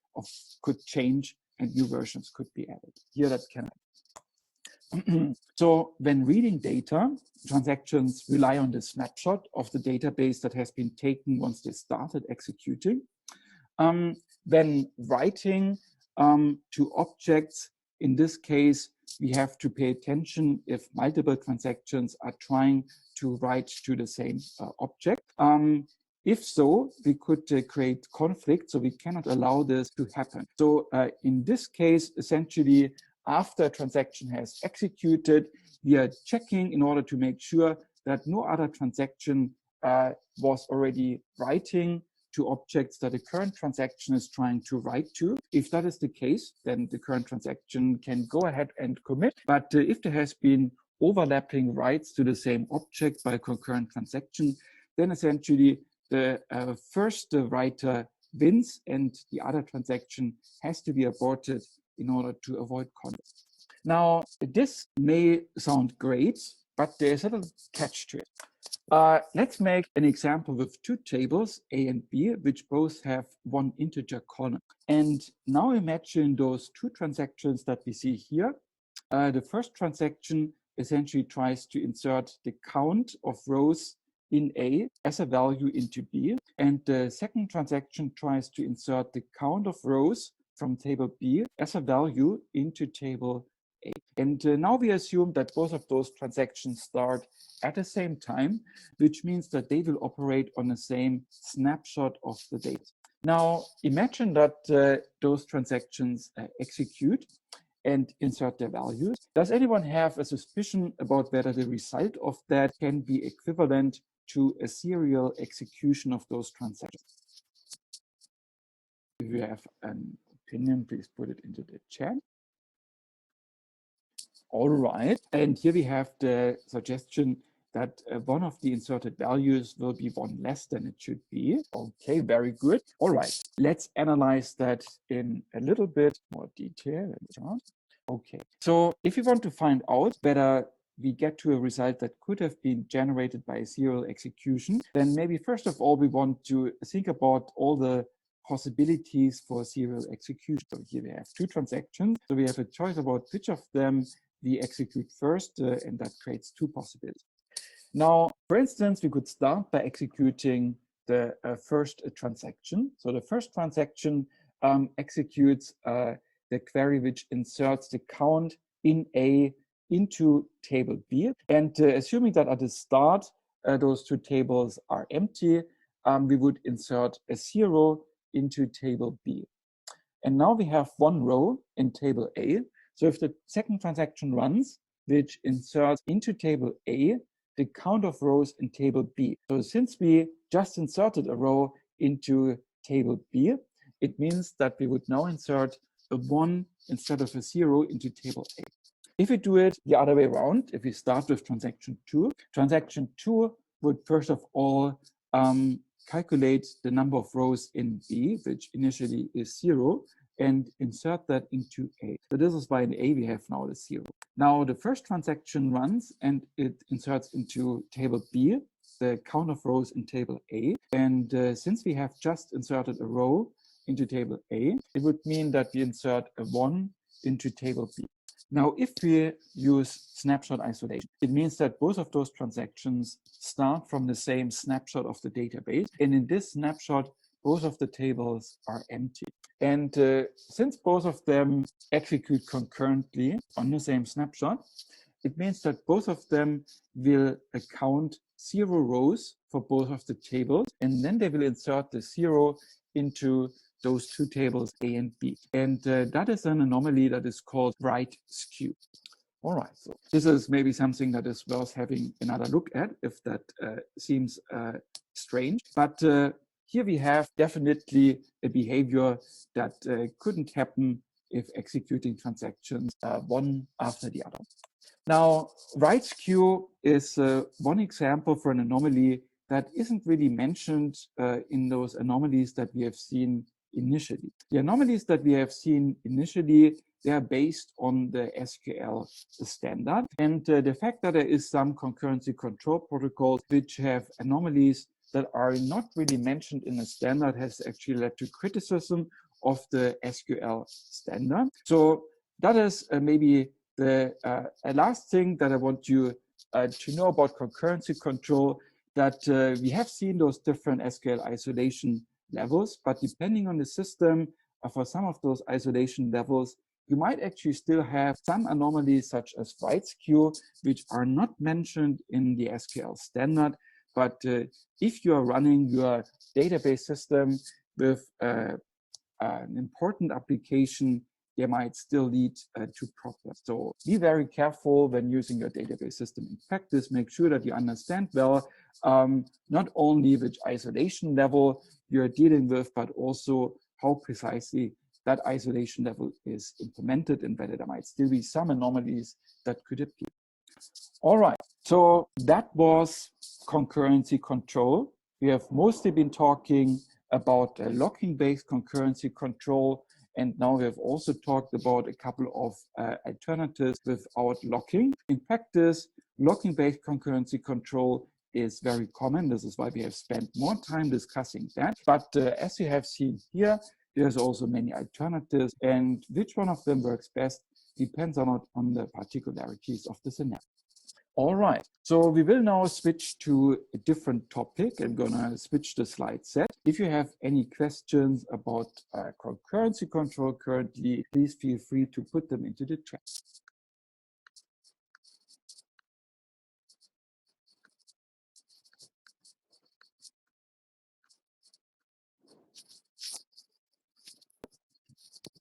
All right, seems no all too urgent questions for the moment, so we will directly dive into the next topic, which is about recovery after system crash.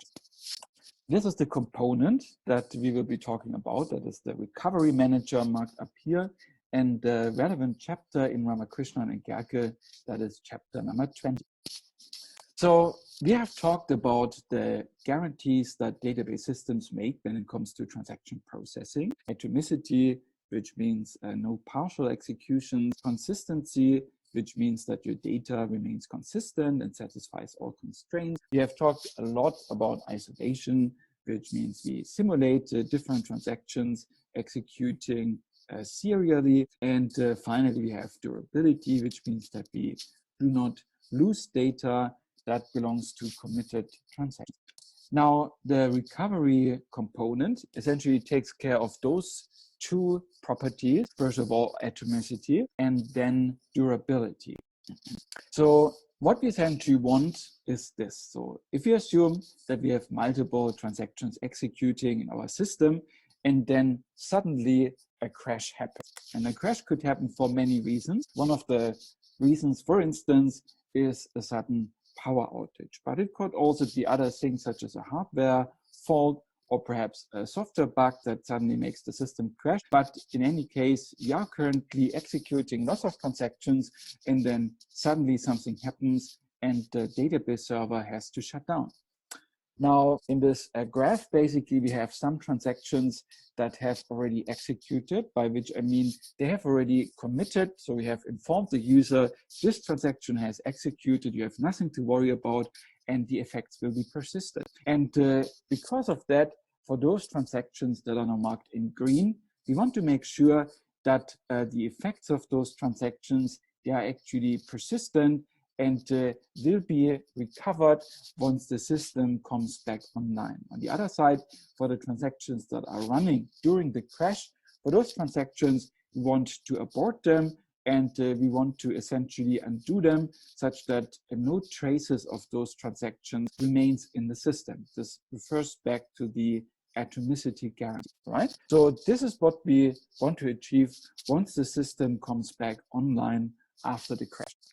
This is a little reminder here of the memory hierarchy, and the memory hierarchy makes it difficult to achieve the behavior that I have just shown. Because in the memory hierarchy, we have essentially two parts. We have a volatile memory, which will be erased if there is a sudden power failure, for instance. And we have non-volatile memory, such as hard disk, which will remain, where the content will remain, even during a system crash. Of course, from the safety perspective, we might choose to always write to a non-volatile storage. But of course, that would be very slow because as the memory hierarchy shows, those a higher level of the memory hierarchy, which are volatile, they are at the same time much faster than the lower levels of the memory hierarchy. And for performance reasons, we therefore must work even with the volatile levels of the memory hierarchy. And that makes it challenging to guarantee that even during a crash, we won't lose any important data or end up with the effects of half-finished transactions in our system. Let's first of all discuss about challenges related to durability, which essentially means we guarantee that the effects of all committed transactions persist even if there is a system crash. Now, initially, once the transaction change data, their changes are written, first of all, to pages in the buffer pool. And as we have seen, the buffer pool, that is the main memory portion that is essentially reserved to the database system. And since it lives in main memory, it means it is volatile. And once the power cuts, all the content of the buffer pool will be lost. Now, one thing we could do, of course, is that every change is not only written into the buffer pool, but we also write it to hard disk. And if you do this immediately, or at least before the corresponding transaction commits, the problem is that we might get pretty bad performance because we have to write a lot of pages on hard disk. And on most of those pages, we actually have only very small changes because those transactions, they typically just change the data maybe in one row of your table, while they leave the other rows in the table unchanged. And that means if you're trying to immediately write those data pages from the buffer pool onto hard disk, then you're writing a lot of bytes, where most of them are actually unchanged, but just a few bytes have changed. And for that, we are actually performing a lot of page writes, and that is very inefficient. So here the naive approaches don't work well. So in the following, we're going to see a way to improve over that. First of all, let's discuss about atomicity, which essentially means we guarantee that no transaction is partially executed. And one easy way to guarantee that even during a crash would be just to leave all those changes to the data of a transaction in main memory. We only change things in the buffer pool. And then we know if there's a crash, then the buffer pool is erased. So automatically all the changes by the uncommitted transactions are erased, which is actually quite convenient. And that would be an easy way of getting atomicity. The problem with this approach is this. Each transaction might change multiple pages. So if you want to avoid that those changes get written to hard disk before the transaction commits, it means that the transaction has to hold on to all of those pages in main memory until it commits. And that means that each concurrently executing transaction might have to hold many pages in main memory at the same time. And that means we cannot execute too many transactions at the same time. And all of those things that we discussed about concurrency control, a lot of it was exactly about allowing as many transactions as possible to execute at the same time in order to increase the throughput of your system, meaning the number of transactions that get finished per time unit. So if you would introduce a constraint that transactions have to reserve many pages in main memory, since the amount of main memory we have is typically limited, it would mean that we limit the number of transactions that can execute at the same time, and therefore our throughput, which is something that we want to avoid. So the alternative to that is, of course, that we allow transactions to let go of their pages in main memory, and therefore we have more flexibility about how we use those precious pages in main memory. We essentially allow ourselves to swap those pages in main memory between different transactions. The problem with this is the following. So if a transaction has performed some changes on a data page in main memory, and now we want to assign that page, we want to lend that page to a different transaction, which needs to do something else. So at that point, of course, if we simply erase the current page in main memory, it would mean that we would lose the changes by the transaction, which because of durability, we obviously don't want to do. On the other side, if we choose to keep the changes, and since we don't have that much main memory, we need to write those changes to a different layer in the memory hierarchy. So typically, we would need to write those changes to hard disk. Here the changes are persistent.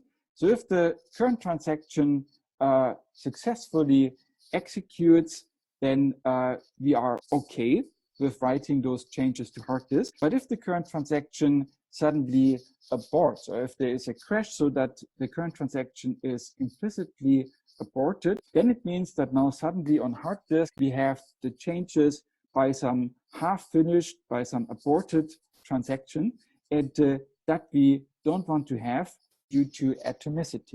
So again, there is different naive solutions, but all of them come with a serious drawback. So in the following, we're going to see how we can improve over it. I think there might have been a question in the chat. Let's be quick. So the question is whether in the alternative we are writing directly to the database data. So I have pointed out multiple alternatives for durability and for atomicity. And indeed, one of them was that we essentially directly write changes to our database data. So we directly can write changes to a hard disk, and that has the advantage that they persist even after a system crash, which is good if the transaction is committed. On the other side, if the transaction doesn't finish before the crash and must be aborted, it means that we now have changes on hard disk that belong to a half-finished transaction, and we need to sooner or later undo those changes again. All right, so this here is a summary of the different options that we have and that we have essentially discussed in the previous slide. So we can choose to use a so-called a force policy, which means that we make all changes to the data persistent on hard disk before the corresponding transaction commits. The advantage of that is that we are safe from losing data in the case of a system crash. The disadvantage of that is that we have a lot of page writes by each transaction, and that leads to poor response. The other the other choice that we have is how flexible we are in assigning buffer slots to a transaction. A no-steal policy essentially means that each transaction must hold on to its pages in the buffer pool until it commits. The advantage of that is that we don't have to deal with undoing changes on hard disk by aborted transactions. The disadvantage of it is that each transaction will actually consume a lot of main memory pages, which severely limits our transaction throughput. So for performance reasons, what we want is a policy that allows a stealing, which essentially means that one transaction can steal a buffer slot from another transaction before the other transaction is actually committed. So allowing stealing leads to a higher throughput, and having a no force policy, which means we do not force transactions to write all the changes to hard disk, that leads to better response. So for performance reasons, we want to allow stealing, and we don't want to force writes to hard disk. The problem with that is, of course, what do we do about durability and atomicity guarantees? Now, the high-level solution that we will discuss in the following, that is logging, which essentially means that we don't write the actual data on hard disk, but we write a highly compressed representation just of the deltas, of the changes to the data to hard disk. And this is what we call a log. Now, in the following, we're going to discuss in more detail about how logging can help us to resolve those performance challenges that I have discussed on the last slide. Now, if we want to guarantee durability, it generally means that we have to make changes persistent of a transaction before that transaction commits, because durability means that after the transaction commits, it is guaranteed to stay in the system even if there is a crash. And very clearly, since everything in volatile memory is lost during a crash, we must make changes persistent on hard disk before we allow a transaction to commit. We have already discussed the possibility to update the actual data before the commit, which is what we call the force policy.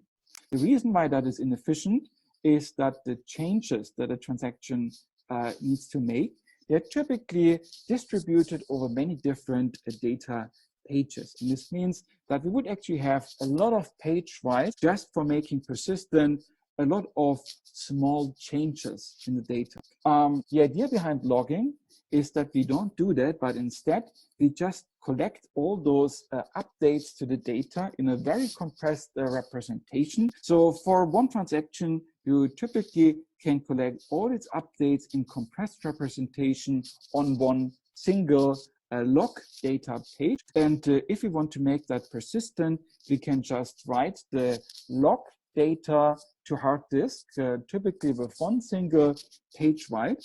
And that is much more efficient than writing all those different data pages that the transaction has changed. And then we just have to make sure that this logging related data are written to hard disk before the transaction commits. And so even if we haven't changed the actual data, since we have a list of the updates to the data, that is sufficient in order to recover the data if there's a crash once the system comes back on.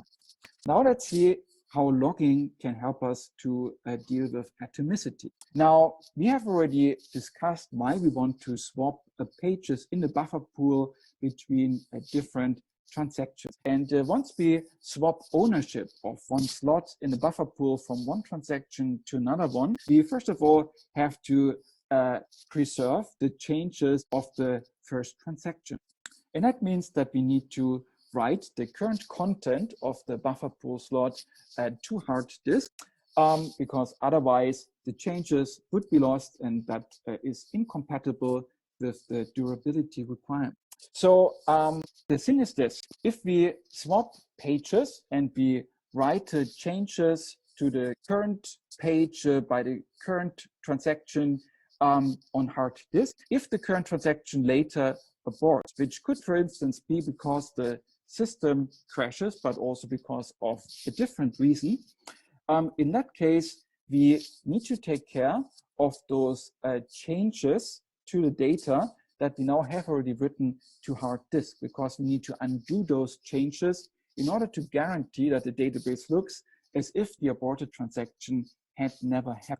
And in order to enable this, we will expand our log with information that allows us to undo each change to the data in case the corresponding transaction aborts. And we just have to make sure that we write those log entries for a specific page to hard disk, which means that if the system crashes immediately after we have written the current page content from the buffer slot to hard disk, then we still have the required information in order to undo the changes by the current transaction in order to bring the data back into a consistent state. So now we have discussed how logging can help with durability and atomicity. The general term for the class of logging algorithms that we will discuss about in the following is write-ahead logging. And write-ahead logging is essentially characterized by the two rules that you see here. First of all, we have to write all the log entries that relate to a transaction before the transaction commits. And the second rule is we have to write all log entries that concern a page in a buffer pool to hard disk before that a page is written to hard disk itself. Rule number one is important to guarantee durability, because if a transaction commits and we have the log entries from that transaction on hard disk, then we can use that in order to redo the changes of the transaction, even if the system immediately crashes after the transaction commits. Rule number two is important for atomicity, because if you write a change data page to hard disk and those changes have been made by a transaction that will later abort, if we have the log entries about that page on hard disk already, then we can undo the changes in order to erase the effects of the aborted transaction. So this is the two rules of write-ahead logging. And in the following, we're going to see one specific algorithm that uses write-ahead logging. This algorithm is called the Arias algorithm. It is a very classical algorithm. It has been proposed decades ago, but variants of it are still quite popular in a database system. Now, this algorithm uses a write-ahead logging, and we will see in the following how precisely it implements it. And after we boot the system up again after a crash, this Arias algorithm will perform three recovery phases.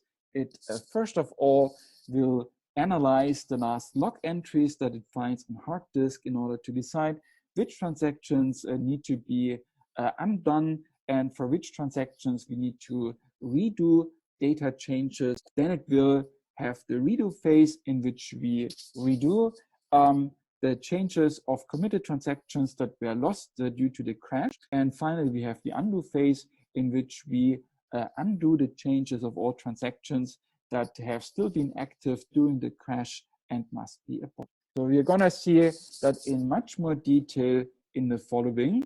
It is an algorithm that has quite a few moving parts, so we will take some time to discuss the different parts of the algorithm and the different data structures in this lecture and also still in the next lecture. In general, we're going to break it down into three phases. First of all, we're gonna discuss about the data structures of the algorithm.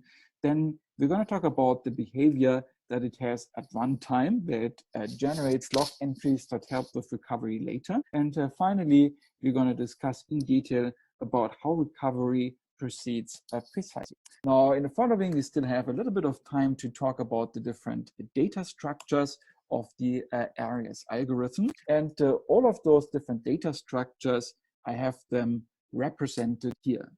So here we have some data structures in gray, and those are the data structures that do not directly relate to the ARIES algorithm. So here we have, of course, the data pages on a hard disk, and we have the buffer pool pages in main memory. So you see the divider in the middle of the screen. Everything on top of it is stored in main memory, which means it is volatile and will be lost during a crash. Everything below the divider is stored on hard disk. It is non-volatile and will persist after a crash. Here we have data pages on hard disk in gray, and we have buffer pool pages in main memory in gray. Now, the first thing that I want to discuss here is you see those little blue rectangles for the buffer pool and for the data pages. Those are essentially timestamps that tell the ARIES algorithm when those pages have changed for the last time. Beyond that, there's a couple of specific data structures of the ARIES algorithm here drawn in blue. In the following, we're gonna go over all of those different data structures and explain at a high level what they are about. Now, first of all, log entries are first written not to hard disk, but into main memory. We postpone writing them to hard disk for as long as possible. And the log tail is stored in main memory. And those are essentially the most recent log entries which have been generated, but which haven't made it to hard disk yet. So this log tail, those are log entries which are eventually written to hard disk unless there's a crash, because in that case, the log tail is essentially lost. The flushed LSN keeps track essentially of where the log tail starts. So using the flushed LSN, we keep track of which log entries have already been made persistent on hard disk. So this essentially captures the LSN, which stands for the log sequence number, and that is a unique identifier for the line in the log file, essentially. And the flushed LSN, that is essentially the last log line that made it already to hard disk. So in several cases, it is important to verify whether log entries, for instance, about a transaction have already made it to hard disk, because then we can allow that transaction to commit. And the flushed LSN essentially keeps track of which log entries have already been made persistent. Now, the log tail is essentially a buffer, and in the context of buffers, we often use the word flushed in order to say that we essentially write the buffer content to a persistent storage, and then we erase it to make it available again and enable it to receive more data. And this is why we use this terminology here when it comes to the log. So the log tail is a buffer, and every once in a while we flush it, meaning we write its content to hard disk, and flushed LSN keeps track of when that has happened for the last time. Now, here on hard disk, we have the actual log that will be used for recovery. It is stored on persistent storage, so after we come back online after a crash, we will be able to access those entries here. And the recovery phase of the ARIES algorithm uses exactly this log in order to bring the data back into a consistent state. The transaction table is an auxiliary data structure which keeps track of transactions that are currently active. For each transaction, it stores the current status, whether the transaction is currently running or whether it has already decided to commit, for instance. And also for each transaction, we keep track of the last log line, of the last log sequence number that this transaction has generated. I see there's a couple of questions in the chat. Let me quickly bring the chat back. Okay, very good. Okay, so here there was a great question and already the answer.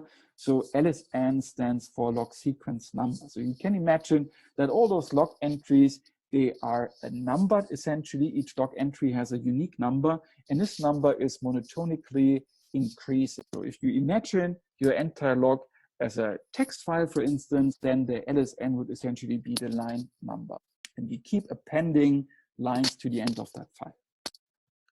All right, so that is the transaction table, and we also have a so-called dirty page table, and that essentially keep track of pages which are currently loaded into the buffer pool in main memory, and they have been changed in some way, and those changes have not yet made it to hard disk. So this essentially keeps track of pages that might be potentially problematic because I might lose changes to those pages which have only been made in main memory, but haven't been persisted on hard disk yet. All right. And as I have already said here, associated with each slot in the buffer pool, we have the log sequence number of the last log entry, which changed the corresponding page. And we also have the same on hard disk. So this is a high-level overview of the different data structures that the algorithm uses. So here you see already there's quite a few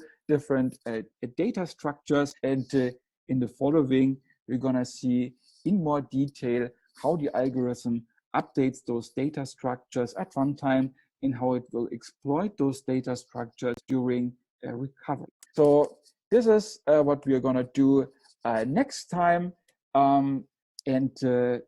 in the following, probably in the following two lectures, we will keep discussing about this item. Have a nice day, and then I see you again on Wednesday. Good. All right. So today we're gonna continue discussing about recovery, and that essentially means that after the system crashes, we want to restore the database into a consistent state. We want to guarantee durability, which means that the changes of committed transactions persist, and atomicity, which means that we won't have the effects of any partially executed transaction. Now, the component which guarantees that is the recovery manager. And the last time we have started discussing about one of the most popular algorithms for recovery, which is the areas algorithm. And in the following, we're going to discuss this algorithm in detail. It has quite a few moving parts, so it will take a little bit of time. We first will discuss the data structures. We already talked about that a little bit last time. And we're going to discuss about the runtime phase of the algorithm as long as everything is going well. And then finally, we will talk about the recovery phase, so how we bring the database back into a consistent state after we had a crash. So this over here is a high-level overview of all the data structures that the areas algorithm uses. You can see it's a couple of different data structures. Some of them are stored in main memory, and some are stored on hard disk. And everything which is in main memory will be lost during a crash, while the things on hard disk persist. Now here, first of all, two components that we have seen before, which are not directly part of the areas algorithm. We have the buffer pool, which is the portion of main memory reserved for the database system. And we have slots in order to store pages of data. And on hard disk, we have, of course, the data pages themselves. Everything marked in blue is specific to the areas algorithm. And in the following, we're going to quickly go over those different data structures and say what they are all about. First of all, we have seen that the idea in order to be efficient and still allow a recovery after a crash is to do logging. So we produce small entries that essentially describe what changed. And when we generate those entries, first of all, they are stored in main memory in the log tail buffer. So the last few log entries will always be buffered here in main memory. And that means, of course, that they are not yet persistent. So if the system crashes, then we would lose this last part of the log. The flushed LSN essentially tells us until which log entry the log has been persisted. So each log entry is associated with a so-called LSN, which means a log sequence number, which is just some monotonically increasing ID number for those log entries. If you imagine the log as a text file, then it could, for instance, be the line number. And the flushed LSN essentially tells us up to which line we have written the log to hard disk already, where it will be safe in case of a crash.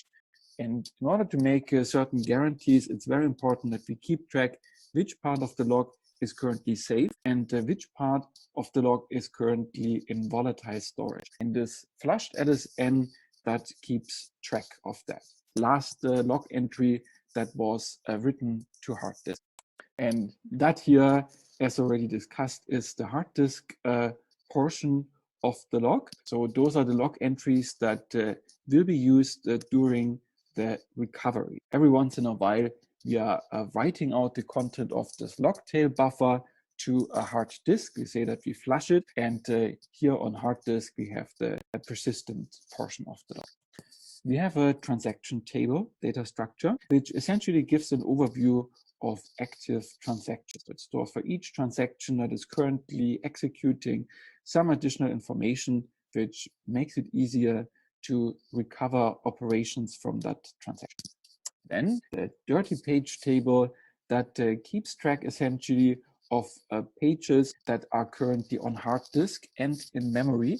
And the in-memory version differs from the hard disk version. That happens if we have loaded one of those data pages from hard disk into the buffer pool, and then we changed it. At that point, it becomes a dirty page because we have two different versions. And if we had a crash at this point, then the main memory version would be lost, and along with it, all the associated changes. So dirty pages, those are pages where we might have problems in case of a sudden crash. For other pages, we still have the most recent version on hard disk, and that version will still be available after the system comes back.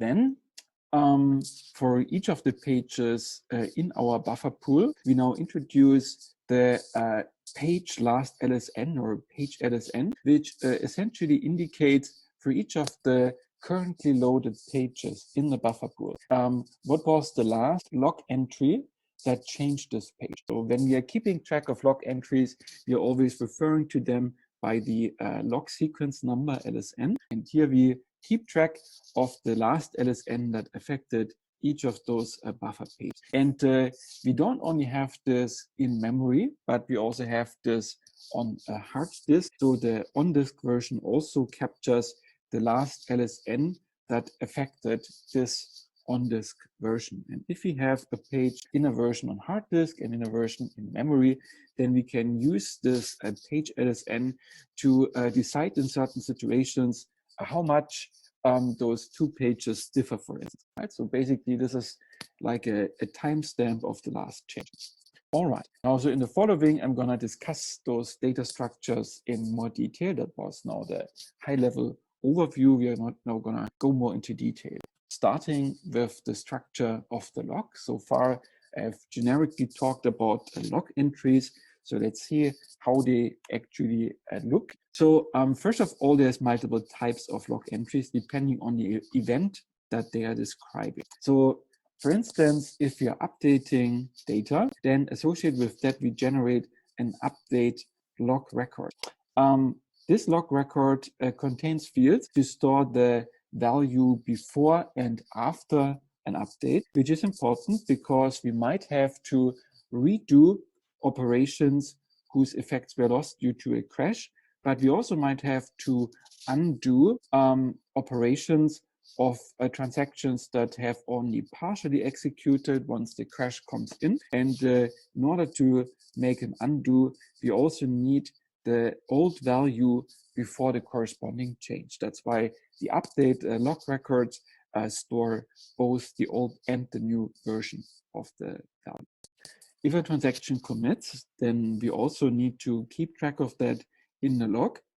During recovery, we essentially need to decide for each transaction, is this a transaction that had already committed once we crashed, or is this a transaction which was still running during the crash? In that case, we want to abort it. So it's very important that we keep track in our log of those transaction commits. On the other side, transaction might also abort. We also keep track of that with the corresponding log entry. And so far, we always have talked only about transaction commit and transaction abort. Here, we additionally have the transaction end. And that is something which happens after the commit and after the abort. It is essentially indicating that the recovery manager has now done everything that it needs to for a transaction. For instance, for an aborted transaction, that would mean that we have undone all of the associated changes. And so essentially the end log record for transaction means that everything is done and we can now forget about this transaction. One final type of a log record is the compensation log record. And that essentially keeps track of when we undo the operations of transactions.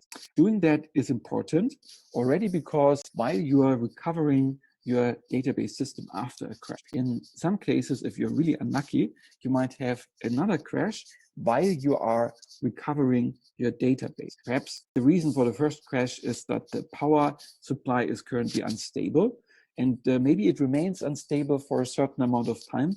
So then it might actually increase the chances that you have another crash while you're currently recovering things. And those compensation log records, among other things, they allow us to keep track of which operations have already been undone, such that we don't try to undo the same thing multiple times if we can avoid it. So compensation log records essentially keep track of which undo operations we have already done.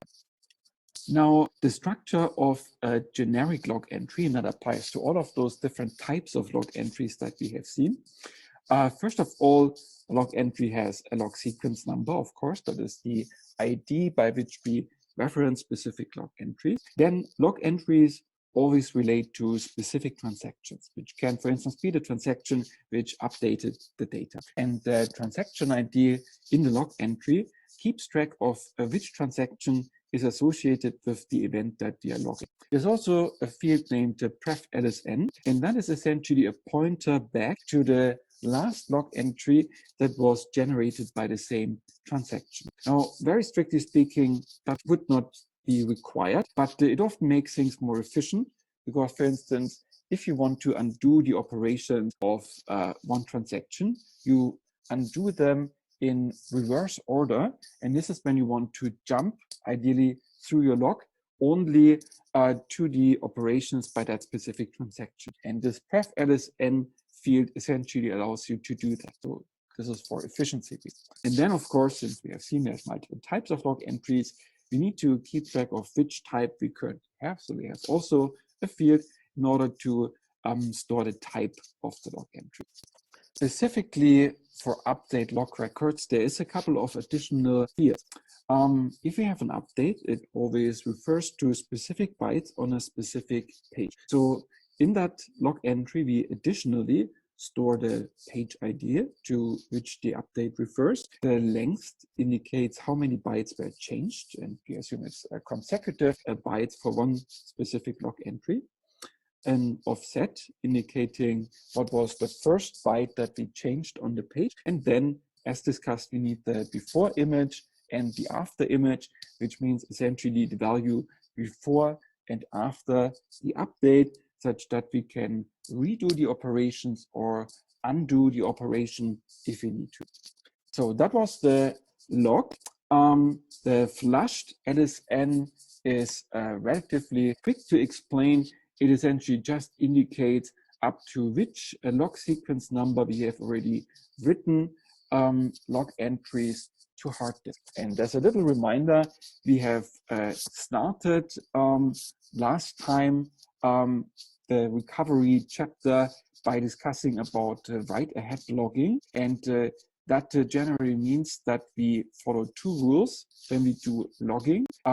Before a transaction commits, we write all the log entries about a transaction to permanent to persistent storage. And before we write some page from our buffer pool to hard disk, which might contain changes by transactions that are currently not committed yet. Whenever we do that, we first should write to hard disk all the log entries which concern the page that we are about to write to hard disk. And the flushed LSN essentially allows us to keep track whether those two conditions are satisfied. And if they're not satisfied, then we can react by writing more log entries from volatile storage to hard disk. So first of all, we need to persist log entries that refer to a transaction before the transaction commit. And we can test that by looking whether the flushed LSN is greater or equal to the last LSN of the corresponding transaction. The last LSN of that transaction, which is stored in the transaction table that I'm gonna discuss in more detail in a minute, indicates essentially the last log entry generated by that transaction. And if flushed LSN is at least as large as that last log entry, we know that all log entries related to the transaction must have been written to hard disk. Now, the other rule refers to the case where we write one data page from our buffer pool onto hard disk. And for those pages, we store the page LSN, which was essentially the last log entry that affected the page. And if we can make sure that the flushed LSN is greater or equal to the page LSN of the page that we want to write to hard disk, then we can be sure that all the log entries which refer to that page, they have been made persistent. So the rules of write-ahead logging are satisfied. There might be a question in the chat. Yes, exactly. So flushed LSN essentially gives you the last log sequence number that was written to hard disk. And after that, since the log entries are in volatile memory, so if there's a crash, then they will be lost. And the question here is whether the flushed LSN data structure is just a single entry. And that is correct. So the flushed LSN, that is the simplest data structure that we have seen on the screen, it essentially is just one single number. Very good question. Is there any other questions at this point about the data structures? The ones that we've discussed so far? All right.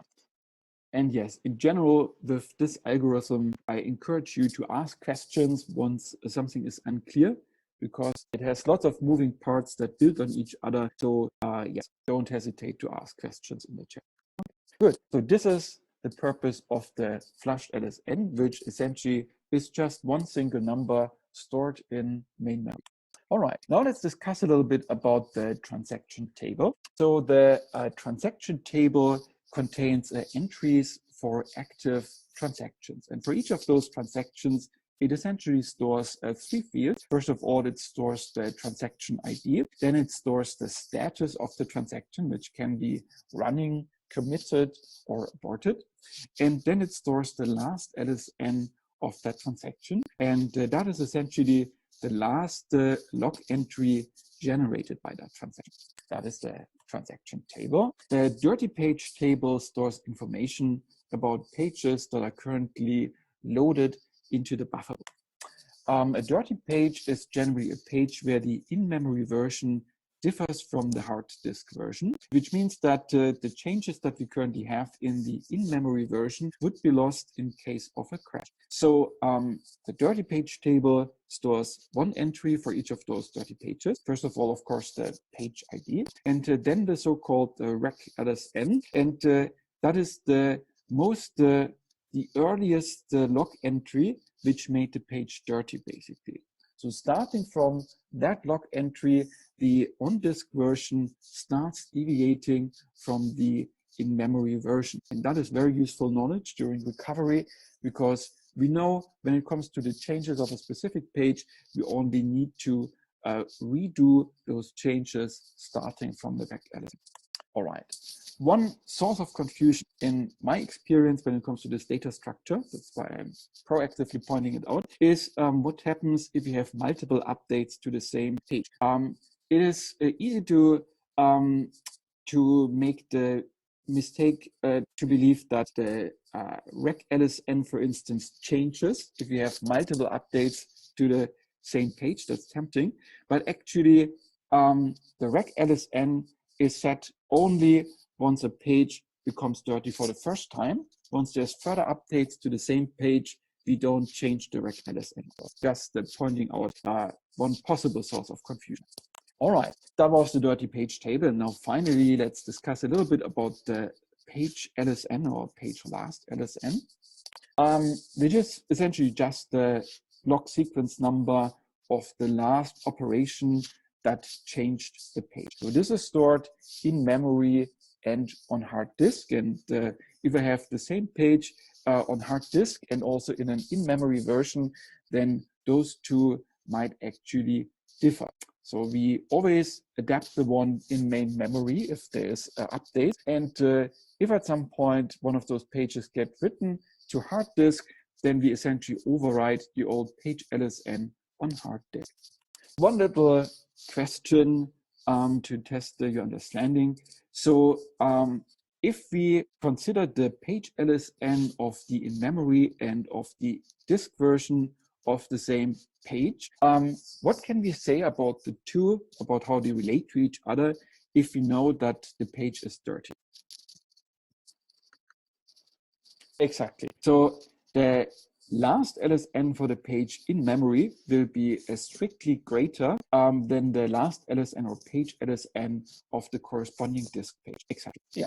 Good. So now we have discussed all the data structures of the Aries algorithm. In the following, we're going to discuss about how they are updated. So I'm quickly changing my slide deck here. Let me know if there's any questions so far.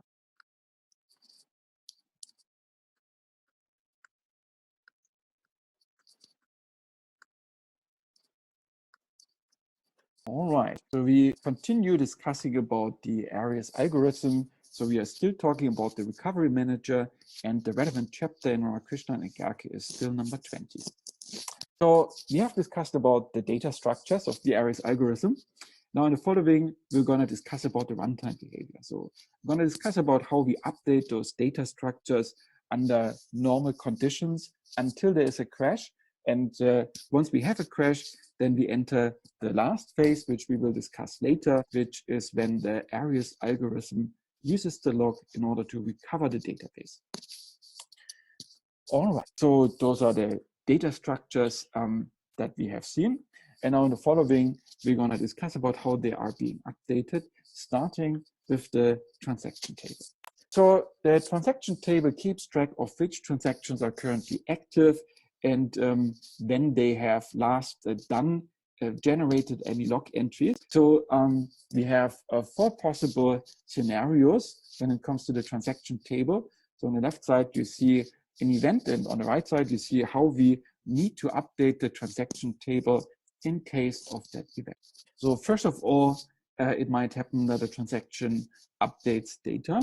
So in that case, we simply have to update the last LSN of the corresponding transaction. And as a little reminder, the last LSN essentially is the last log entry generated by one specific transaction. If a transaction commits, then we have to update the status of the transaction to committed. And similarly, we have to register if a transaction aborts in the transaction table. If a transaction ends, it essentially means that we have done all the cleanup we need to do for this transaction after the commit or after the abort. If that happens, at that point, we really consider the transaction as finished and we can remove it from the transaction table. That is how we update the transaction. All right, now for the dirty page table, there is the scenario that a page changes. Then what we do is that we first of all check in the dirty page table whether the page is already in the table. If that is the case, we don't actually need to do anything because, as I quickly mentioned before, the rec LSN, which is the earliest time at which the page became dirty, that doesn't change in case of further updates. But if the page is not in the dirty page table, then we have to insert it, and we set its rec LSN to the current log sequence number, because this is when the page became dirty. The other side of it is a page gets written to hard disk. So a dirty page by definition was always a page where the in-memory version differs from the hard disk version. And if we write one of those pages back to hard disk, then essentially the current in-memory version overrides the on-disk version. And that means that now there is no difference anymore between the two. This is why we take out the corresponding page from the dirty page. Now for the page last LSN or page LSN here, we need to keep track of a data update. So whenever we have a data update, we update the page LSN in main memory. So important, we don't update the page LSN on hard disk. That would be bad for performance because we would have disk writes. Instead, we only update it in main memory. And then every once in a while, one of those in-memory pages overrides the disk version. And when that happens, the corresponding page LSN also overrides the on-disk page LSN, right? So those disk page LSNs, they're only updated whenever we write one of those pages in our buffer pool back to hard disk. All right. Now the log tail is the portion of the log which has not been made persistent yet. So this is still in a main memory. And in general, we have to generate log entries essentially whenever one of the events occurred that we have log entries associated with. We have seen those different types of log entries. And essentially, whenever a transaction updates data, we generate an update log entry. Whenever a transaction commits, we generate a commit log record. Whenever one transaction aborts, we generate an abort log record. And whenever we undo something, we generate a compensation log record. Whenever we finish cleanup for a transaction, we write the end log record. So essentially, we write log records for the different events that we have specific types of log entries for. And first of all, we write them into this log tail buffer in a main memory. Every once in a while, that buffer gets written to hard disk. All right, so now finally, let's come to the hard disk version of the log. So here, generally, we need to follow the rules of write-ahead logging. So whenever a transaction commits, we need to make sure that we add to the log on hard disk all the log entries that relate to this transaction. And in order to proactively avoid another possible source of misunderstanding. So those log entries, they are generated in a sequence, and the log entries generated by different transactions, they might alternate. So if a transaction commits, we're not writing only the log entries to hard disk which connect to that specific transaction, but we just write sequentially all log entries up to the last log entry from the transaction to hard disk. So in passing, we will also make log entries from other transactions persistent once we do that. Also, before we write some of our in-memory pages to hard disk, we need to make sure that we have all required information in order to undo changes on that page later. So we require that all the log entries that relate to this page are made persistent on hard disk. All right. And yes, quickly the flushed LSN. So and here there is pretty much only one scenario. If we write more log entries to hard disk, then we also have to update the flushed LSN accordingly and set it to the last log entry that was written to hard disk. All right, so this was an overview of how those different data structures are updated. Before I pass on to the recovery part, I'm going to make a little example here. So what you see here again is the expanded version of those different data structures that we have seen. We have pages stored on hard disk. Currently, our buffer pool is empty, and currently all of our data structures here are empty as well. So in the following, we're gonna simulate a couple of execution steps and see how those different data structures are updated while doing that. So first of all, we have a transaction 1, which updates page number 2. So then when writing those log entries here in the examples, then of course I'm not gonna try to represent the entire log entry, but I am focusing on the essentials. On the following, I'm gonna just report which transaction made the update and on which page the update occurred. But just so you know, of course, the real log entry would contain many more fields, as we have seen on one of the past slides. And this initial number, the 1 in this case, that is essentially the log sequence number. And as you will see, it will keep monotonically increasing. So here, transaction number 1 wants to update page number 2. That means, first of all, we need to load page number 2 from hard disk into main memory. It needs to come into our buffer pool. That is one of the changes. Let me just make the step and now explain what happened here. So you see here, first of all, as promised, page number 2 has been copied into the buffer pool in main memory. Now, the first thing that you see, the page LSN of the in-memory version of page number 2 has been updated to 1, because here we are processing log sequence number 1, first log entry, and it has affected page number 2. So we keep track of that. But also note that for the on-disk version of the page, which has not been changed yet, here we still have a page LSN of 0 because the newest changes are not yet reflected on the hard disk version. Also, we have to enter the transaction into our transaction table. So you see here, the first entry, we are noting down transaction 1 as running with a last LSN of 1. The last LSN is always the last log entry generated by this transaction. That is number 1. Also, page number 2 has become dirty because we have now diverging in-memory and hard disk versions. That is why we enter it into our dirty page table with the rec LSN, the most recent log entry making the page dirty, set to 1, right?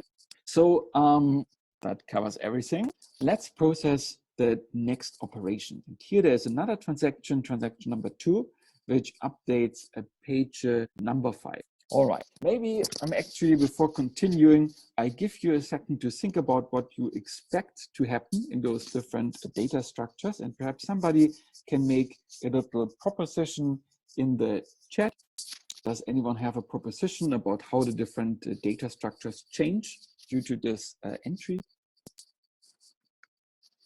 All right, very good. Okay, so I have a first proposition that page 5 will get moved into the buffer pool in main memory, and the page LSN, the page last LSN, will be set to 2. Okay, very good. Is there anything else that happens? Very good. Okay, very good. So P5 gets added, the page number 5 that we are updating gets added to the dirty page table, and the last LSN, the rec LSN in this case, exactly will be set to 2. Because this is when the page became dirty. And somebody else is proposing here also that we insert into the transaction table the entry transaction 2 running last LSN 2. Absolutely correct. Yes. So those are the changes that we make in this case here. Very good. Exactly. So now we have moved page 5 from hard disk, copied it into main memory. We have changed it and kept track of that change with the page LSN, and we have inserted P5 into the dirty page table with a rec LSN2, and we have marked transaction 2 as running with last LSN2. All right. Next operation is an update by a transaction 1 of page 2 again. All right. So what happens here is that we already have page number 2 in main memory. So we still change it and have to update the page LSN here in memory to 3. And for the other changes, so now some temptation might be to update something in the dirty page table, but that is not necessary because page number 2 is already in the dirty page table, and we only keep track of the first log entry by which the page became dirty. So here, the dirty page table, nothing changes, even if we have another update to page number 2. On the transaction table, in the transaction table, on the other side. We have a change for transaction 1. It is still running, but now the last LSN, the last log entry it generated must be set to tree because that is the current log sequence. All right, let's continue. And at this point, transaction 2 must commit. All right, so now let's see what changes here. That is actually an interesting case. So maybe let me just ask you that question again. I give you a couple of seconds to think about it. And maybe anyone can make a suggestion about what could change in those data. If you think about the rules of write-ahead logging. Okay, great proposition here. So people start talking about flushing the log, which is probably what we want to do, because for write-ahead logging, if you remember the rules, there was something that had to happen when transactions commit and something that had to happen when we write pages to hard disk, and both related to we have to write log entries to hard disk. And so here the suggestion is that we flush the first 2 log entries, and that is definitely required. Anyone does anyone suggest to flush more, perhaps, or suggest to change some of the other data structures as well?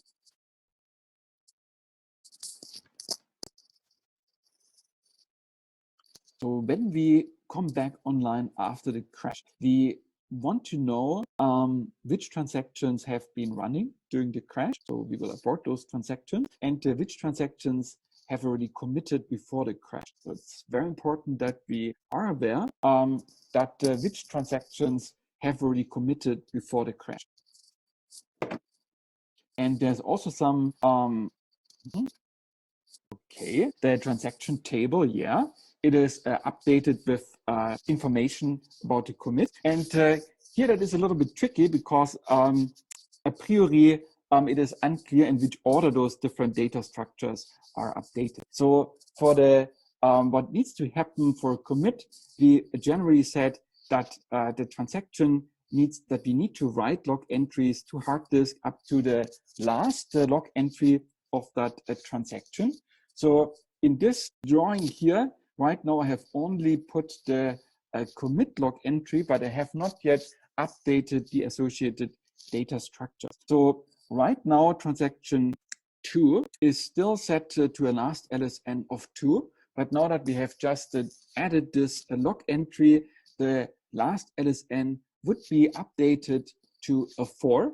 And then we would want to write all of the associated log entries to hard disk. And indeed, we have to update the last LSN of the transaction. We also have to update the status of the transaction. And beyond that, the only other thing that changes is the flushed LSN in order to keep track of which portion of the log has already been persisted.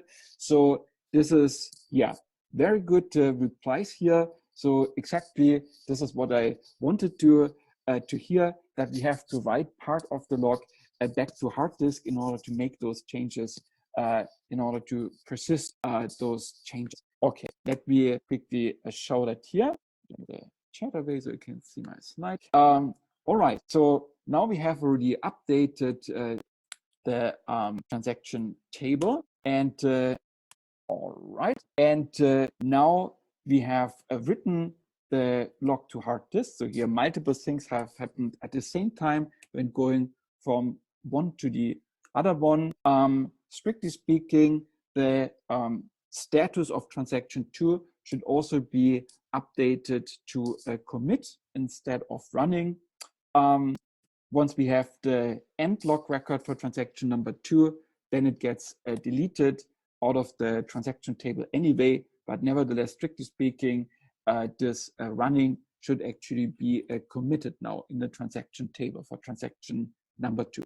Beyond that, you see here that we have updated the flushed LSN to 4 because now we have persisted the first 4 log entries. We have the end log record for transaction 5, which means that we can take out this transaction from the transaction table.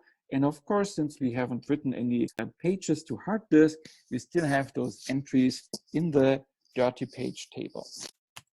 Now let's continue a little bit further. Now we have transaction number 3, which updates a page number 7. And again, we have to move page number 7 from hard disk into main memory. Let me do that here. We have to update the page LSN of page number 7 to 6 because that is the current log sequence number. Also, transaction number 3 is fresh, so we have to add it to the transaction table. And page 7 had been clean before, now it becomes dirty, so we have to add it to the dirty page table with log sequence number 6 as the rec LSN. All right, so one more. Transaction 1 now updates page number 8. So we move page number 8 into main memory. It also becomes dirty, so we add it with rec LSN 7. And transaction 1 gets updated in terms of last LSN, and we set that to the current log sequence number as well. All right, so at this point, note that the buffer pool is filled up. So if we want to do any further operations on different pages than what we have in the buffer pool now, then we first would have to write some of those pages to hard disk. We can check whether there's questions. All right, and this is a great question. So the question was when transaction number 2 finished, why didn't we write the associated pages, the pages that were changed by this transaction, to hard disk? So that's a great question. In fact, there is a policy which is called the force policy. I can hear some noise. Okay. All right. So the question was, if a transaction commits, why don't we write the pages that were changed by this transaction to hard disk? And there's indeed a policy which does exactly that. This is the force policy. We have discussed it very quickly last time. We went over it relatively very fast. It essentially means that before a transaction commits, I write all the associated changes to hard disk. The problem with that is efficiency. Because if a transaction made not so small changes on many different pages, then you would have to write all of those pages in their entirety to hard disk. So you would have many page write operations, and it would degrade, it would increase response time by quite a lot. So this is why people don't use it in practice because of performance reasons. The nice thing about logging is that the log essentially contains the same information. It also tells you which pages were changed and how they were changed. And it allows you to compress those changes into much fewer pages. So instead of writing lots of data pages with small changes, you can just write at most one page with log entries which describe those changes in a very concise manner. So we avoid writing the pages for efficiency reasons, but instead we make sure that we write the log, which means that we could redo those changes if there was a crash. Otherwise, we just rely on the changes to the data that they are written to disk eventually once we need more space in the buffer pool and need to free up one of the slots. Great question. So that is why we do the logging, so we don't need to write the corresponding data pages to hard disk. And now I already mentioned the case where we eventually write the pages to hard disk if we need space in a buffer pool. And with the next entry, we have an update to page number 6 by transaction 1. And unfortunately, we don't have page number 6 in our buffer pool, and we also don't have any space left in our buffer pool. So we need to select one of those slots in the buffer pool in order to free it up. And since we currently have unpersisted changes in those buffer pool pages, before I can free it up, I first need to back up the changes to hard disk. We have discussed about buffer replacement policies.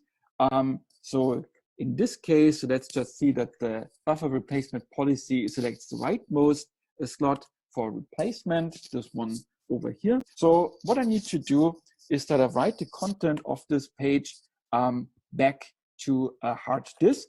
And before I can do that, in order to follow the rules of write-ahead logging, I need to make sure that I persist all the log entries that affect the page number 8 to hard disk first. I need to do that if, for instance, the transaction that made the change to page number 8 later decides to abort, or if it is running and there's a crash, which means that we want to abort it by default, then I need to be able to undo those changes of the partially executed transaction that I'm now about to write to hard disk. And this is why I need to ensure that all the log entries that affected this page are written to hard disk first. And here, the page LSN of page 8 is 7. So I have to write all the log entries up to log entry 7 from the log tail to hard disk. And I have to update the flushed LSN. And now I'm ready to write page number 8 to hard disk. You see that the page LSN on hard disk finally changes. And also now I want to take out the page number 8 from the dirty page table. All right, so that was a little example for the runtime phase. Next time, we're going to discuss about the recovery phase, which is invoked after the system comes back online after a crash. Have a nice day, and then I see you on Friday. So, hello everyone. Let's get started. And today we are going to conclude our discussion of recovery when we want to bring the database back into a consistent state after a system crash. And the last time we have been discussing about one algorithm to do that, which is the Aries algorithm. Now, for this algorithm, we have first of all discussed about the data structures and uses, which include some data structures in main memory and some on hard disk. Then we have discussed about how the algorithm behaves under normal circumstances. And now in the following, we're going to discuss about how the algorithm does the recovery after a system crash. So the recovery has 3 phases. First of all, we have the analysis phase, then we have the redo phase, and finally we have the undo phase. So during the analysis phase, the algorithm restores a certain data structures, which is the transaction table and the dirty page table. The transaction table essentially gives an overview of the transactions that are currently running and their status. The dirty page table keeps track of pages where the in-memory version deviates from the hard disk version. So we have changes in main memory that have not been made persistent yet. And with the dirty page table, we keep track of which pages are concerned by that.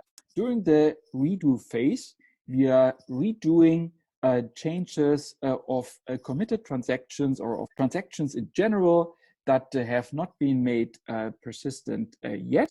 During the undo phase, we are undoing the operations of transactions that are aborted, for instance, because they have been running at the point of the crash. So for those transactions, in the end, the database should look as if those transactions had never happened. Now, in the following, we're going to discuss those different phases in more detail.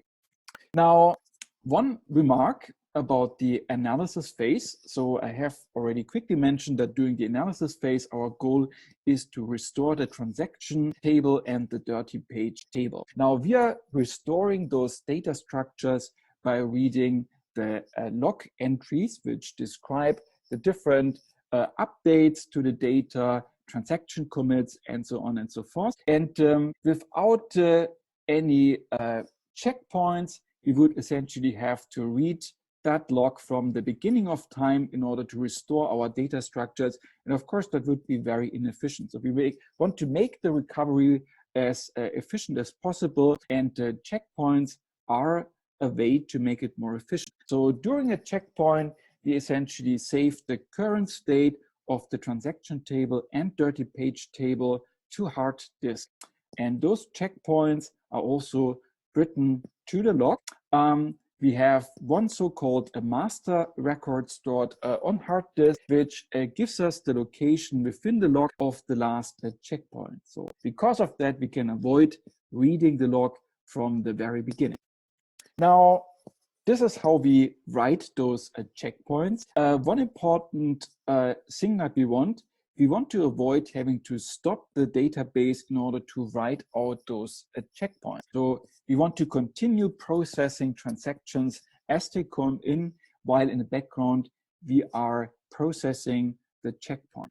Now, writing out those data structures, the transaction table and the dirty page table, it takes a little bit of time. So if we let the transactions continue, it means that the state of the transaction table and dirty page table that we write out to the log, they will be probably outdated before we even finish writing. And this is why it is very important to mark up in the log the point in time at which this checkpoint is valid. So once we begin checkpointing, then we first of all write a begin checkpoint record into our log, and that essentially marks the point in time at which the checkpoint is valid. And after writing this begin checkpoint record, we start writing the actual content of the transaction and a dirty page table, while the transactions, they keep coming in and processing and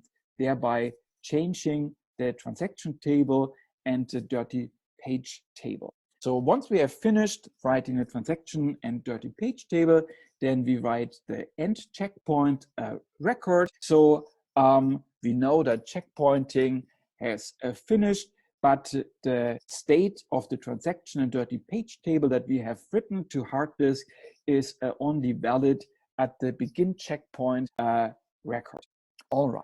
Now, this is an overview of which portion of the log the different phases look at. So for the analysis phase, we start it from the last checkpoint. More precisely, we start looking at log entries at the begin checkpoint record, because starting from there, we might encounter log entries that are not reflected in the transaction and dirty page table as it is represented in the checkpoint. So starting from there, starting from the checkpoint, we read the log until we have reached the final entries before the system crashed. And in the redo phase, we start potentially even earlier. We essentially start with the earliest log entry that might have changed one of our data pages and is not yet persistent on hard disk. So the dirty pages are those pages where the in-memory version deviates from the hard disk version. In the analysis phase, we restore the dirty page table, and we can use it in order to identify the log entry starting from which we might have changes to the data that have not been made persistent yet. So we have to consider them during the redo phase. So in the dirty page table, as a little reminder, each page is associated with the so-called rec LSN entry, which gives essentially the earliest log entry that made the page dirty, meaning that the in-memory version deviates from the hard disk version. So in order to know where to start the redo phase from, we just look at all the entries in the dirty page table and identify the minimum rec LSN. This is where we start the redo phase from. For the undo phase, we are undoing the operations of aborted transactions or transactions that have been running at the point of the crash. So we want to undo them. And here we want to undo the operations of a transaction in reverse order. So this is why we traverse the log backward, starting from the most recent entries and going back to the earliest entries from transactions that are now aborted. So this is the high-level overview of how those different phases of recovery use the log. On the following, we're going to discuss them in a little bit more detail. So the analysis phase, as discussed, is about restoring the transaction and the dirty page table. So we start scanning from the last checkpoint, and if, for instance, we encounter a log entry stating that some transaction TY has updated some page PSET, and the log entry has the log sequence number LX, then we first of all update the dirty page table. We check whether the page pset is not in the dirty page table. If it is not included, then we insert it, and we insert it with recLSN set to the current log entry number LX, because the recLSN always gives you the earliest log entry that made a page dirty. If the transaction TY is not in a transaction table, then we add it and we mark the status as running. And if the transaction is already in the transaction table, then we still need to update the last LSN, which always gives the last log entry created by a transaction. So we update that to the current log entry, and this is what we have to update if we encounter one of those log entries that describe an update to our data. Now, if a transaction commits and we see a corresponding log entry, then we change in the transaction table the status of the transaction to committed and update the last LSN.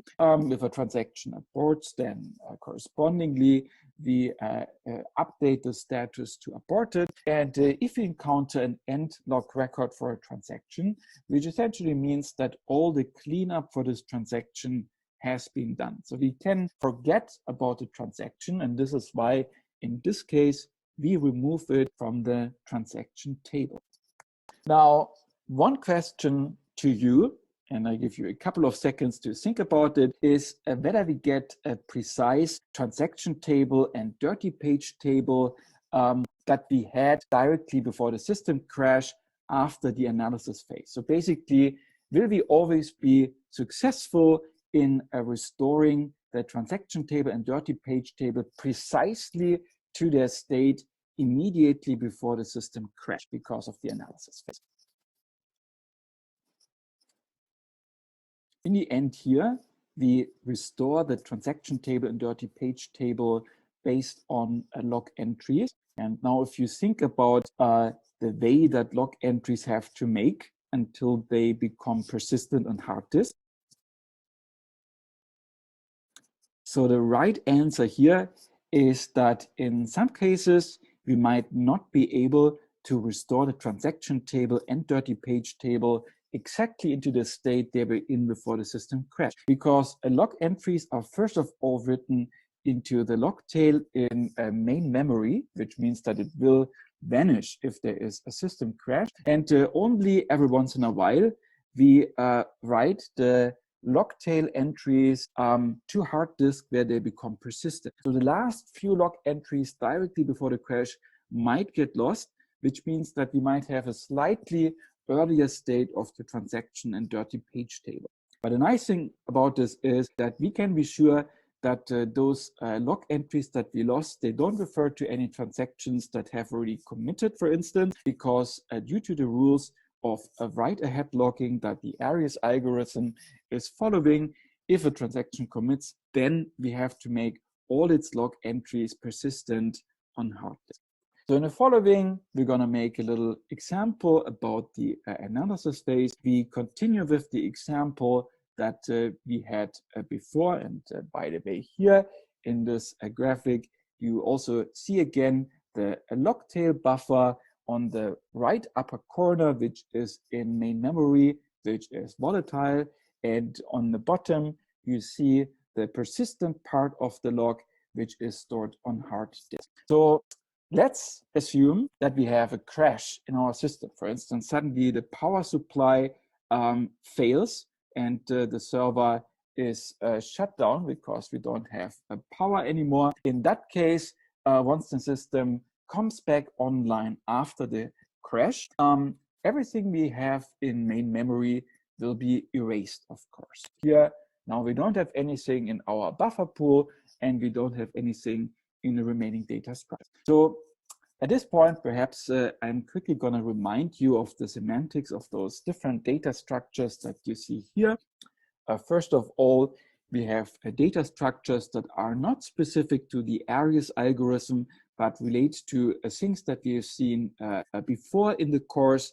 On hard disk, of course, we have stored our actual data at the granularity of pages. And then in main memory, we always have the buffer pool, which is the portion of main memory reserved for the database system. And also it is divided into slots where each of those slots can store one of the pages. Now, first of all, specific to the Aries algorithm, we associate those pages on hard disk and in main memory with this page last LSN or simply page LSN, which essentially gives you the last log sequence number that has changed the page. So the log entries are always associated with the log sequence number. It's an ID of the log entry. If you imagine the log as a text file, you can think of the log sequence number simply as the line number. And here for the in-memory version and for the hard disk version, we have the log sequence number that has last changed the corresponding page. Then we have the transaction table, which keeps track of the status of different transactions. We have the dirty page table, which keeps track of pages where the in-memory version in the buffer pool on the left-hand side on top deviates from the corresponding page on hard disk on the bottom, and keeps track of the log entry at which that happened. We have the log tail buffer in main memory, which stores the last few log entries that haven't made it to hard disk yet. And we have the flushed LSN, which stores up to which log entry I have already written them to hard disk. Finally, here on hard disk, you have the log portion that has already made it to persistent storage. So now we had the crash. We have to recover the transaction table and the dirty page table based on the entries that we find in the log on hard disk. So here currently we don't have a checkpoint yet, so we simply start from the beginning of the log, starting with log sequence number 1. So here a transaction T1 updates a page P2. So first of all, we have to insert the transaction into the transaction table. We mark it as running, and the last LSN, which indicates the last log entry of that transaction, that is currently set to 1. So in the syntax that you see in the log, you always have the log sequence number, then followed by the high-level information about the log entry. So here T1 updates the page P2 by changing something on that. And because of that, the page now deviates from the main memory version of the page, deviates from the hard disk version of the page, and the earliest log entry that has caused that is the current one, number 1. So we insert into the dirty page table page 2 with rec LSN set to 1. Now we continue here.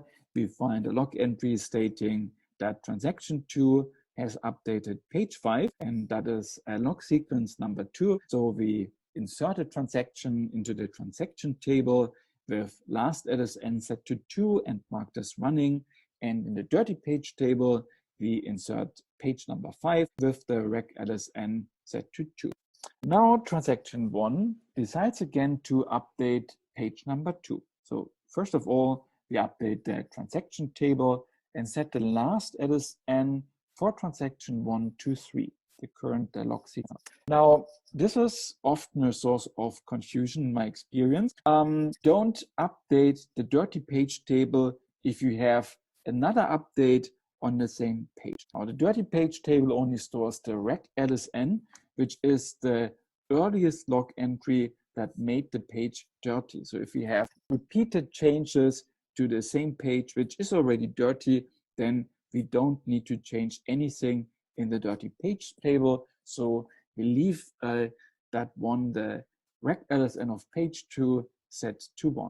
Now here transaction number 2 commits. So we set the status to committed and update the last LSN. And now it even ends, which means that we remove transaction 2 from the transaction table here. Now we encounter a new transaction, transaction 3.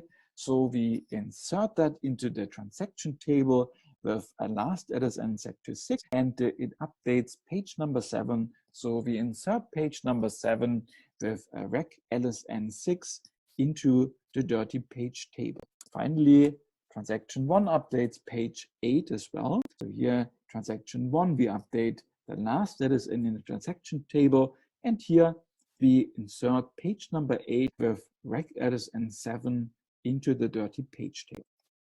All right, so this is the analysis phase. In a simple example, we have restored the transaction table and dirty page table using the log entries that we still find on hard disk after the crash.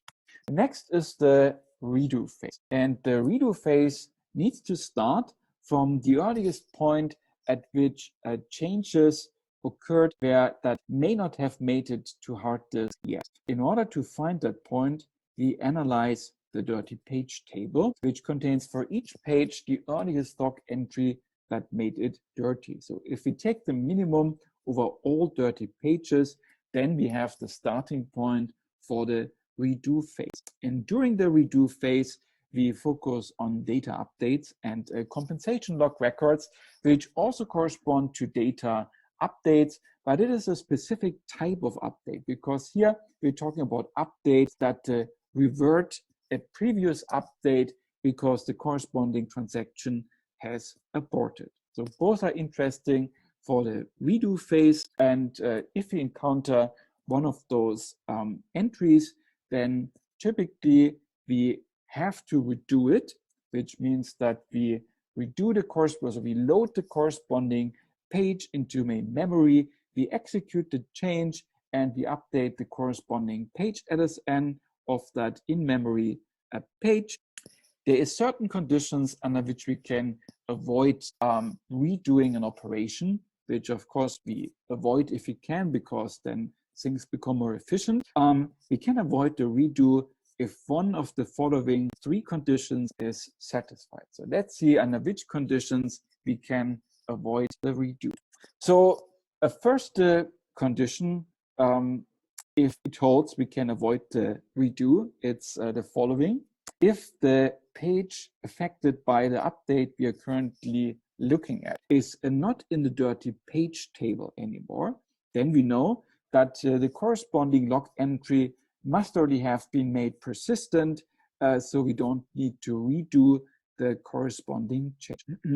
Also, assuming that the page is in the dirty page table, but the rec LSN of that page is greater than the current log sequence number. That essentially means that the page is dirty, but it becomes dirty by a later log entry than the current one.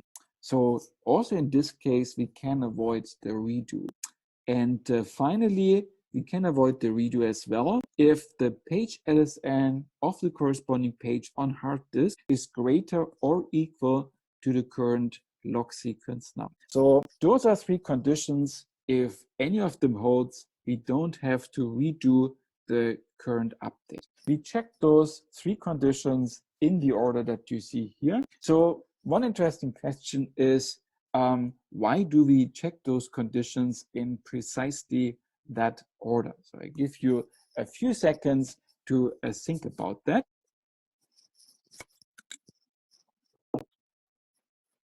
And I'm actually going to show you those conditions again. And when thinking about why we check them in this order, perhaps think about efficiency and performance. Think about where the information required to check those conditions is stored, whether it's stored in main memory or on hard disk. And we know that accessing main memory is more efficient than accessing hard disk.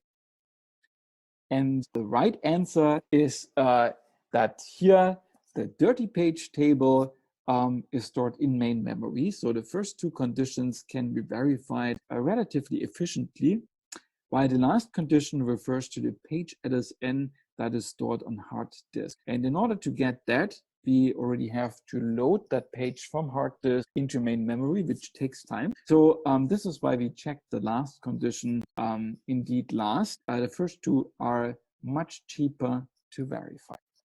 All right, so now we continue with the same running example where we have just executed the analysis phase. So now the transaction table and the dirty page table, they have been restored as good as possible. So in the following, we start the redo phase. And first of all, we need to figure out, starting from which log entry we need to read the log. And in order to find that out, we analyze the dirty page table. We take the minimum rec LSN that we have stored there. That is the one that I have marked up here. So we do have to start the redo phase indeed from log entry number 1. So let's start from log entry number 1, which is transaction 1 updating page number 2. And first of all, we want to check whether we actually need to redo this log entry or not. So first two conditions refer to the dirty page table. So let's first of all check page number 2. Is it in the dirty page table? And yes, indeed, it is in the dirty page table. Now we look at the rec LSN, and unfortunately, the rec LSN, which is 1 in this case, is not greater than the current log sequence number, which is also 1. The first two conditions are not satisfied. So now let's check for the last condition, the page LSN on hard disk. And for page number 2, that is 0, which is unfortunately not greater or equal to 1. And this is why we have to probably redo this change. So we are loading that page into main memory. We are executing the change in main memory, and we are updating the page LSN to 1. All right. So in this case, we had to redo. And next, we encounter an update by transaction 2 of page number 5. And here again, page 5 is in the dirty page table. The rec LSN is not greater than 2. It is exactly 2. And if you look at the hard disk page LSN, then page 5 has a 0, which again is not greater or equal to the current log sequence number, which is number 2. So we have to load it into the buffer pool. We update the page LSN to the current log sequence number, which is 2, and execute the associated change. Now here again, T1 updates page 2, and page 2 is in the dirty page table with a lower rec LSN. The on-disk page LSN is lower. We already have it loaded into main memory, so we just need to execute the corresponding change and update the page LSN to the current one, which is 3. So commit and end log records, they are not interesting for redo. So we jump directly to the update of page number 7 by transaction 3. So here again, the page number 7 is in the dirty page table. Its rec LSN is not greater than the current one. And looking at the page version on hard disk, the page LSN is unfortunately lower than the current log sequence number. So we have to redo the operation. We load the page into main memory, execute the change, and set the page LSN to 6. So now let's look at the last update. Transaction 1 is updating page number 8. So I give you a few seconds to think about whether we need to redo this change or not by verifying those 3 conditions that we have seen before. The first condition was checking whether the page is in the dirty table. And then the second condition is looking at the rec LSN. Third condition is looking at the hard disk version of the page. And in this case, the page is in the dirty page table. We find page number 8. So that condition is not verified. The rec LSN of the page is not greater than the current one. So that condition is not verified either. Now, if we, however, look at the hard disk version of the page, here for page number 8, we find that the page LSN is actually equal to 7. That means that all the changes up to log sequence number 7 have already been made persistent on hard disk. And this is why, in this case, we don't actually need to redo the corresponding change. So here, the final one does not need to be redone. That was the redo phase here. The next up is the undo phase. Now here we want to undo transactions that were running at the time of the crash, transactions that have not committed before the crash, and we want to undo those changes of those transactions in reverse order. Of course, we could just keep reading log entries in reverse order, but that would be inefficient. Some time ago, when discussing the structure of the log entries, I introduced the so-called pref LSN field. And for a given log entry, the pref LSN field essentially points backwards to the last log entry generated by the same transaction. So here this is essentially like a pointer. We just store the log sequence number of the last log entry. So when going back through the log in order to undo the changes of one specific transaction, then we use those pointers in order to efficiently jump through the log along the operations, along the log entries generated by the same transaction. And while we are undoing those changes, we also write those compensation log records, which always keep track of changes that have already been undone. So let's again see how we do this in the example here. So here in the log on hard disk, you can see that I symbolize those pref LSN pointers by those red arrows, which are connecting log entries that belong to the same transaction.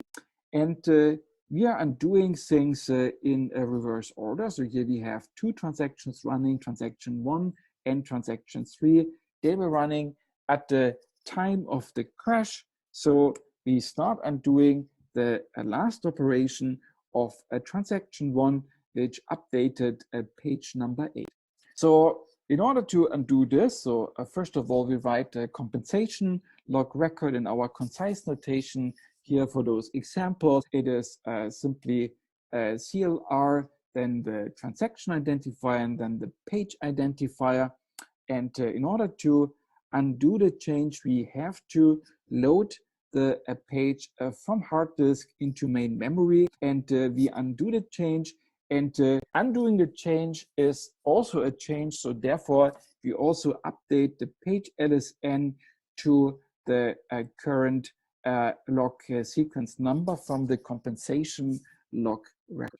So now the next log entry in reverse order would belong to transaction 3, which also has to be undone. So here transaction 3 updates page number 7. So we write the compensation log record again in order to undo this change. And the page number 7 is already in our buffer pool, so we don't need to load it anymore. We just undo the change and update the page LSN to number 9. So now we use those pointers in order to identify candidates for the next log entry that we might want to undo, which is one change by one of the transactions that we are undoing. So here we jump to the update of transaction 1 to page number 2. And again, we write the corresponding compensation log record. And page number 2 is already in main memory, so we don't need to load it. We update the page LSN and we undo the corresponding change. Now we jump over the next one because that one belongs to transaction 2, which committed, so we don't want to undo that, of course. So we're going directly to the first log entry by transaction 1, which updated page number 2. And here, page number 2 again is already in main memory. We write the corresponding compensation log record, update the page LSN and the page itself. And now we have undone all the associated operations. So here we could now in the next step delete those transactions, for instance, from the transaction table. All right. Now one last point that I want to discuss is crashes during recovery. Now that might at first sound a little bit unlikely. You just had a crash. What are the chances that it crashes while you're in the process of recovering? But for instance, if you have an unreliable power supply and that has caused the first crash, then maybe directly after, it is still a little bit unreliable. So you might actually have increased chances for a second crash. And in general, the Arias algorithm has the nice property that it can deal with crashes during the recovery. So let's quickly go over the possibilities. So, I mean, if you have a crash during the analysis phase, then you simply restart the analysis phase. If you have a crash during the redo phase, then of course, after the system comes back online again after the second crash, you still have to re-execute the analysis phase. And finally, you have to restart the redo phase as well. Now, perhaps if you're lucky, then some of the redo operations, they have become unnecessary because during the first recovery try, you manage to get some of those changes to hard disk, for instance. And similarly, for the undo phase, if you have a crash there, then we again start all phases from the analysis phase. Here, we might already have started to undo some operations from transactions. In that case, we have written the corresponding compensation log record. So we would have redone those compensation log records during the redo phase. So we can essentially start undo. So some of the undo operations have already happened in the redo phase. All right. So that is the Arias algorithm, and that concludes the chapter on a recovery. We have now essentially seen all the different components of a traditional relational database management system. In the next lecture, we're gonna go a little bit over the material that we have seen in the previous lectures, and there will be opportunities to ask a question also about material that we haven't seen in a while. I wish you a nice weekend, and then I see you next week.